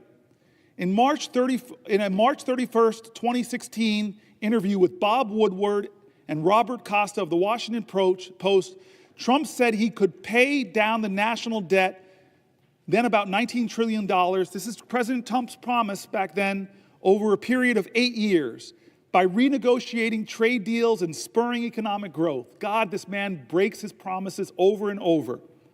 After he took office, Trump predicted that economic growth created by his 2017 tax cut, combined with the proceeds from the tariffs he imposed in 2017 on a wide range of goods from numerous countries, would help eliminate the budget deficit and let the United States begin to pay down its debt. On July 17, 2018, he told Sean Hannity of Fox News, "We have $21 trillion in debt. When the 2017 tax cut really kicks in, we'll start paying off the debt like it's water." That's Trump on Fox News. Lying. 9 days later, he tweeted, quote, "Because of tariffs, we will be able to start paying down large amounts of the $21 trillion in debt that has been accumulated, much by the Obama administration." The guy can't help blaming Obama. That's not how it played out. Nothing he said came true.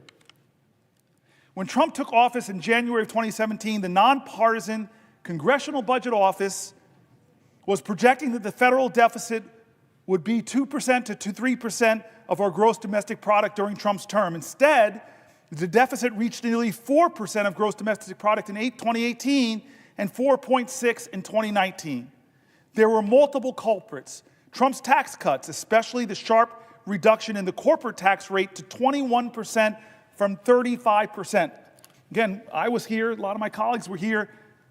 The big business groups were coming in asking for 25% from 35%. And Trump said, nah, you're asking me for 25, I'm going to give you 21%. Cut your taxes even more. It took a big bite out of federal revenue. The CBO estimated in 2018 that the tax cut would increase deficits by about $1.9 trillion over 11 years. Meanwhile, Trump's claim, I wish the author wrote Trump's lie, but he says Trump's claim that increased revenue from the tariffs would help eliminate or at least reduce our national debt hasn't panned out. Surprise, surprise. In 2018, Trump's administration began hiking tariffs on aluminum, steel, and many other products, launching what became a global trade war with China, the European Union, and other countries. The tariffs did bring in additional revenue. In the fiscal year 2019, they netted about $71 billion, up about $36 billion from President Barack Obama's last year in office. But although $36 billion is a lot of money, it's less than 1/750th of the national debt. That's $36 billion could have covered a bit more than 3 weeks, just 3 weeks of the interest on the national debt. That is, had the Trump administration not unilaterally decided to send a chunk of the tariff revenue to farmers affected by his horrible trade wars. Businesses that struggled as a result of the tariffs also paid fewer taxes, offsetting some of their increased tariff revenue. By early 2019, national debt had climbed to $22 trillion. Trump's budget proposal for 2020 called it a grave threat to our economic and societal prosperity. He called his own damage that. and asserted that the U.S. was experiencing a national debt crisis. However, the same budget proposal included substantial growth in the national debt. By the end of 2019, the debt had risen in our country to $23.2 trillion, and more federal officials were sounding the alarm. Not since World War II have we seen deficits during times of low unemployment that are as large as those that we project, nor in the past century has it experienced large deficits for as long as we project, said the CBO. Weeks later, COVID-19 erupted and made the financial situation far worse. As of December 31st, 2020, about a month left or 3 weeks left in his term, the national debt had jumped to $27.75 trillion, up 39% from the $19.95 trillion when Trump was sworn in. He increased our deficit by 39%. The government ended its 2020 fiscal year with a portion of the national debt owed to investors, the metric favored by the CBO, at around 100% of GDP. The CBO had predicted less than a year earlier that it would take until 2030 to reach that approximate level of a debt, but not under Donald Trump, including the trillions owed to various governmental trust funds. Under his leadership, the total debt grew and grew and grew. It's now at about 130% of GDP. Where are the fiscal hawks? Normally, this is where you give Trump's versions of events, but we couldn't get anyone to give us Trump's side. Judd Deere, a White House spokesman, referred us to the Office of Management and Budget, which is a branch of the White House. OMB didn't respond to our requests. The Treasury directed us to comments made by the OMB director, Russell Vought, in October, in which he predicted that as the pandemic eases, the economic growth rebounds. The fiscal picture will improve, he said. The OMB blamed legislators for deficits when Trump submitted his proposed 2021 budget. Unfortunately, the Congress continues to reject any efforts to restrain spending. It ain't me, he's saying, it's them. Instead, they have greatly contributed to the continued ballooning of the federal deficits and debt, putting the nation's fiscal future at risk. Still, the deficit growth under Trump has been historic. The Tax Policy Center has said that a comparison of every American president using a metric called the primary deficit, they are saying Trump had the third biggest primary deficit growth, 5.2% of GDP. He's our biggest debt man.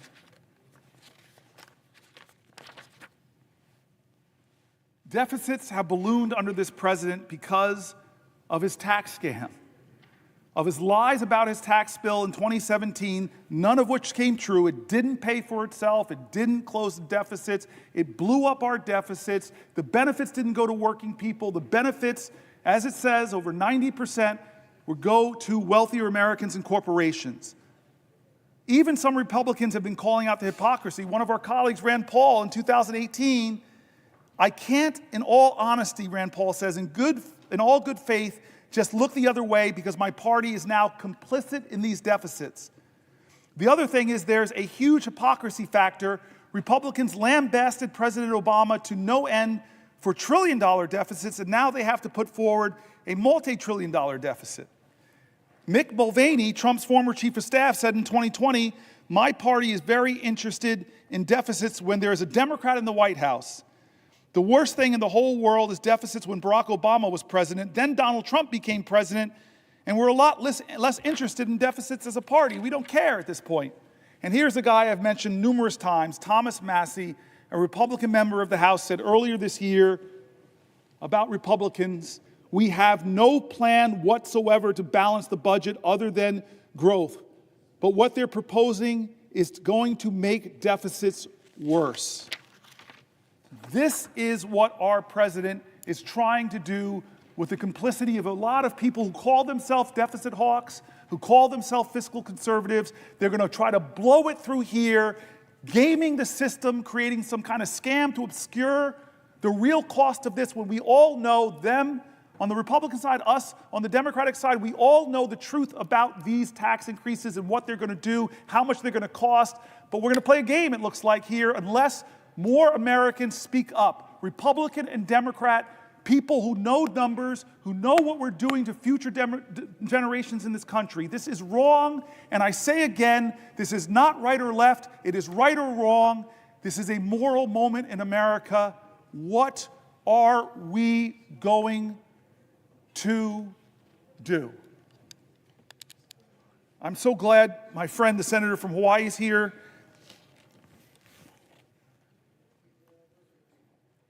I try to keep M&Ms in my desk occasionally if she wants to partake of New Jersey's state product. The M&M was invented in Newark. Truth? Get great trivia here. I'm waiting for the senator from Hawaii, my dear friend, to ask me a question, because I have the floor. Will the senator yield to a question? I will yield for a question while retaining the floor. Okay. I'm glad you mentioned M&Ms.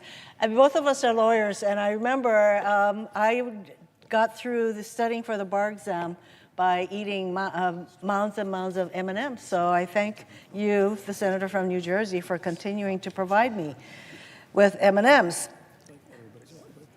I want to thank you, Senator Booker, for standing here for hours on end to push back, to fight against this administration's lawlessness.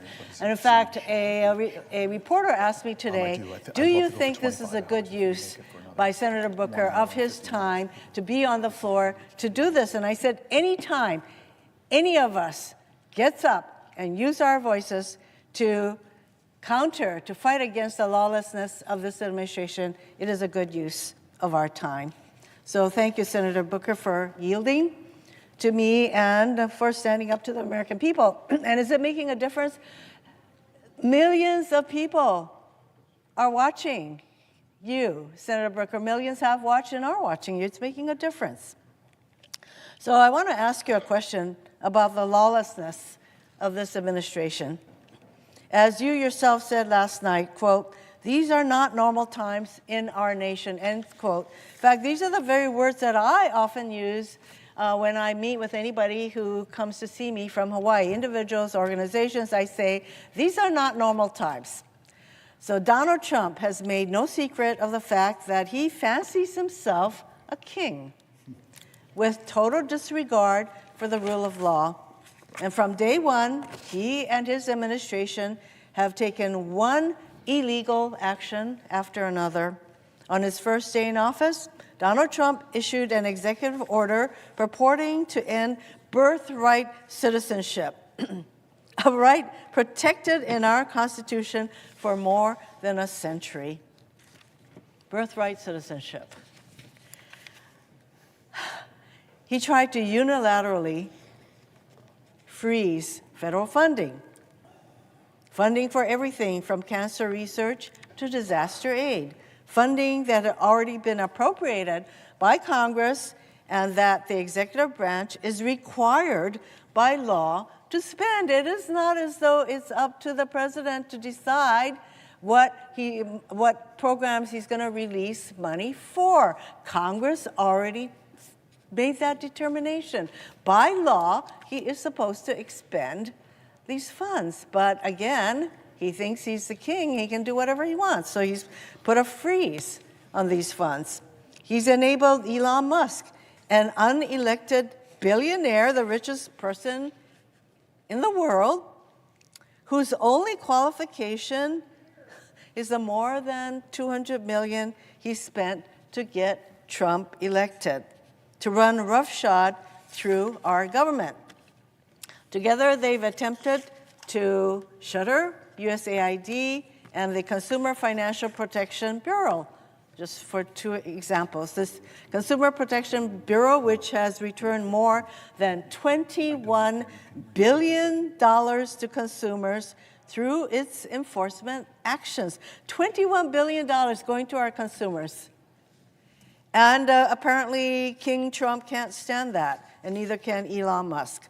These are agencies that do critical work at home and abroad and represent just a minuscule part of the federal budget, but this doesn't stop either Trump or Musk from going after these programs. And Musk's so-called DOGE team has gained access to sensitive databases and payment systems across our government containing the personal information of millions of Americans. So he has access to the Treasury Department database, all our Social Security numbers, our tax payments, all of that. He is running roughshod until stopped by a court on these databases. And they've done all this without any transparency or accountability whatsoever, meaning we still don't know the full extent of where DOGE has been or what they've done. Trump has launched an all-out assault on our federal workforce. He attempted to fire tens of thousands, he actually fired them, who are on probationary status overnight, and only for courts to order them, these thousands and thousands of federal employees in probationary status, to be reinstated weeks later. Talk about chaos, talk about sowing fear. So now he's attempting to reclassify whole swaths of federal employees to strip them of civil service protections and in some cases eliminate their ability to bargain collectively. He fired Department of Justice and FBI officers for seemingly no other reason than their involvement in January 6 cases they were assigned to as rank and file officials, not as though these people at DOJ and FBI had a choice in the kind of cases they were going to be assigned. They were assigned January 6 cases, and the names of these people, there's some 6,000 FBI and DOJ employees who worked on January 6 cases, and there's a fear that those names would be disclosed. He's going after schools, from kindergartners to universities, as part of his war on diversity, equity, and inclusion. There are many examples of the kind of government overreach that they are exercising through their effort to ferret out what they call diversity, equity, and inclusion, which actually, that is a positive. Don't we want to be inclusive? So I want to give you just one example. There was a teacher in Idaho who had a poster in her classroom that said, "Everyone is welcome here."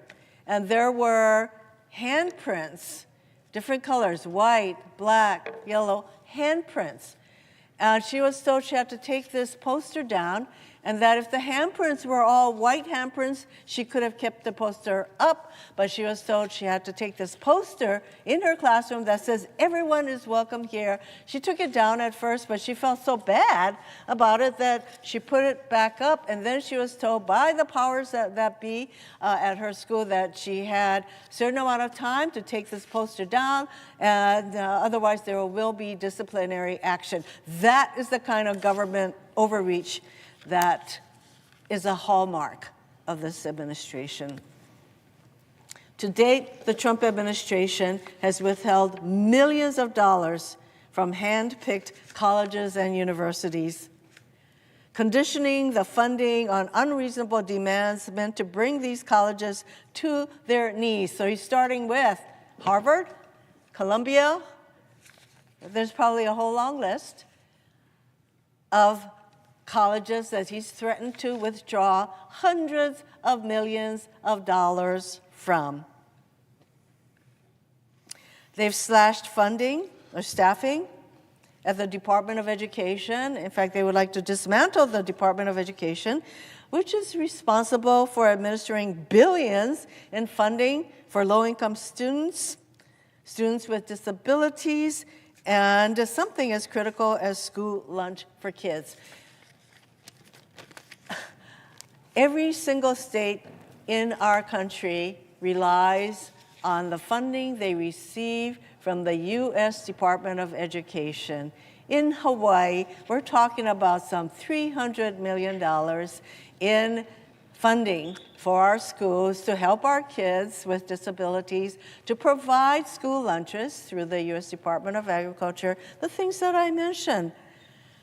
And as Senator Booker knows well, The list goes on and on. This administration continues to abuse its power, acting with total disregard for the rule of law. And we have turned to the courts to stop these illegal acts. And now Republicans are calling to impeach these judges who are applying the law, who are doing what they're supposed to be doing, and not just giving Trump whatever results he wants, but these judges are now deemed open to impeachment. It's clear Trump and his cronies will keep on doing whatever they want, regardless of the Constitution or the law. They are crippling government and sowing total chaos across our country while doing nothing to address the actual issues people care about. I know my colleague from New Jersey is just as concerned about lawlessness as I am. We both sit on the Judiciary Committee. We know how important adherence to the rule of law is. And in fact, I have said many times that it is the rule of law that separates the democracy from all other forms of government. And we now have a president who does not think that the rule of law applies to him. WTF comes to mind. So, Senator Booker, my question to you is, what are the consequences of this total lawlessness on our government, our country, and the American people? Thank you, Senator Hirono. I think I need somebody to say what WTF, and to come from you is particularly precious and great. I'm grateful. And this rule of law is really important. It's part of this whole moment in American history that I keep calling a moral moment, something beyond the normal, where we shouldn't respond in a normal fashion.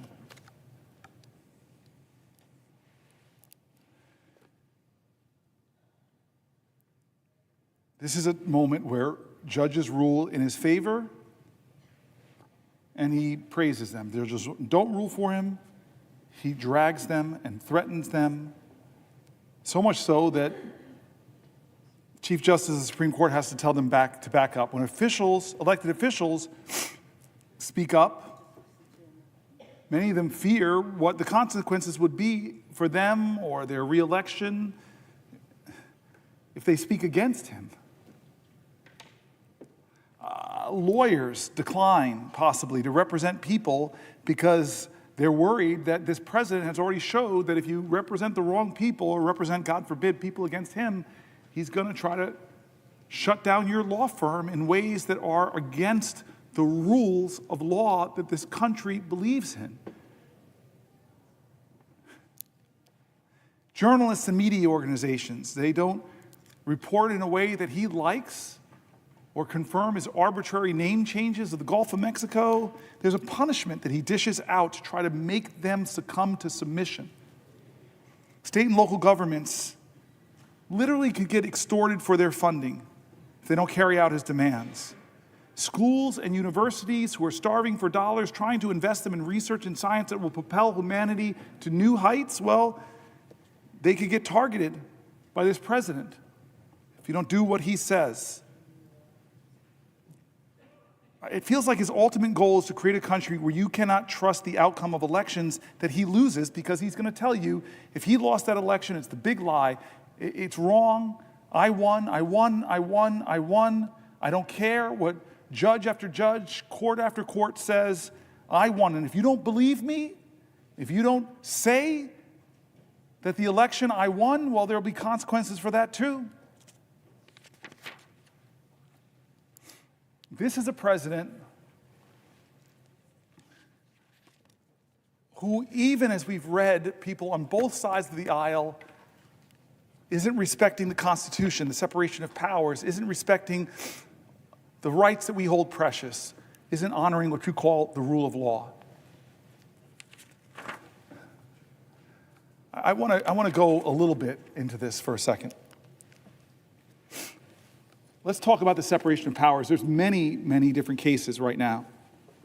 But we know that James Madison, the founding father who devised the basic framework of our Constitution, devoted some of the Federalist Papers to the ways the Constitution addresses the danger of concentrating too much power in one person or one branch of government. Written in 1788, Madison's words still have resonance today. This is what he wrote in Federalist 487. The accumulation of all powers, legislative, executive, and judiciary in the same hands, whether of one, a few, or many, and whether hereditary, self-appointed, or elective, may justly be pronounced the very definition of tyranny. And so what is this president trying to do? He's trying to jam any court decision that's not in his favor, and either the judge is corrupt and should be impeached, or he's just going to deny the ruling or not follow it. Madison explained that the Constitution set up the executive, legislative, and judiciary branches to be separate and distinct and equal and bound together by checks and balances. Quote, "It is agreed on all sides that the powers properly belonging to one of the branches ought not to be directly and completely administered by either of the other branches. It is equally evident that none of them ought to possess directly or indirectly an overruling influence over the others in the administration of their executive respective powers." That's Federalist 48. I'm nerdy enough to have a favorite Federalist paper. I'm going to read from my favorite one, Federalist 51. In order to lay a due foundation for the separate and distinct exercise of the different powers of government essential to the preservation of liberty, it is evident that each department should have a will of its own, so constituted that each should have as little agency as possible in the appointment of the members of the others. But the great security against a gradual concentration of the several powers in the same department consists in giving to those who administer each department the necessary constitutional means to resist the encroachments of the others. To resist the encroachments of the others. We're not doing that in the Senate or in the House.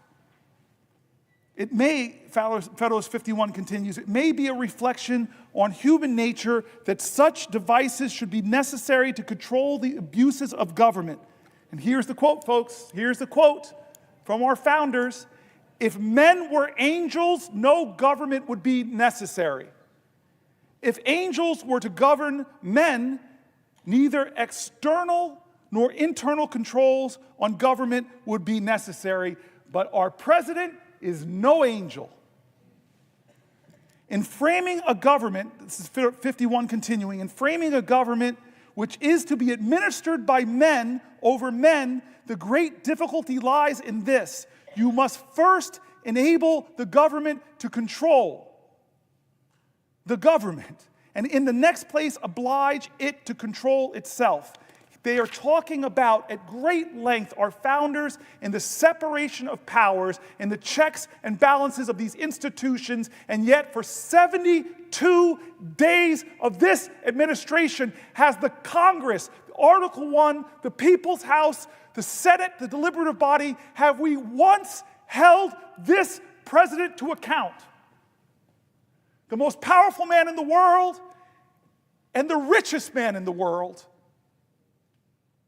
have taken a battle axe to the Veterans Association, a battle axe to the Department of Education, a battle axe to the only agency solely focused on protecting consumers against big banks and other factors that might abuse them, bringing it down. Congress established the Department of Education. Congress established the Consumer Finance Bureau.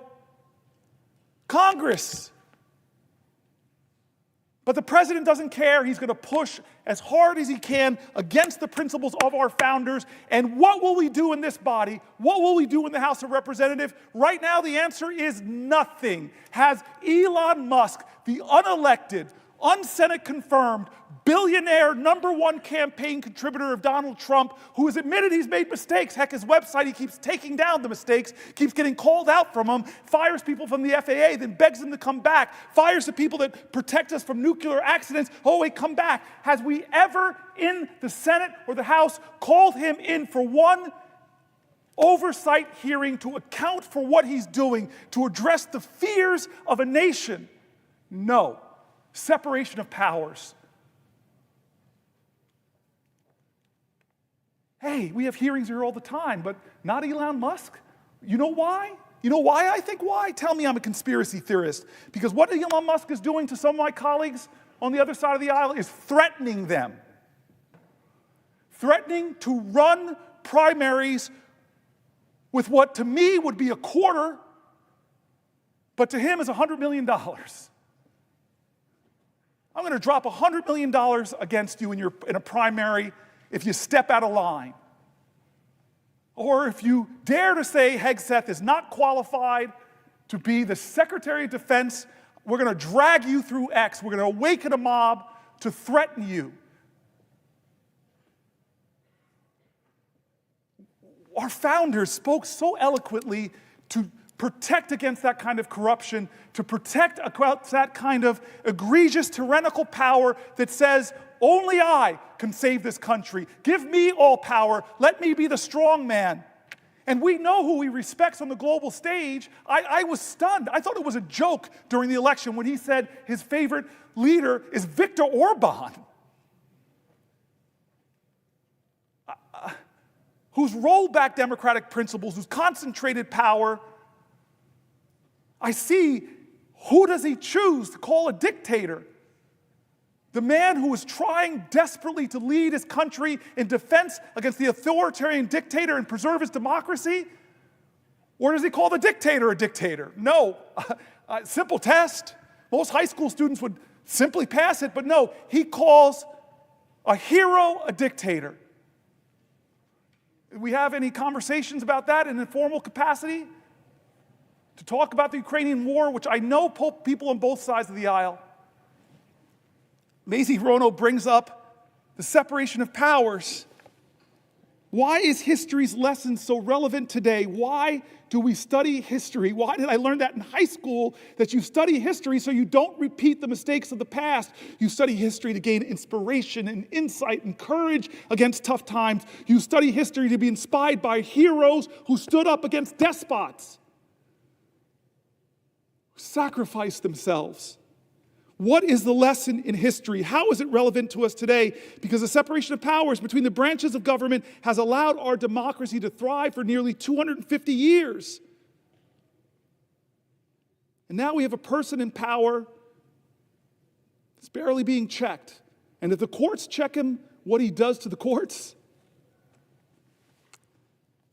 In the 9 weeks or 10 weeks since Donald Trump was inaugurated, there have been more than 140 federal lawsuits filed challenging his actions. I don't know if another president has, in my lifetime, ever has had 140 federal lawsuits in about 9 weeks. It's a staggering figure. We should consider it a staggering figure. He must be the most sued president in U.S. history. Somebody should fact check that. But at least in my lifetime, I don't remember Reagan, don't remember Bush, don't remember Obama or Clinton or Biden being dragged into court in the first 9 weeks so many times and losing case after case. He may have a record for the most lawsuits filed by a president himself, because he's a guy that says he loves to sue folks. In support of the big lie, he did so many lawsuits and lost them all.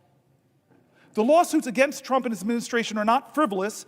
Federal judges appointed by Republican presidents and Democratic presidents alike have found Trump's executive actions illegal, temporarily pausing many of them too. Trump's executive actions and the outcomes of these lawsuits have a direct effect on Americans. These lawsuits challenge Trump. Here are some of the examples, folks. And I'm wondering where the American people stand on these lawsuits, not the people who are blindly loyal to him because they believe the lies that he so artfully, creatively, and convincingly tells, but just tell me, where do you stand on these issues? Attacks on veterans who have served our country in the military and civil services. Well, There are lawsuits challenging his right to attack our veterans. There's lawsuits challenging Trump on his attacks on government agencies that protect your grandmother from online scams. I don't know where you stand with the grandmas getting scammed, to defend them or the president. Lawsuits against Trump because of his attacks on lawful American citizens born in this country and guaranteed their citizenship under the U.S. Constitution. There are lawsuits against the president for withholding National Institute of Health funds that support studies of horrific diseases like Alzheimer's and disrupting life-saving medical research and ongoing clinical trials. Now, if you're a student of history, this is the problem often with lawsuits. Brown versus Board of Education, we celebrated as this wonderful case. It was. But was it obeyed? No, it wasn't. I have a picture of Ruby Bridges in my office because it wasn't obeyed. The court didn't declare this, and suddenly everybody said, hey, let black folk go to school with white folks.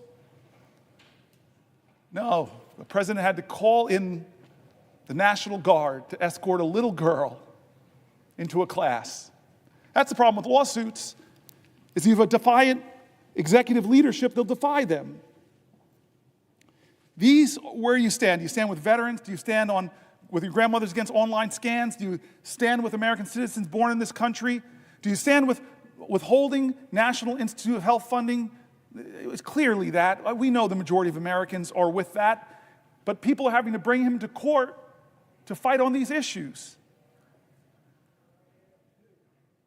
So many cases being done. So many cases I have here before me. So many cases. I can read them all, but you all know many of them. They're done in the press as he pushes, as Elon Musk push. They push the bounds of the authorities of the Constitution of the United States, and people are bringing lawsuits.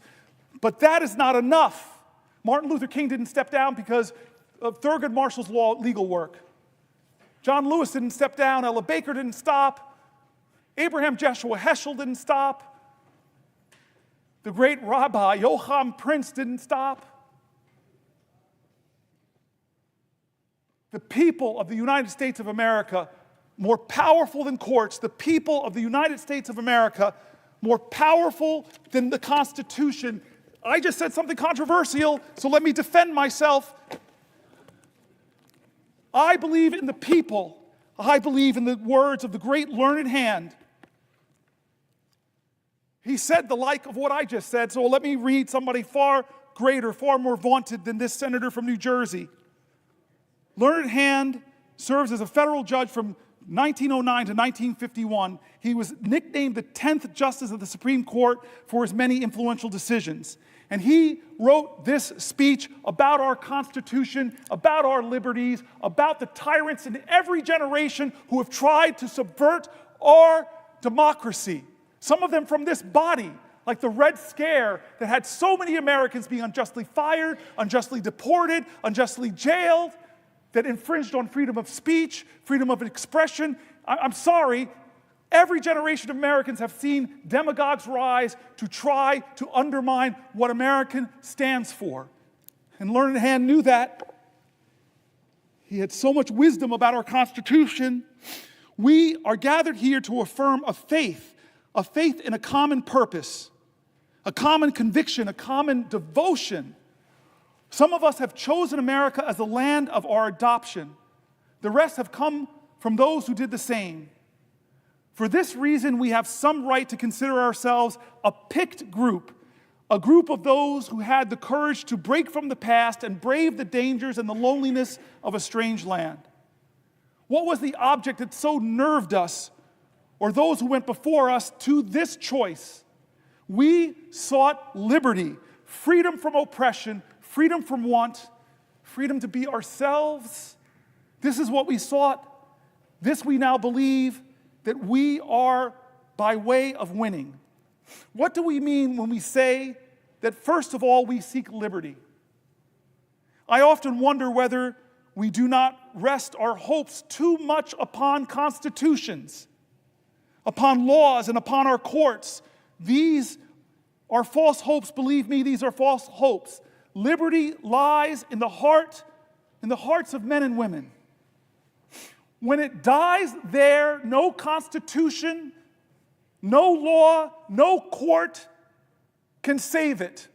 No constitution, no law, no court can even do much to help it. While it lies in our hearts, there it needs no constitution, no law, no court. And what is this liberty which must lie in the hearts of men and women? Please, please, please listen to what he writes next. What is this liberty which must lie in the hearts of us Americans? This is what he says next. It is not the ruthless, the unbridled will. It is not freedom to do as one likes. That is the denial of liberty and leads straight to its overthrow. A society in which men recognize no check upon their freedom soon becomes a society where freedom is a possession of only a savage few, as we have learned in this country to our sorrow. What then is the spirit of liberty? I cannot define it. I can only tell you my own faith. The spirit of liberty is the spirit which is not too sure that it is right. The spirit of liberty is the spirit which seeks to understand the minds of other men and women. The spirit of liberty is a spirit which weighs their interest alongside its own without bias. The spirit of liberty remembers that not even a sparrow falls to earth unheeded.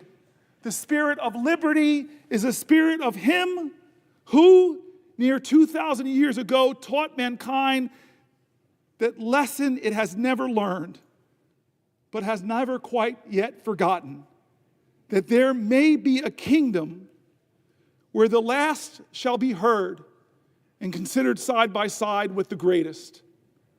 And now, in the spirit of that great America for which our young men are at this moment fighting and dying, in that spirit of a liberty and America, I ask you to rise and say with me the pledge of our faith in the glorious destiny of our beloved country. I now ask you to raise your hands and repeat after me this pledge. And he says, the Pledge of Allegiance.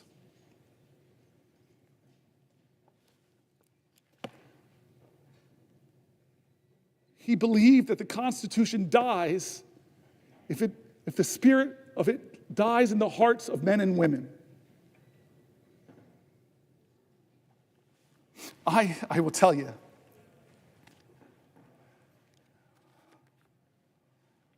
this Constitution has saved my life. It made my life because people marched to make real on the promise of our democracy. People bled to make real on this democracy. When some people told us that this Constitution didn't apply for us, this body, Republicans in America stood up and said, no, President Johnson, we're going to do amendments. We saw the 13th Amendment, the 14th Amendment, the 15th Amendment would guarantee my ancestors finally full citizenship in the United States of America and the protections of the Constitution. I am here in this body because of past generations that fought to uphold the Constitution, not because the Constitution was real to them, but because they brought reality and hope and love and promise to the Constitution. They were Americans that said, like Langston Hughes, America never was America to me, but I swear this oath, America will be. They loved this country so much even when it didn't love them back. I am here because of that. I'm the fourth black person popularly elected to this body because of generations that believed so much in this document that they were going to make it real. It lived in them. I quoted earlier today. It's worth quoting here again. The great Margaret Chase Smith, a U.S. Senator from Maine, a Republican, in her famous Declaration of Conscience speech, delivered on June 1st, 1950. Thank you, my good senator friend Whitehouse, because Lord knows I would have slipped and fallen on my tuchus. and have ended this long filibuster because I fell to the floor. That's what you mean when the brother has your back. What did this Republican say in a time of tyranny in her times, in a time where the Constitution stopped living in people's hearts, where people believed that whipped up fears of others by demagogues, where people believed the fear that they heard again and again on the radio, that we should fear other Americans, when people believed their fear justified them inhibiting the greatness of the Constitution. What's that old saying from one of our great leaders of the past? If you're willing to give up your liberty in order to ensure your security, you will lose them both. And so here was this courageous Republican who, in a time that demagogues were whipping up fear, where First Amendment rights were being trampled, where people were being intimidated into silence, where people were afraid to go up against the big and the powerful and the rich, where people were being deported from our country, where Jews were being deported and accused of being communists as justification to take them out of the country because they didn't have permanent legal status. Yeah, that's our history. What did she stand up and say in the Senate? This Republican putting her own career at risk to call out Senator McCarthy. She said, I don't believe the Republican Party is in any sense a party of fear. I do believe that the Republican Party has made an alliance, though, with the four horsemen of fear. The fear of communists, the fear of labor unions, the fear of the future, and the fear of progress. There are people fear-mongering now. There are people trying to tell Americans to hate Americans, either with the great dear leader or you're a danger and an enemy. And it's not just Democrats that are being drugged. There are being other Republicans. I saw it happen. I saw it happen to one of our vice president's daughters, a congresswoman. I saw it happen to colleagues of mine like Jeff Flake, like John McCain, like Corker, who stood up in this body and told the truth about dear leader, and they saw the consequences politically. You want to talk about where the Constitution lives? And defending the Constitution, first make it real in your heart, like those women did before the amendment that granted them the right to vote, who love this country so much. You want to know where the Constitution lives in your heart? I just met with extraordinary men and women who are Native Americans to this country, were here before any of us. They love this country so much, even with the sins against them. You want to know where the Constitution lives? Let it live in the hearts of all Americans now, and ask yourself, is the leader of our country, is he living the Constitution in his heart? Because his learned hand says it's not braggadocious, it's not mean, it is loving, it is kind, it is expansive. We are Americans. Our creed above the presiding elder says it all, e pluribus unum, trying to remind our country that despite racial difference, gender, besides Republican or Democrat, ethnics, you know all the lines that divide us are not nearly as strong as the ties that bind us. That's what e pluribus unum means. What about the pledge that learned hand read? Listen to the words. It says things. It says things in that pledge. It says that we are one nation under God, that we are indivisible, and we pledge ourselves to liberty and justice, not just to the people who agree with the president, but for all. God bless my courageous colleagues who have spoken out in the past and suffered the consequences. The liberty and the Constitution lives in their hearts. They put patriotism over politics. We are in this moral moment now. We are in this moral moment now. This is not right or left. Don't let them say this is a partisanship. It is not. It is not left or right. It is right or wrong. America, this is a moral moment. Does the Constitution live in your heart?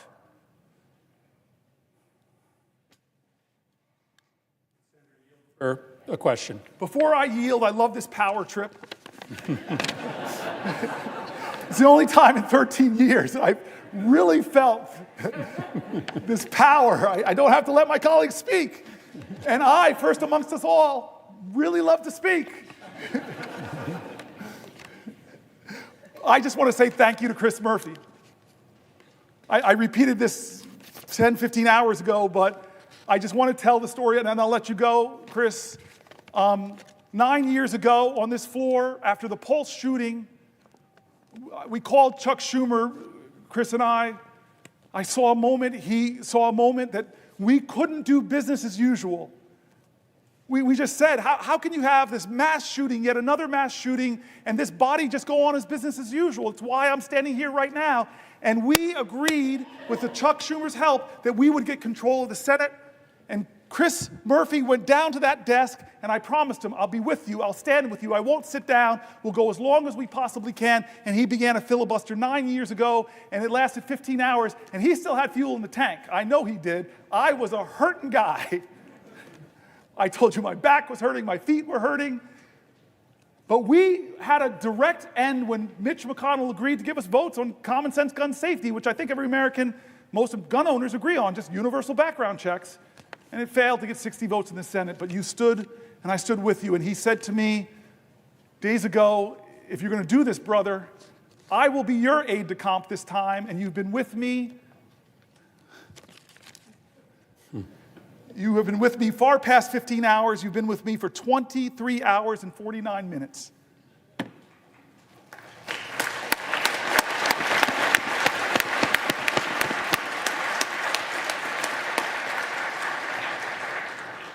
Although my cousin Pam in the gallery, she's been here the same amount of time. All right, so I'm going to yield my power. It's not going to go to my head. This is why we need separation of powers, checks on men, because men are not angels. I yield for a question while retaining the floor. Senator Booker, it has been a wonder to be with you on the floor these last 24 hours. You indeed did something extraordinary and performed a sympathy filibuster with me 9 years ago, where as I stood at that desk for 15 hours, you stood on the Senate floor. You didn't need to, but you did in solidarity.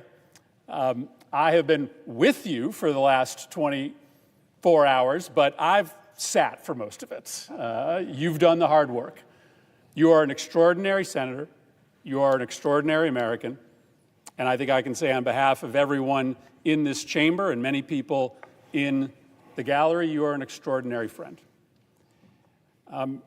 And so I think all of us feel privileged to be here with you at this moment of peril, this moment of danger, this moment of opportunity for the nation, but also this moment of history.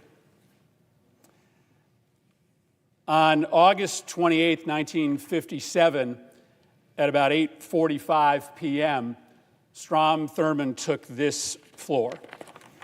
And he took the floor with the intent of trying to block the 1957 Civil Rights Bill. This was the most significant, really the only civil rights bill that had been before the United States Senate in 90 years. Most famously, about 10 years before, when he was running for president as a Dixiecrat, he had said, "There's not enough troops in the Army to force the Southern people to break down segregation and admit the Negro race into our theaters, into our swimming pools, into our homes, and into our churches." And he sat on this floor for just over 24 hours, and he made the case for why this nation should continue to segregate black and white. He started, in fact, by reading every single state's voting rights laws. Every single state's laws he read into the record, apparently as proof that every state adequately protected all of its voters and that no additional laws were necessary. He had friends in his cause to preserve segregation that came down to the floor and asked him long questions to give him breathers. At the end of that 24 hours, at around 9 p.m. the following night, he could go no longer. His final words in his 24-hour record-breaking filibuster were, "I expect to vote against the bill." But within hours, The bill passed. It became law. It established the Office of Civil Rights at the Department of Justice. It was not nearly enough, but it broke 90 years of inaction. What you have done here today, Senator Booker, couldn't be more different than what occurred on this floor in 1957. Strom Thurmond was standing in the way of inevitable progress towards equal political and economic rights for Black Americans. It was inevitable only because the people of this nation were standing up at that moment, the beginning of the civil rights movement, to make clear that progress was inevitable. And I say that that moment is so different from this moment because today you are standing in the way not of progress, but of retreat. You are standing in the way of retreat from the rule of law, retreat from our commitment to provide care to the most vulnerable, retreat from our common cause, at least we used to be in common cause, that we would have zero tolerance from corruption at the highest levels of government. And you have recognized rightly that this multifaceted retreat from everything that makes this country so special, and the speed of that retreat over the last 71 days, it is an exceptional moment. You've said that word over and over again. It is not normal what this administration has been doing to rob from us the values that used to unite left and right in this nation.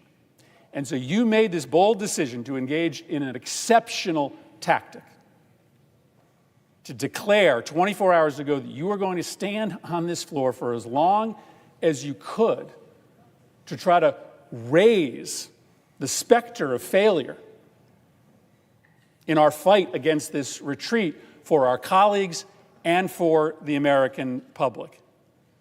The exceptional nature we have heard so eloquently from you over the course of the last 24 hours, the massive transfer of wealth in this reconciliation bill from the poor and the middle class to the wealthy, the industrial scale harassment of journalists, of universities, of law firms, the destruction of the independence of the Department of Justice, the destruction of the American knowledge economy and the research economy, the use of the White House in violation of the Constitution to make those in power richer.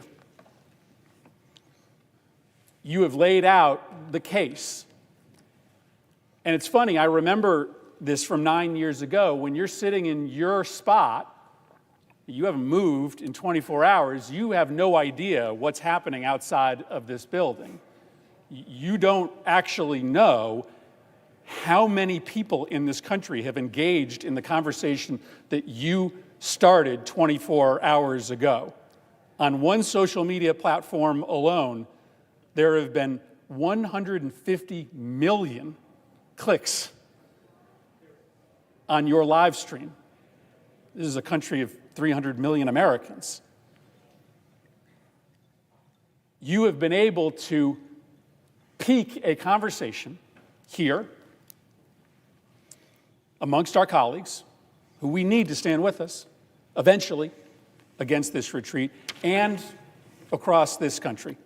And I think we are here as we reach a pivotal hour to just say thank you for having the courage, the audacity to bring us on this journey. And so my question is pretty simple. I think you will find when you finally leave this chamber that you have done something extraordinary, that you didn't solve the problem, that we are still a long ways from being able to successfully beat back this retreat, but that you have accomplished something extraordinary. And so I guess that's just my question.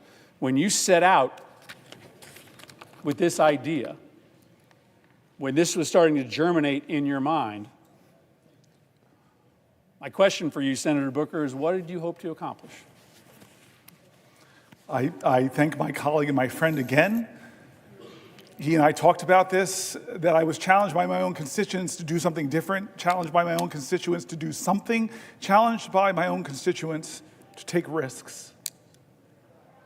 my staff here, who should get a lot of credit for making it thus far. I'm not sitting down, but I'm mindful of what you said about Strom Thurmond. I'm mindful of that right now as I watch that clock tick for another 20 minutes.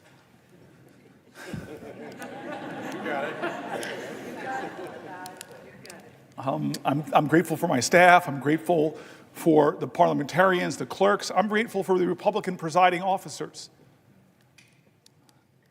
I don't know if I want to out Curtis on the note that the good senator on the presiding officer, forgive me, on the note he sent me, but this is the kind of specialness in this place that I love. I want to tell a few connecting stories. I think some of my colleagues know a few of these, but I want to explain why I started this whole 24 hours talking about John Lewis and good trouble. 60 years ago, when he was on the Edmund Pettus Bridge, he shook New Jersey as he shook the nation. When Bloody Sunday happened, there was a white guy on a couch in New Jersey who was watching TV and was so shaken. This lawyer said, I gotta go to Alabama. He realized he couldn't afford a plane ticket, so this man slumped back down on his couch, and then he said, at a moral moment in America, I'm not going to let my inability to do everything undermine my determination to do something different.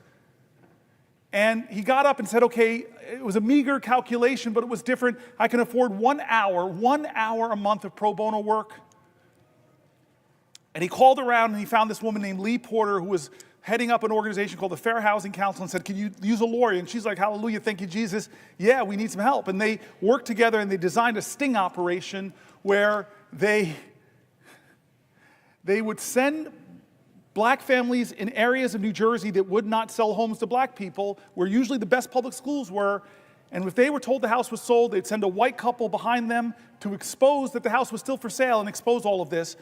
Well, they had a lot of success getting things written about the severe housing discrimination in my state. And he said that after about 4 years, I got this case file of a black family trying to move to New Jersey, and they were frustrated because every time they'd look at homes in the places with the best public schools, which happened to be white communities, they said they couldn't find a home. So they did the sting operation. They sent the black couple in. They were told this incredible house was not for sale. They loved the house, so when the white couple went, they just threw in a bid to see if it would be accepted. The bid was accepted. Papers were drawn up on the day of the closing. The white couple did not show up. The black man did. Lawyer Marty Friedman marched in, confronted the real estate agent. You would think 1969, a year after the Fair Housing Act, that he would capitulate, but he didn't. This lawyer gets up so angry, this real estate agent gets up so angry, he punches the lawyer in the face and sings a Doberman Pinscher on the black guy.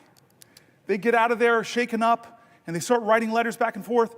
The good owners of the home found out what was going on. They were so aghast. They said, let us sell the house directly to the black family. The black family moved in. And 43 years later, the baby from that family became the 4th popularly elected black senator in our country, me. Now, I tell that story because I started with John Lewis 24 hours ago, and it was John Lewis and a bunch of marchers on a bridge that influenced the destiny of my life and my family's life. We're all interconnected. As King says, we're all caught in an inescapable network of mutuality, tied in that common garment of destiny. But I want to tell you the second time John Lewis shook up my life. I was mayor of the city of Newark, and I got called to be on a TV show. I got called by a guy named Skip Gates, who I love, admire, and he calls me and he jazzes me up. He fills my ego. He just flatters me. Hey, I got this show called Finding Your Roots, Cory Booker, and you're a rising star. You're this hot shot. We should feature you in this. And I'm like, oh, great. Oh, don't say that, Skip. But okay, yeah, of course. And then I said, okay, well, who are you going to pair me with? And I thought it was going to be another young hotshot, up-and-coming politician in America. No, he goes, I'm going to pair you with John Lewis. And my heart sank a little bit. Actually, maybe it was my ego that sank. My heart got excited because I know how these shows start. They start with biographies. And so imagine the show starting. John Lewis. hero of the civil rights movement, literally bled the southern soil red for freedom and justice. And then it goes to my biography. Cory Booker, riding his big wheel in suburban New Jersey. The show was unbelievable, mountain and boy. But I got to meet John Lewis. I got to tell him that story, that he changed my life, and I didn't even know it. On a bridge in Alabama, changed the course of events in New Jersey that led to me. Third take on John Lewis. My colleagues know I got here in a special election in 2013. What all my colleagues might not know is I came here with a broken heart. My mom and I came here with a broken heart because I was elected in October, sworn in October, but also in October, my dad died of Parkinson's. That's why I got choked up reading these letters from people with Parkinson's. And so we came down here, we were grieving. My dad was not with us. My mom lost her husband of nearly 50 years, and I'm going to get sworn in. It's a big event, but my parents and my campaign decided, you know what we should do? Right before you get sworn in or brought over here to be escorted to the president, vice president, that you should go and sit with John Lewis. And so we went to John Lewis's office, and a lot of my colleagues from the CBC, a lot of my colleagues from the House, a lot of my colleagues like here who came over to the House know his office. You walk into his office, and it looks like a civil rights museum, except he's in all the pictures.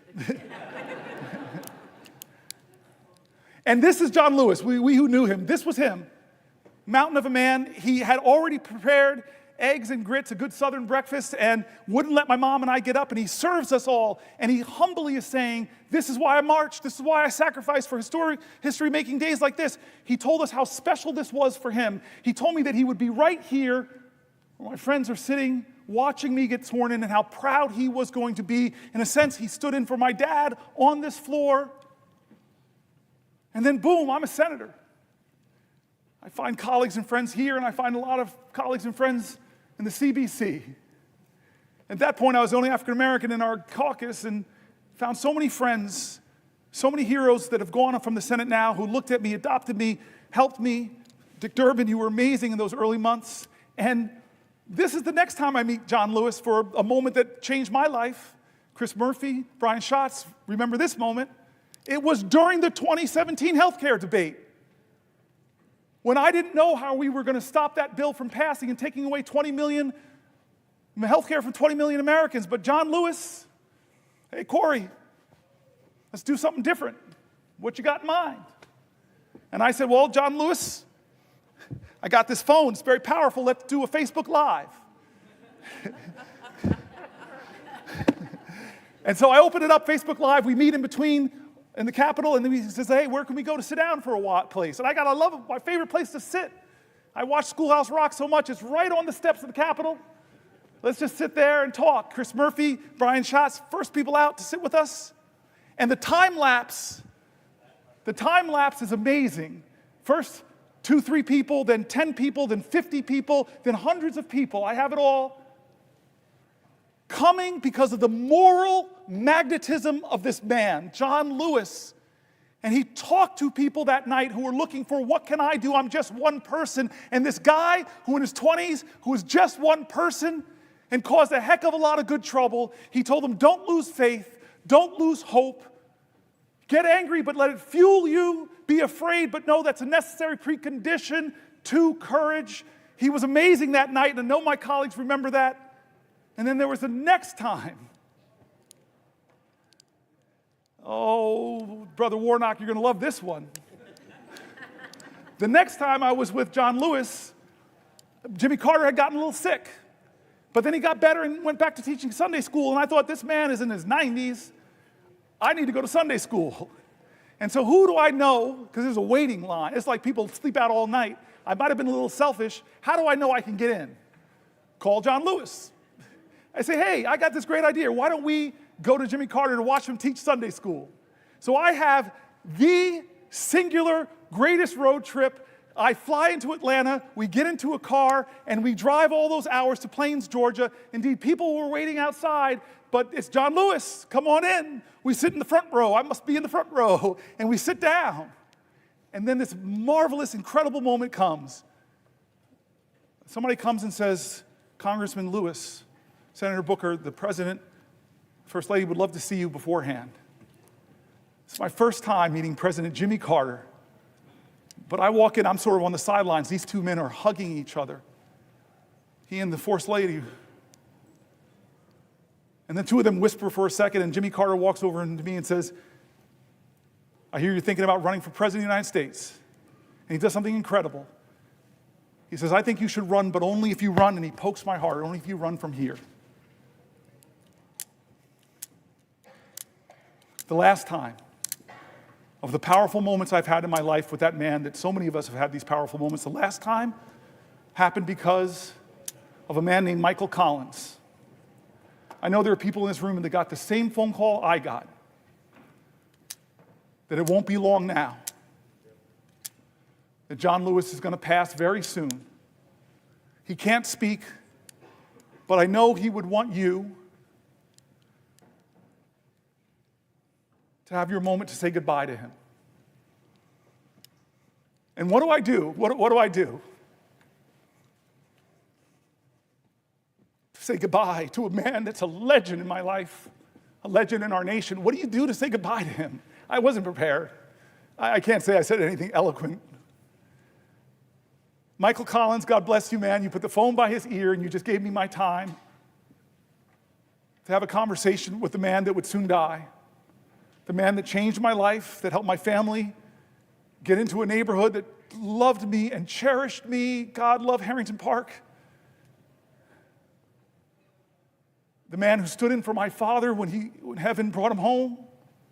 The man that showed me on the steps of this Capitol how powerful the people are. It wasn't about him, it was about them. The man that brought me to see a president who flattered every senator's ego, tell them what they want to hear, run for president.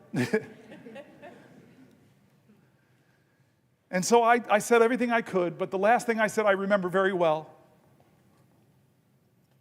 I said, I love you. I said, I love you.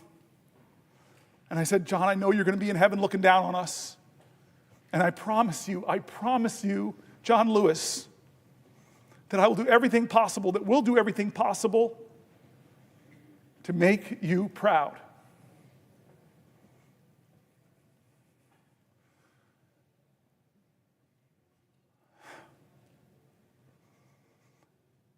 The civil rights generation is starting to be called home.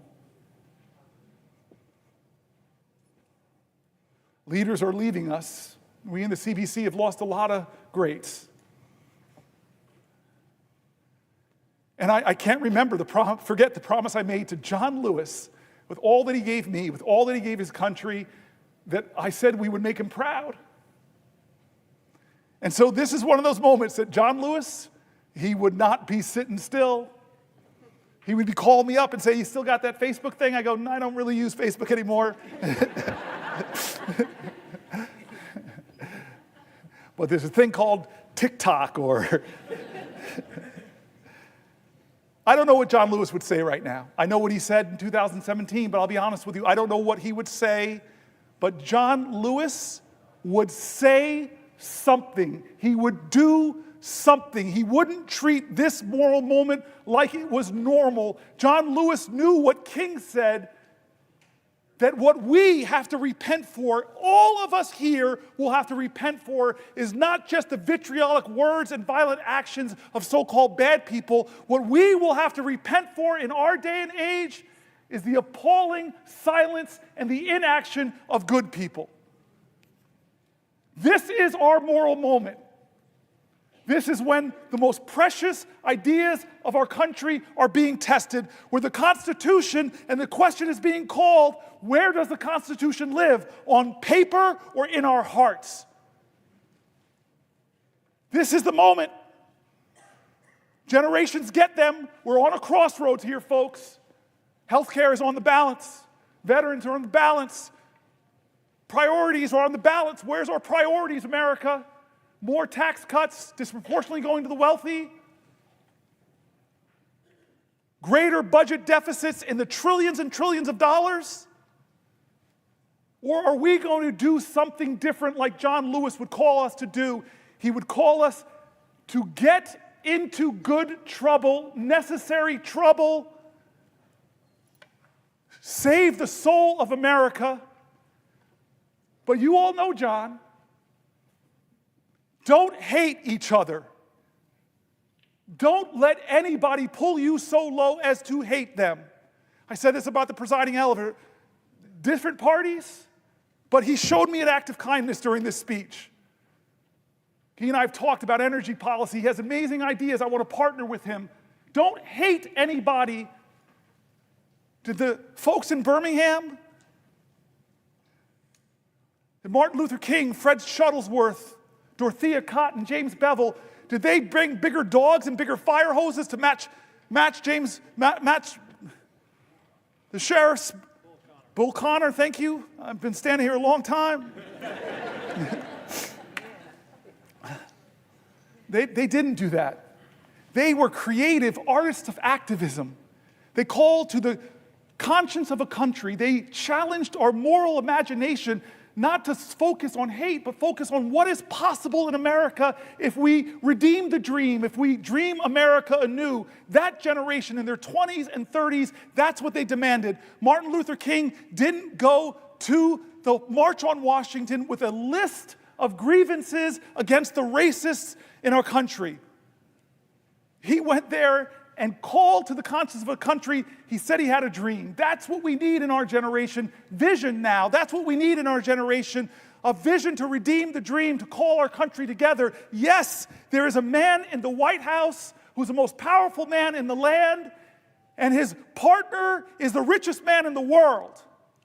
But as long as this is a democracy, that we can still protect the power of the people is greater than the people in power if they use their power. As a great African-American woman author once said, the most common way people give up their power is not realizing they have it in the first place. I've been calling out names, folks, to tell them they have power.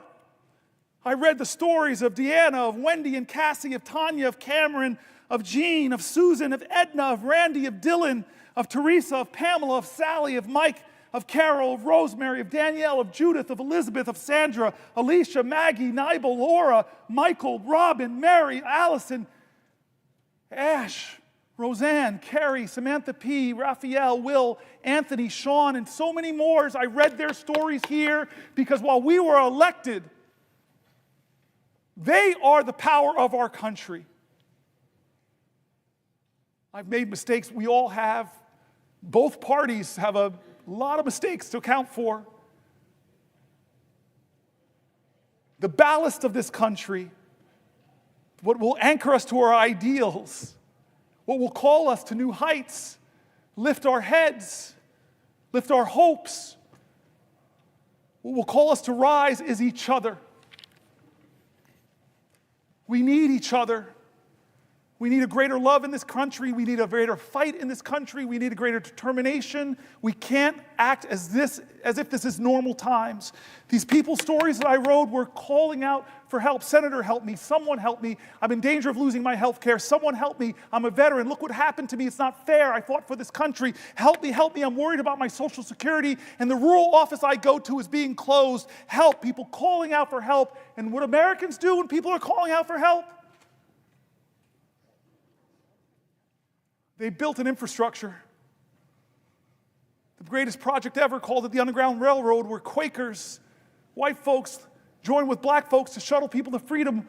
What did they do when people were worried and fearful? They called people together from across our country. Let's have a conference. Let's go to Seneca Falls. What did they do when they faced violence? Well, look at the people at Stonewall who stood up, who pushed back, who organized, who won. What do they do when the dogs are unleashed on us, the fire hose are unleashed on us? Look at what they did in Selma. I'm getting close to a record, folks, but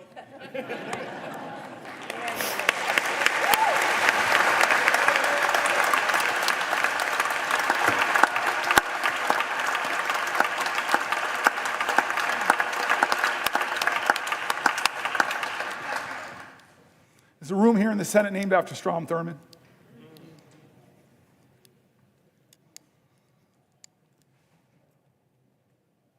To hate him is wrong. And maybe my ego got too caught up that if I stood here, maybe, just maybe I could break this record of the man who tried to stop the rights upon which I stand. I'm not here, though, because of his speech. I'm here despite his speech. I'm here because as powerful as he was, the people were more powerful.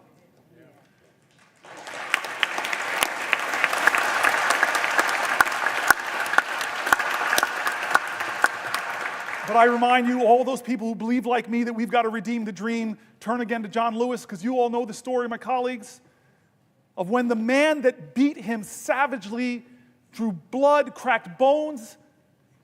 Decades later, he was a congressman. That man brought his grandson with him to ask for forgiveness from John Lewis. I heard about this story when I was in the car in Georgia with him. What did you do, John? This man that so viciously beat you, wounded you, bruised you, battered you. What did you do when he came to ask you for forgiveness? What did you do? And a good Christian man of faith, simply said, every one of us needs mercy. Every one of us needs redemption. I forgave him. I hugged him. We wept. And I looked at the boy. This nation needs you too.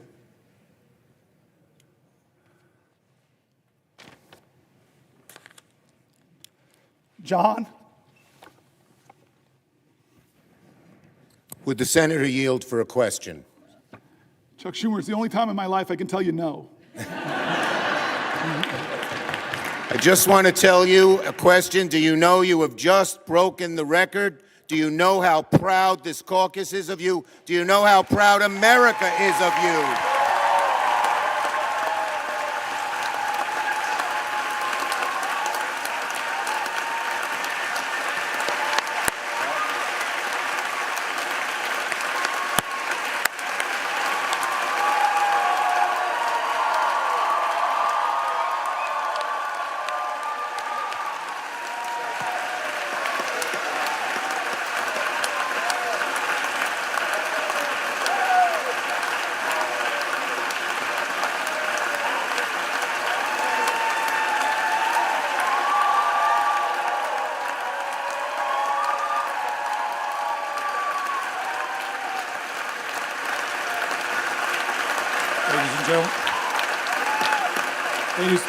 Ladies and gentlemen,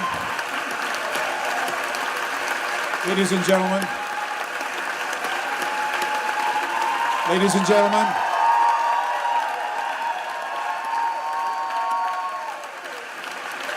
order. The chair does not wish to take away from this moment, but I think the best way to honor this great accomplishment to our guests in the gallery, to make a rare exception and let you stand to show your appreciation, I will not constrain my fellow senators. Thank you. I'm Chuck Schumer. I have yielded for a question, and you asked me, did I know? I know now.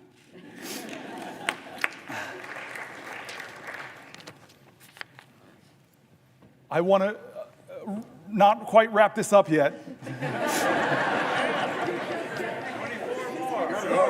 I don't want to wrap this up yet. My mom's senator, my mom's been watching. I know Catherine Cortez Masto has a podium in front of her. She can give me a rest. I'd like to go a little further if we can, just a little further. I love, and again, I know people are trying to train each other, and all of our media operations, they give the worst images of the people of the other party. But I want to tell you one of the funny tweets my staff gave me is something Ted Cruz said. Is he's around 19, 20 hours, he said, maybe I should pull a fire alarm. He's going to break my record. I'm going to pause in a moment if she has a question for me to Catherine Cortez Masto, because she's my mother. But I do want to just say again 2 points to make if I can. One is how grateful I am to my staff. When we decided to do this many days ago,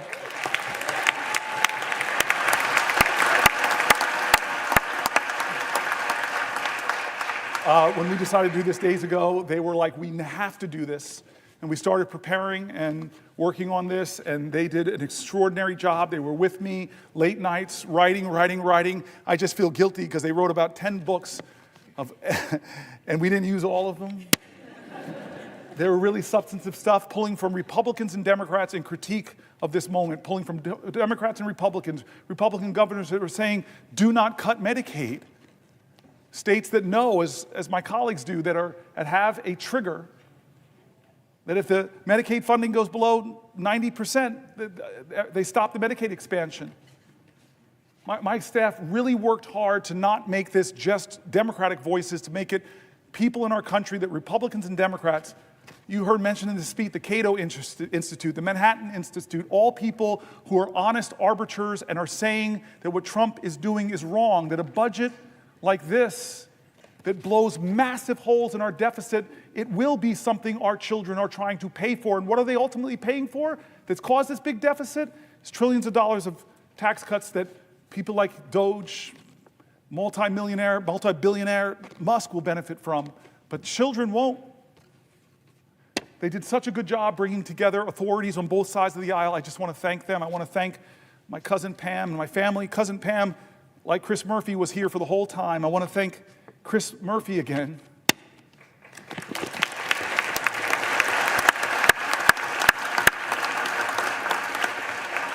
Who never stopped telling me we could do this, we can do this, we can do this, and said, I will stay with you. He's been with me on the floor. I hope you don't look as tired as I look, because you look beat, man. Do I look that bad? No. All right. I want to go a little bit past this, and then I'm gonna deal with some of the biological urgencies I'm feeling.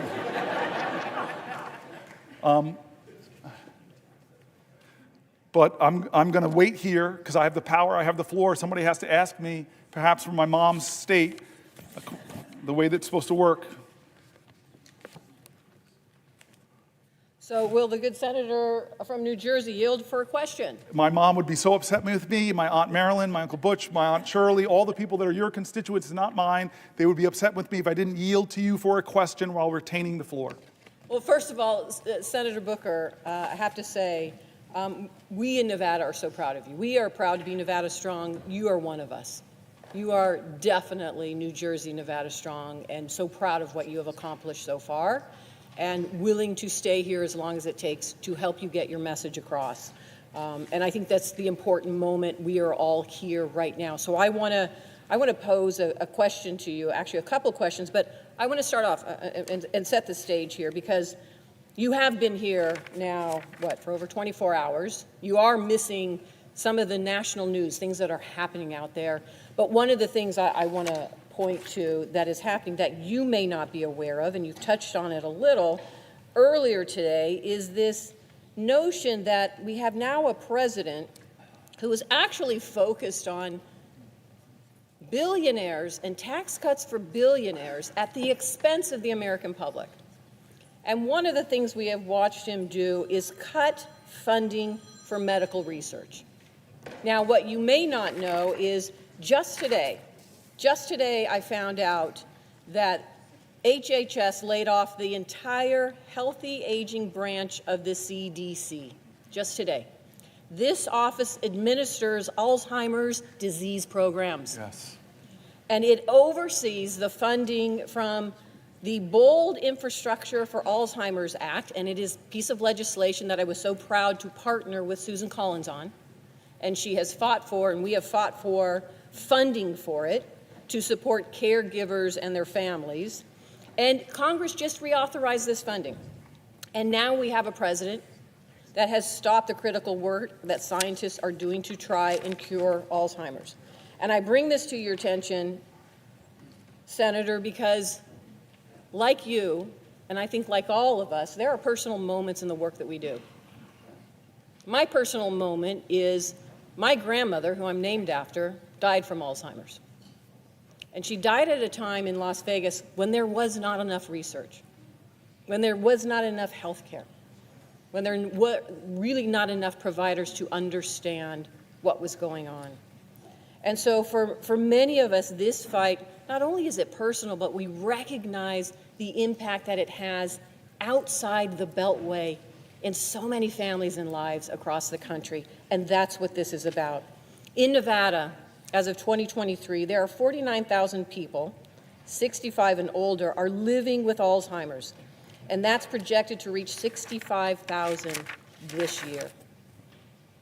Not only did we hear that HHS laid off the entire healthy aging branch of the CDC, but Donald Trump also recently terminated a $14,000 NIH research grant that had been supporting Alzheimer's research at the University of Nevada, Las Vegas.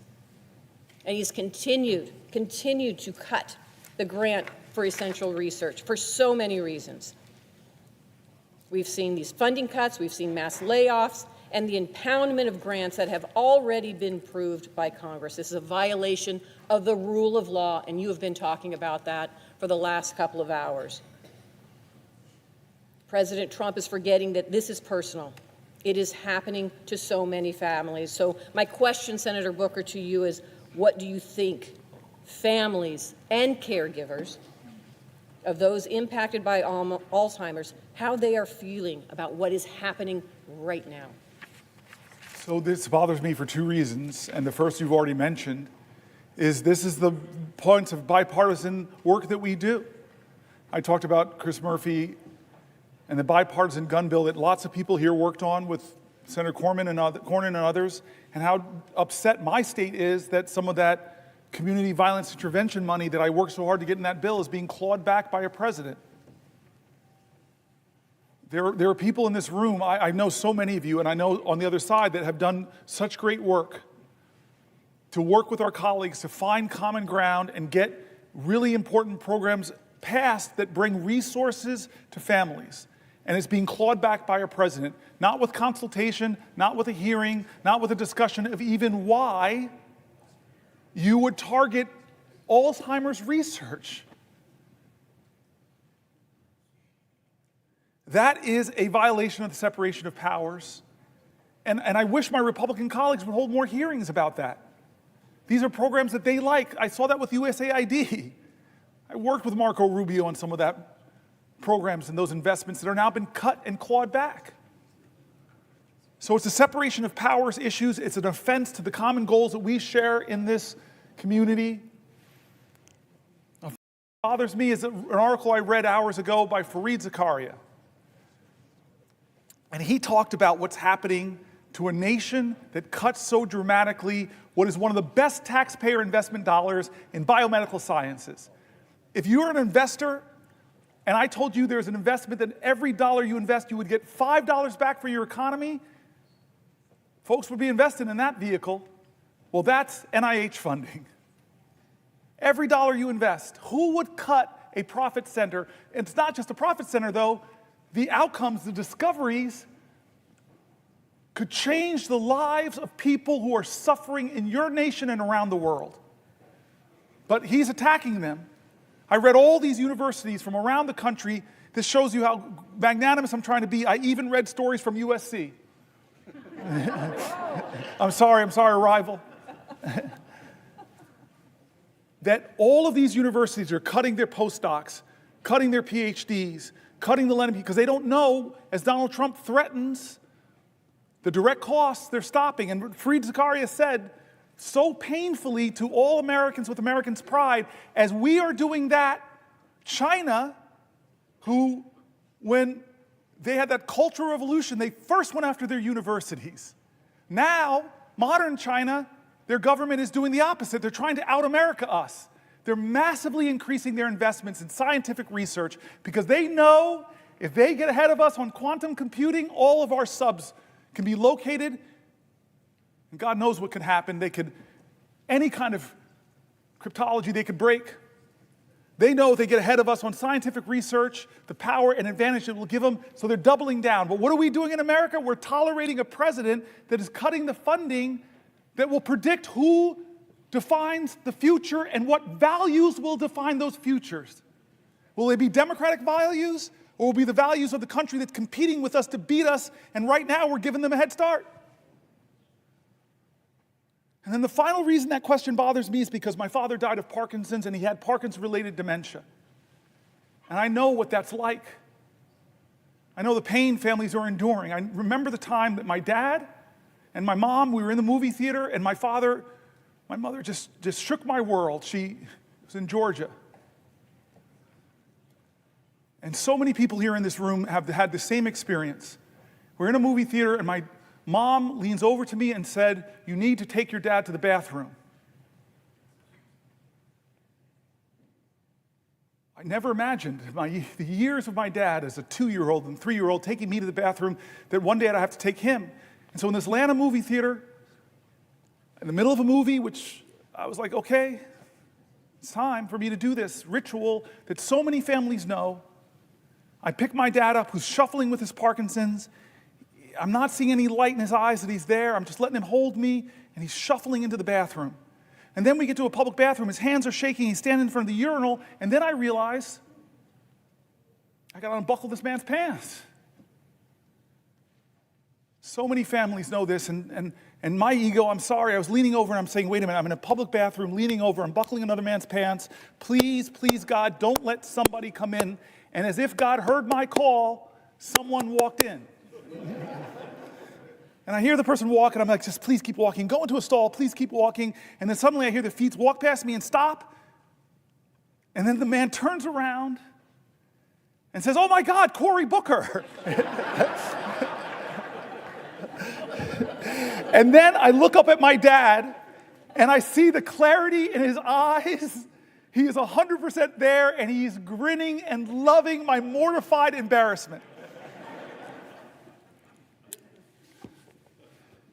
Alzheimer's is devastating so many American families who are watching the loved one of their lives diminish.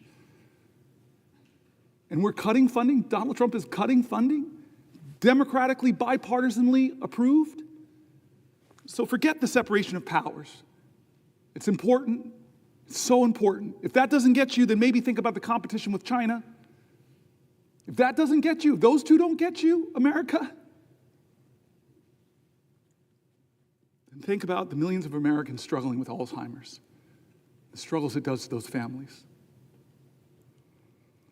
This is a moral moment, America. This is going to define the character of our country for years and years to come. Has the Senate called a hearing on your bipartisan funding, Senator? No.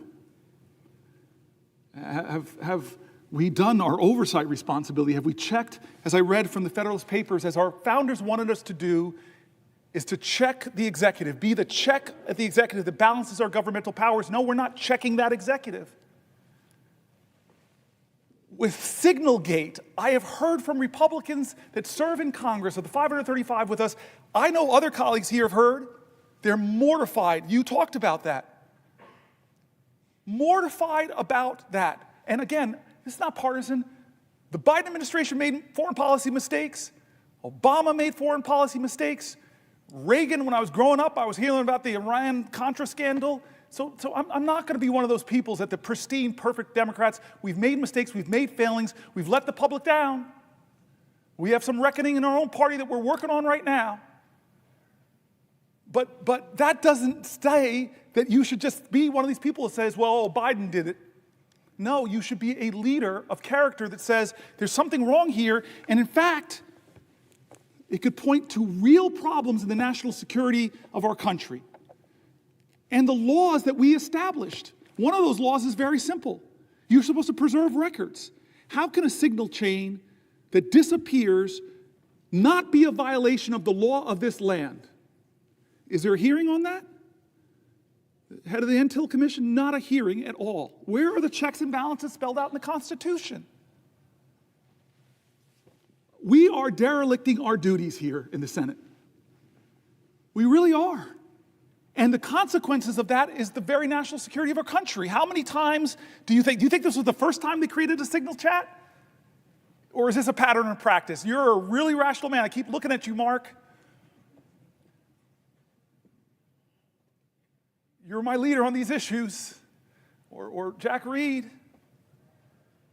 No, this indicates a real problem, and the Senate, the United States Senate, should get to the bottom of it.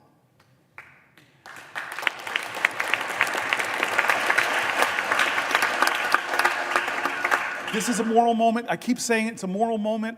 Who are we going to be? What's going to define us? And it's time not for the typical tribalism. It's time for leaders to start standing up and saying, you know what? We can go a different way. We can imagine a different country. That's why I pointed out the new leader of the Democratic Party on the House side. We're a different generation. There's a rising generation of people. I've talked about my friend who wrote this great book, Abundance. There's a whole bunch of new ideas out there that are about the future, about the possibilities, about the hope, about the greatness of America, not the greatness that is braggadocious, not the greatness that says, I'm better than you, not the greatness that says, only I can fix things. That's not the America we want. We want America that says, we the people. An America that says, e pluribus unum. An America says that our history shows that rugged individualism and self-reliance are important values, but rugged individualism didn't beat the Nazis. It didn't take us to the moon. We did that together, America. We need bigger visions that can unite us beyond our narrow partisan divides to get a real mandate. And you know what a real mandate should be? It should be government efficiency.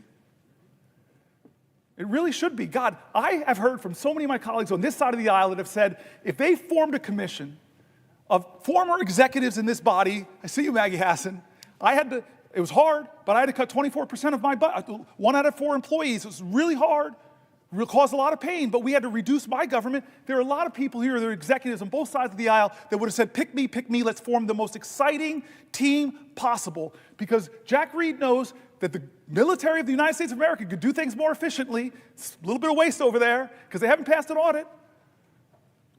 Where's Maria Cantwell? The Commerce Committee. So many ideas about how to create profit centers in the American government. You have talked to me about them. You're brilliant on some of these ideas. I look around here, but I could look to the other side of the aisle. The farmer sitting over there, the guy who's been so good to me, Chuck Grassley. I forced that man to hug me when we passed. I forced him to hug me, sir. I have pictures. Can't deny it. I don't know how you're going to get reelected now, sir. You hug this dude, black dude from New Jersey. You're so sweet to me still. We passed a big bipartisan bill because people like him, like the presiding officer, I've met with you, you still have big ideas. You still have big ideas that aren't partisan.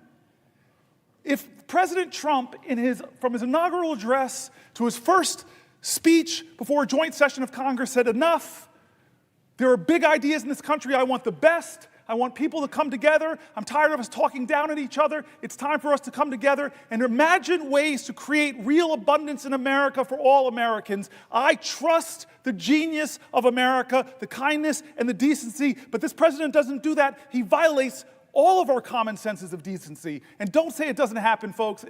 Don't say that. I listen to him. I listen to how he talks about people.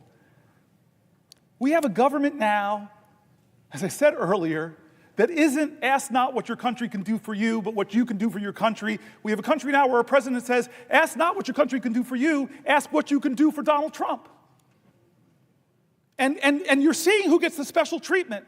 Some law firms are really threatened right now with being bankrupted by Donald Trump targeting them. Others have decided a different path. I'm not hating on them, but they said we're going to go to Trump and we're going to offer him what he wants. We're going to give him tens of millions of dollars of free pro bono work. I wish they would bring some of that free pro bono work to Newark, New Jersey. A lot of people who need lawyers, folks in my city. What are the standards here of our government? You want a merger? Well, maybe you should put a lot of money in Donald Trump's meme coin. I read the document, there's something word called emoluments. And we sit by and act like, oh, no big deal. He's made millions and millions of dollars from who we don't know. We haven't held one hearing of oversight to know who is giving him millions of dollars to that meme coin. Is it the Turks? Is it the Saudis? Is it the Chinese?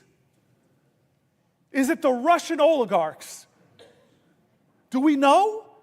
Should we know? Yes, America, stop falling into tribal lanes and closing your eyes to things that should not be normalized. Why are we normalizing these things? They're wrong. They're patently, on the face of it, is wrong. If you use signal to discuss a military attack, the time of the attack, the weapons that are going to be used, and you do it on a commercial app and decide to include a reporter, there should be accountability. Am I crazy?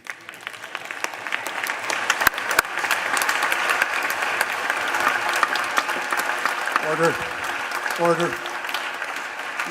Ladies and gentlemen, let me just remind you, expressions of approval and disapproval are not permitted by the gallery. Thank you. He was forced to say that. Look at you, defiant man.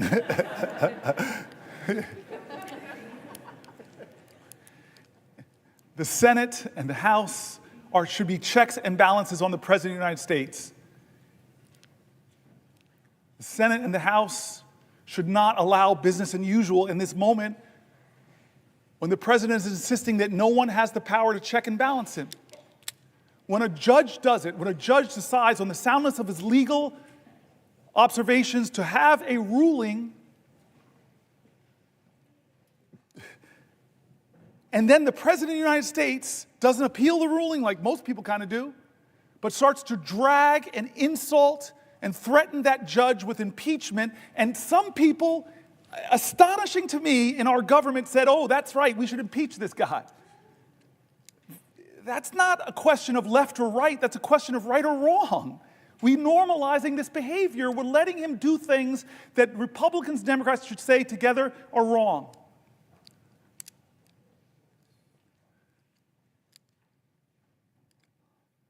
And so I want to say, I'm going to stop soon. Well, for a question? Oh, yes. God bless you. I will yield for a question while retaining the floor. Thank you. I want to start, before I get to my question, with just saying how proud I am, how proud we all are of you. And I think I'm old enough to remember Strom Thurmond's filibuster. I can remember being in high school and seeing the news every night and the reporters coming from the steps of the Capitol because they were filibustering the Civil Rights Bill.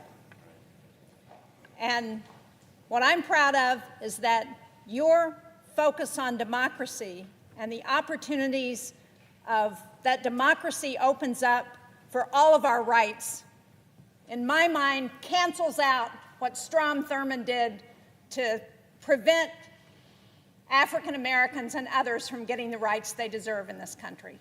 So I'm proud of that.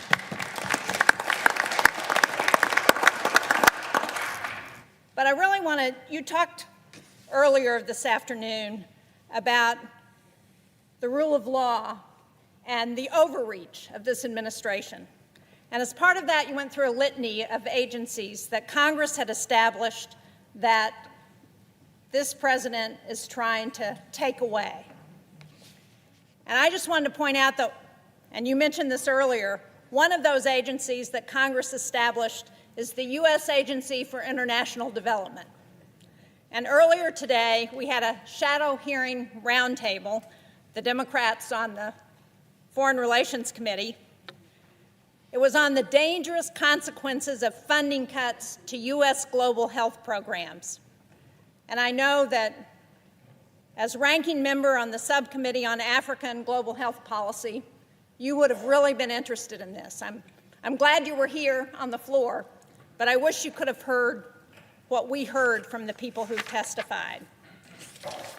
We heard from Atul Gawande, who used to be the administrator of USAID, their global health program.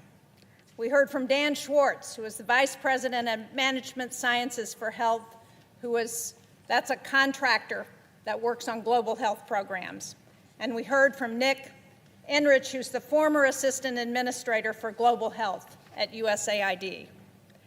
And they started out by talking about what global health has accomplished through USAID.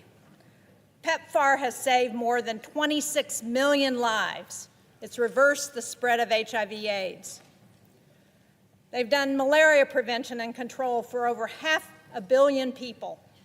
They've eradicated smallpox and eliminated most of polio. They've reduced infant mortality by more than 59% since 1990. They've supported cholera, measles, and Ebola outbreak response. And one of the things Dr. Gwande pointed out is that they took the response to Ebola outbreak from 2 weeks. Many of us remember that during the Obama administration when Ebola was coming to the United States. They took that response from 2 weeks down to 24 to 48 hours to be in there to be responding to the Ebola epidemic. And what has this president done? What has Elon Musk and Doge done? They've gone in to USAID. They've cut the global health workforce from over 800 to about 60. They've taken the system that was designed to make programs more efficient, and they dismantled it. And when the Inspector General Paul Martin reported on food rotting in ports, he was fired. USAID has been the largest civilian ground force to address global goals. As Dr. Gwande said, what we learned from USAID is that prevention is a whole lot more efficient and a lot cheaper than emergency treatment. He said that what we spend on global health through USAID has been $9 a household in America in a year. $9. Think about what we've done with that $9. And as they were going through the litany of programs that have been cut, the one that caught my eye was 75% of the pandemic threat comes from diseases jumping from animals to humans. That program has been terminated. 75% of the threat of future pandemics. So, as we think about rule of law and the overreach of this president, would you agree with me that there has been no consultation with Congress about any effort to move USAID into the Department of State, and that because Congress created this agency, Congress has got to be involved in reauthorizing whatever comes next, and that this president and his Doge boys need to understand that before they take any more steps at USAID? Yes, yes, yes. You and I both know that in a bipartisan way, we created some of these programs principally to keep America safe. Many of us remember that dramatic hearing where Trump's Secretary of Defense, James Mattis, sat before the American people when they were discussing the budgets for USAID and the State Department. And John Mattis knew the power of those programs to keep us safe. You mentioned infectious diseases. Well, we live in a world where an infectious disease anywhere is a threat to public health everywhere. So pulling our scientists out of the fight against Ebola, pulling our scientists out of drug-resistant tuberculosis fights, it makes no sense. And then, in terms of our safety, he just simply said, if you cut these programs, buy me more bullets, because our fight's to spread democracy. There are nations in Africa, for example, where the Chinese are trying to influence a different way of life. That's why so many African countries now won't criticize China for things that the rest of the world say are bad because they owe them so much debt, they're so engaged, they're so overplaying the fact. Chris Coons said something, I think it was Chris Coons said something painful earlier about Myanmar. This horrific thing. America, the most generous country on the planet, when there's a crisis, we lead the rest. I've sat in meetings in a bipartisan way with ambassadors from other countries where we had the moral authority to tell them, you're not doing enough. And in the Myanmar crisis right now, as Chris Coons said, who's standing there? Not Americans. We don't have the capacity anymore to help.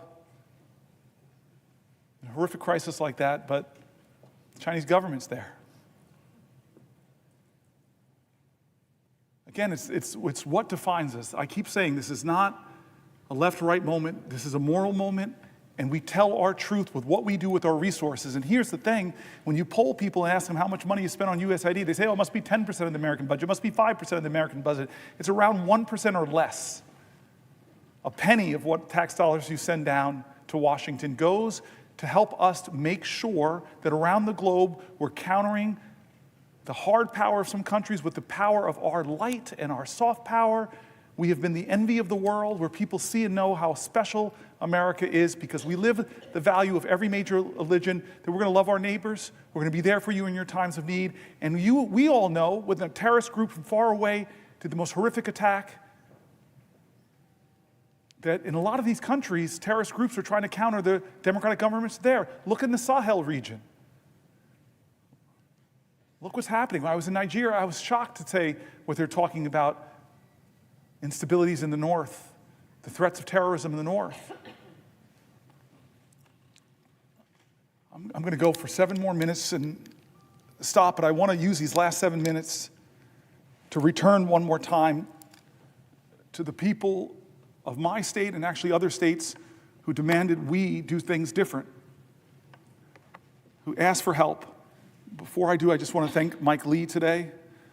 He's my partner in antitrust, a specialty of my friend Amy Klobuchar. And I don't know if you got my text, but you got it, where I said to you, I'm kind of going to the floor to hold it for as long as I can.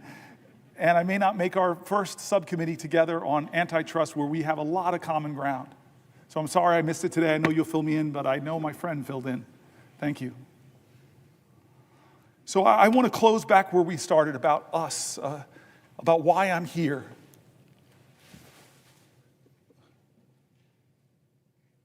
I believe that there is an urgent crisis in our country that we are not talking about. It's not a left-right crisis, it's a right-wrong crisis.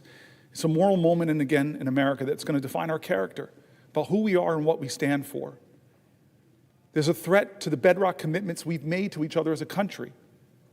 People are threatening that bedrock commitment of Social Security. They're calling it a Ponzi scheme. They're making up absolute lies about it. When I read American after American who said that that is their lifeline, they told stories that if they don't get their Social Security payment, or they get caught up because nobody's answering their calls, if the rural Social Security office, I read states, red and blue, where they're closing Social Security offices, if I now have to drive not 100 miles, but 150 miles at 93 years old, it doesn't quite make sense. One of my colleagues stood up here and said, that's already a cut in benefits if you can't access the folks.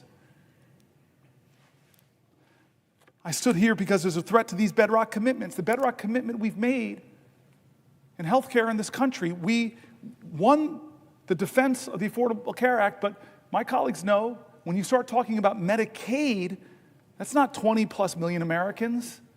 It's 70, 80, 90 million Americans. It's our elders in nursing homes. It's our children with disabilities. It's our moms giving birth that are still giving birth in the country with about the highest maternal mortality rates in the industrial world. It's a moral moment. Who do we stand for? Like Schumer shocked me when he said they're going to use some kind of budget gimmick to push this through. He shocked me, Chuck. I thought this was going to come down to the parliamentarian, but it doesn't sound like it. Now it's just going to get done. With the math, and I read from Manhattan Institute criticized it on the right. AEI criticized it on the right. They said, what are you doing? What are you doing, America? You're going to rake up trillions and trillions of dollars in debt that our children and our children's children are going to have to pay for, passing the bucks that will grow. Are you doing that to help people get more access to health care, more access to retirement security, more access to the things we believe in, big ideas like universal child care, paid family leave? No, we're doing that in order to renew the tax cuts that I read conservative budget folks, moderate budget folks, all across the spectrum who said it will blow up our deficit. And the benefits of those tax cuts, not all, let's not use hyperbole, but most will go to the richest people in our country who I promise you, I celebrate people who've brought their ingenuity and their expertise and their grit and their tireless work who've built wealth in this country. Should not be us versus them, but I'm telling you that those folks do not need another tax cut. And the corporations who came here, you all remember, and said we would like a 25% rate. The people I read said that when we kicked it to 21, not even what they were asking for from 35, it exploded. One of the main reasons it exploded our debt. And we read from conservative groups who just said all these promises that we would grow our way out of our deficit, they didn't materialize. All the promises that were made. Trump, for those who don't remember or weren't here when I read it, was going around telling folks that, oh, my tariffs, this is 2017, my tariffs, the money that I get, that will be what we could pay down the debt. The math that they did was that would account for about 1/750th of the debt at that time. But he used that money to try to compensate the farmers that he was hurting with his tariffs. This is a moral moment, and people are getting hurt, and people are afraid because of the threats to Medicaid cuts. There were people writing in and said $880 billion would devastate me, but even small cuts to services, my whole family, fragile architecture of our finances, if you just pull out the transportation money that my disabled child uses, that will crumble my financial world. And so when you talk about the bigger cuts, we know the math. Many states who expanded Medicare have a trigger that if it goes below 90%, all the Medicare expansion goes off in that state and millions of Americans will be hurt. That's not right, guys. That's not right. And so this is the choices we have before us. Our veterans and the VA. I'm mad at you now. You made me get very emotional with your story. We read John McCain's story. We read the stories of the poems of the unknown soldier looking over us and saying, what are you doing to the Gold Star families? What are you doing to the veterans? Are you living up to your promises that you made? Well, right now, with the cuts of tens of thousands, over 80,000 veterans who work for the VA, but even more, because about 20% or so of all federal workers are veterans. And we read stories from veterans in America who are shaken by what's happening, who are losing their jobs but yet all they want to do is serve. They're not what they're being called. They're not leeches. They're not criminals. They shouldn't be degraded for wanting to continue to serve their nation. This is what we're talking about, our veterans, our seniors, our health care, our financial security going forward. I asked the question to all those people who voted for Donald Trump, who believed in him that he would lower your grocery prices. I asked you, look at your financial self. Are you better off than you were 72 years ago financially? Well, the answer for most people who believed in him is no, because he didn't set out to do anything to lower prices. He set out to rename the Gulf of Mexico, to threaten Canada, to say I'm going to take over Greenland. He's done a lot of things, 140 executive orders. Many of them actually drive up your costs, make it more expensive to enroll in the ACA, reduce a lot of the tax credits there. He's increased your costs. He's taxed your bedrock services. Stock market tumbles, your 401k accounts are less. Inflation is up. Consumer confidence is down.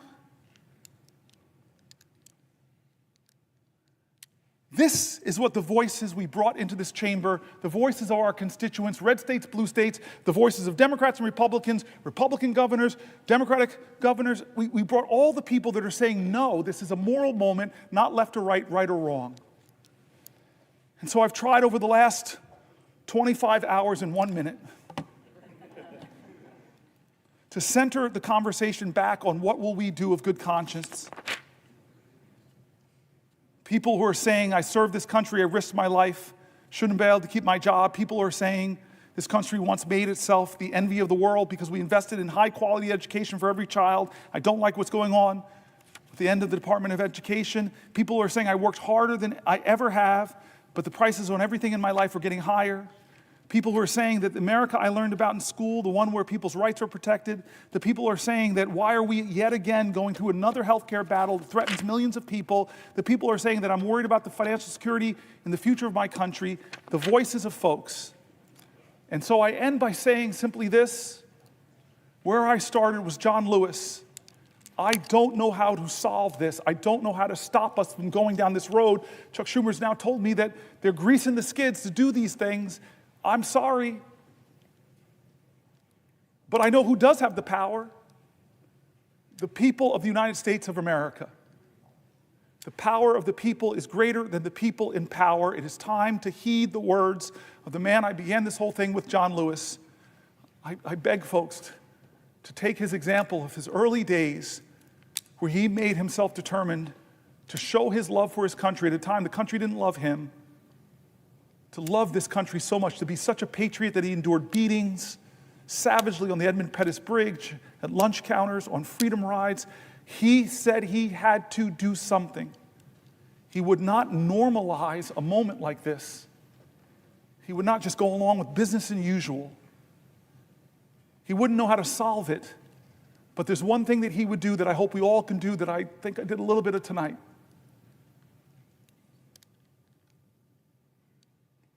He said for us to go out and cause some good trouble, necessary trouble, to redeem the soul of our nation. I want you to redeem the dream. Let's be bold in America, not demean and degrade Americans, not divide us against each other.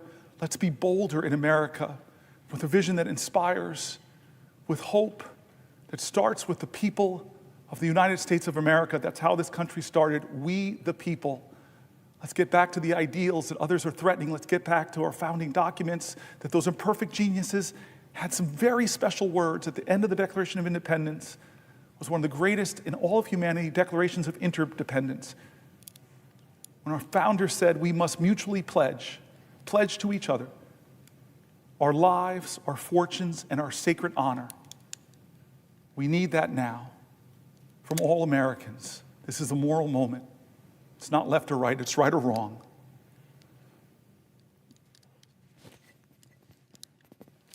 Let's get in good trouble. My friend, Madam President, I yield the floor.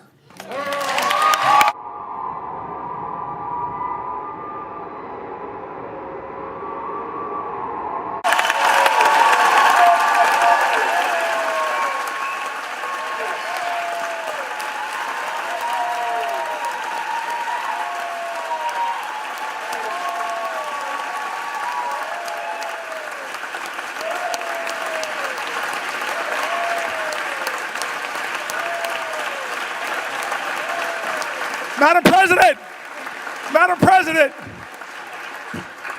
thank you to the pages, thank you to the parliamentarian staff, thank you to the clerks, thank you to the doorkeepers. There are so many people that make this place special. I kept you up all night, kept you up 24 hours. I just want to say thank you. Thank you, everybody.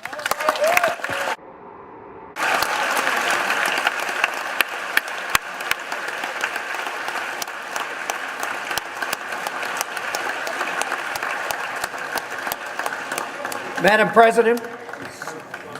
Madam President. Senator from Idaho. Madam President, this next regular order of business, confirmation of Mr. Matthew Whitaker.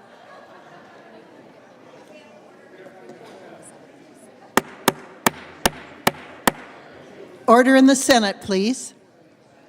Order in the galleries. Madam President, is the next regular order of business confirmation of Mr. Matthew Whitaker to be ambassador to NATO? So that's the next order of business up. It is. Thank you. I'd ask unanimous consent that myself and the senator from. Welcome, everybody, to the Jim Acosta Show, or should I call this the Jim Acosta Chat Group? Those seem to be very popular in Washington right now. As you can see, joining me on today's show is Pete Buttigieg, the former Secretary of Transportation during Joe Biden's administration, and also a Democratic presidential candidate at one point. Do we call you Mayor Pete anymore? Just Pete? What do we call you now? Secretary Pete? Yeah, let's go with Pete.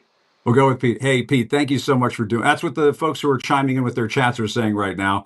Really appreciate it.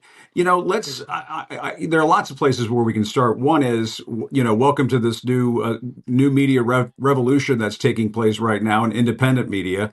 That's what Substack is all about. And so it's good to see you here. And I've noticed you've already picked up quite the following. Yeah, I'm really excited about Substack and planning to spend more time using this platform. I think probably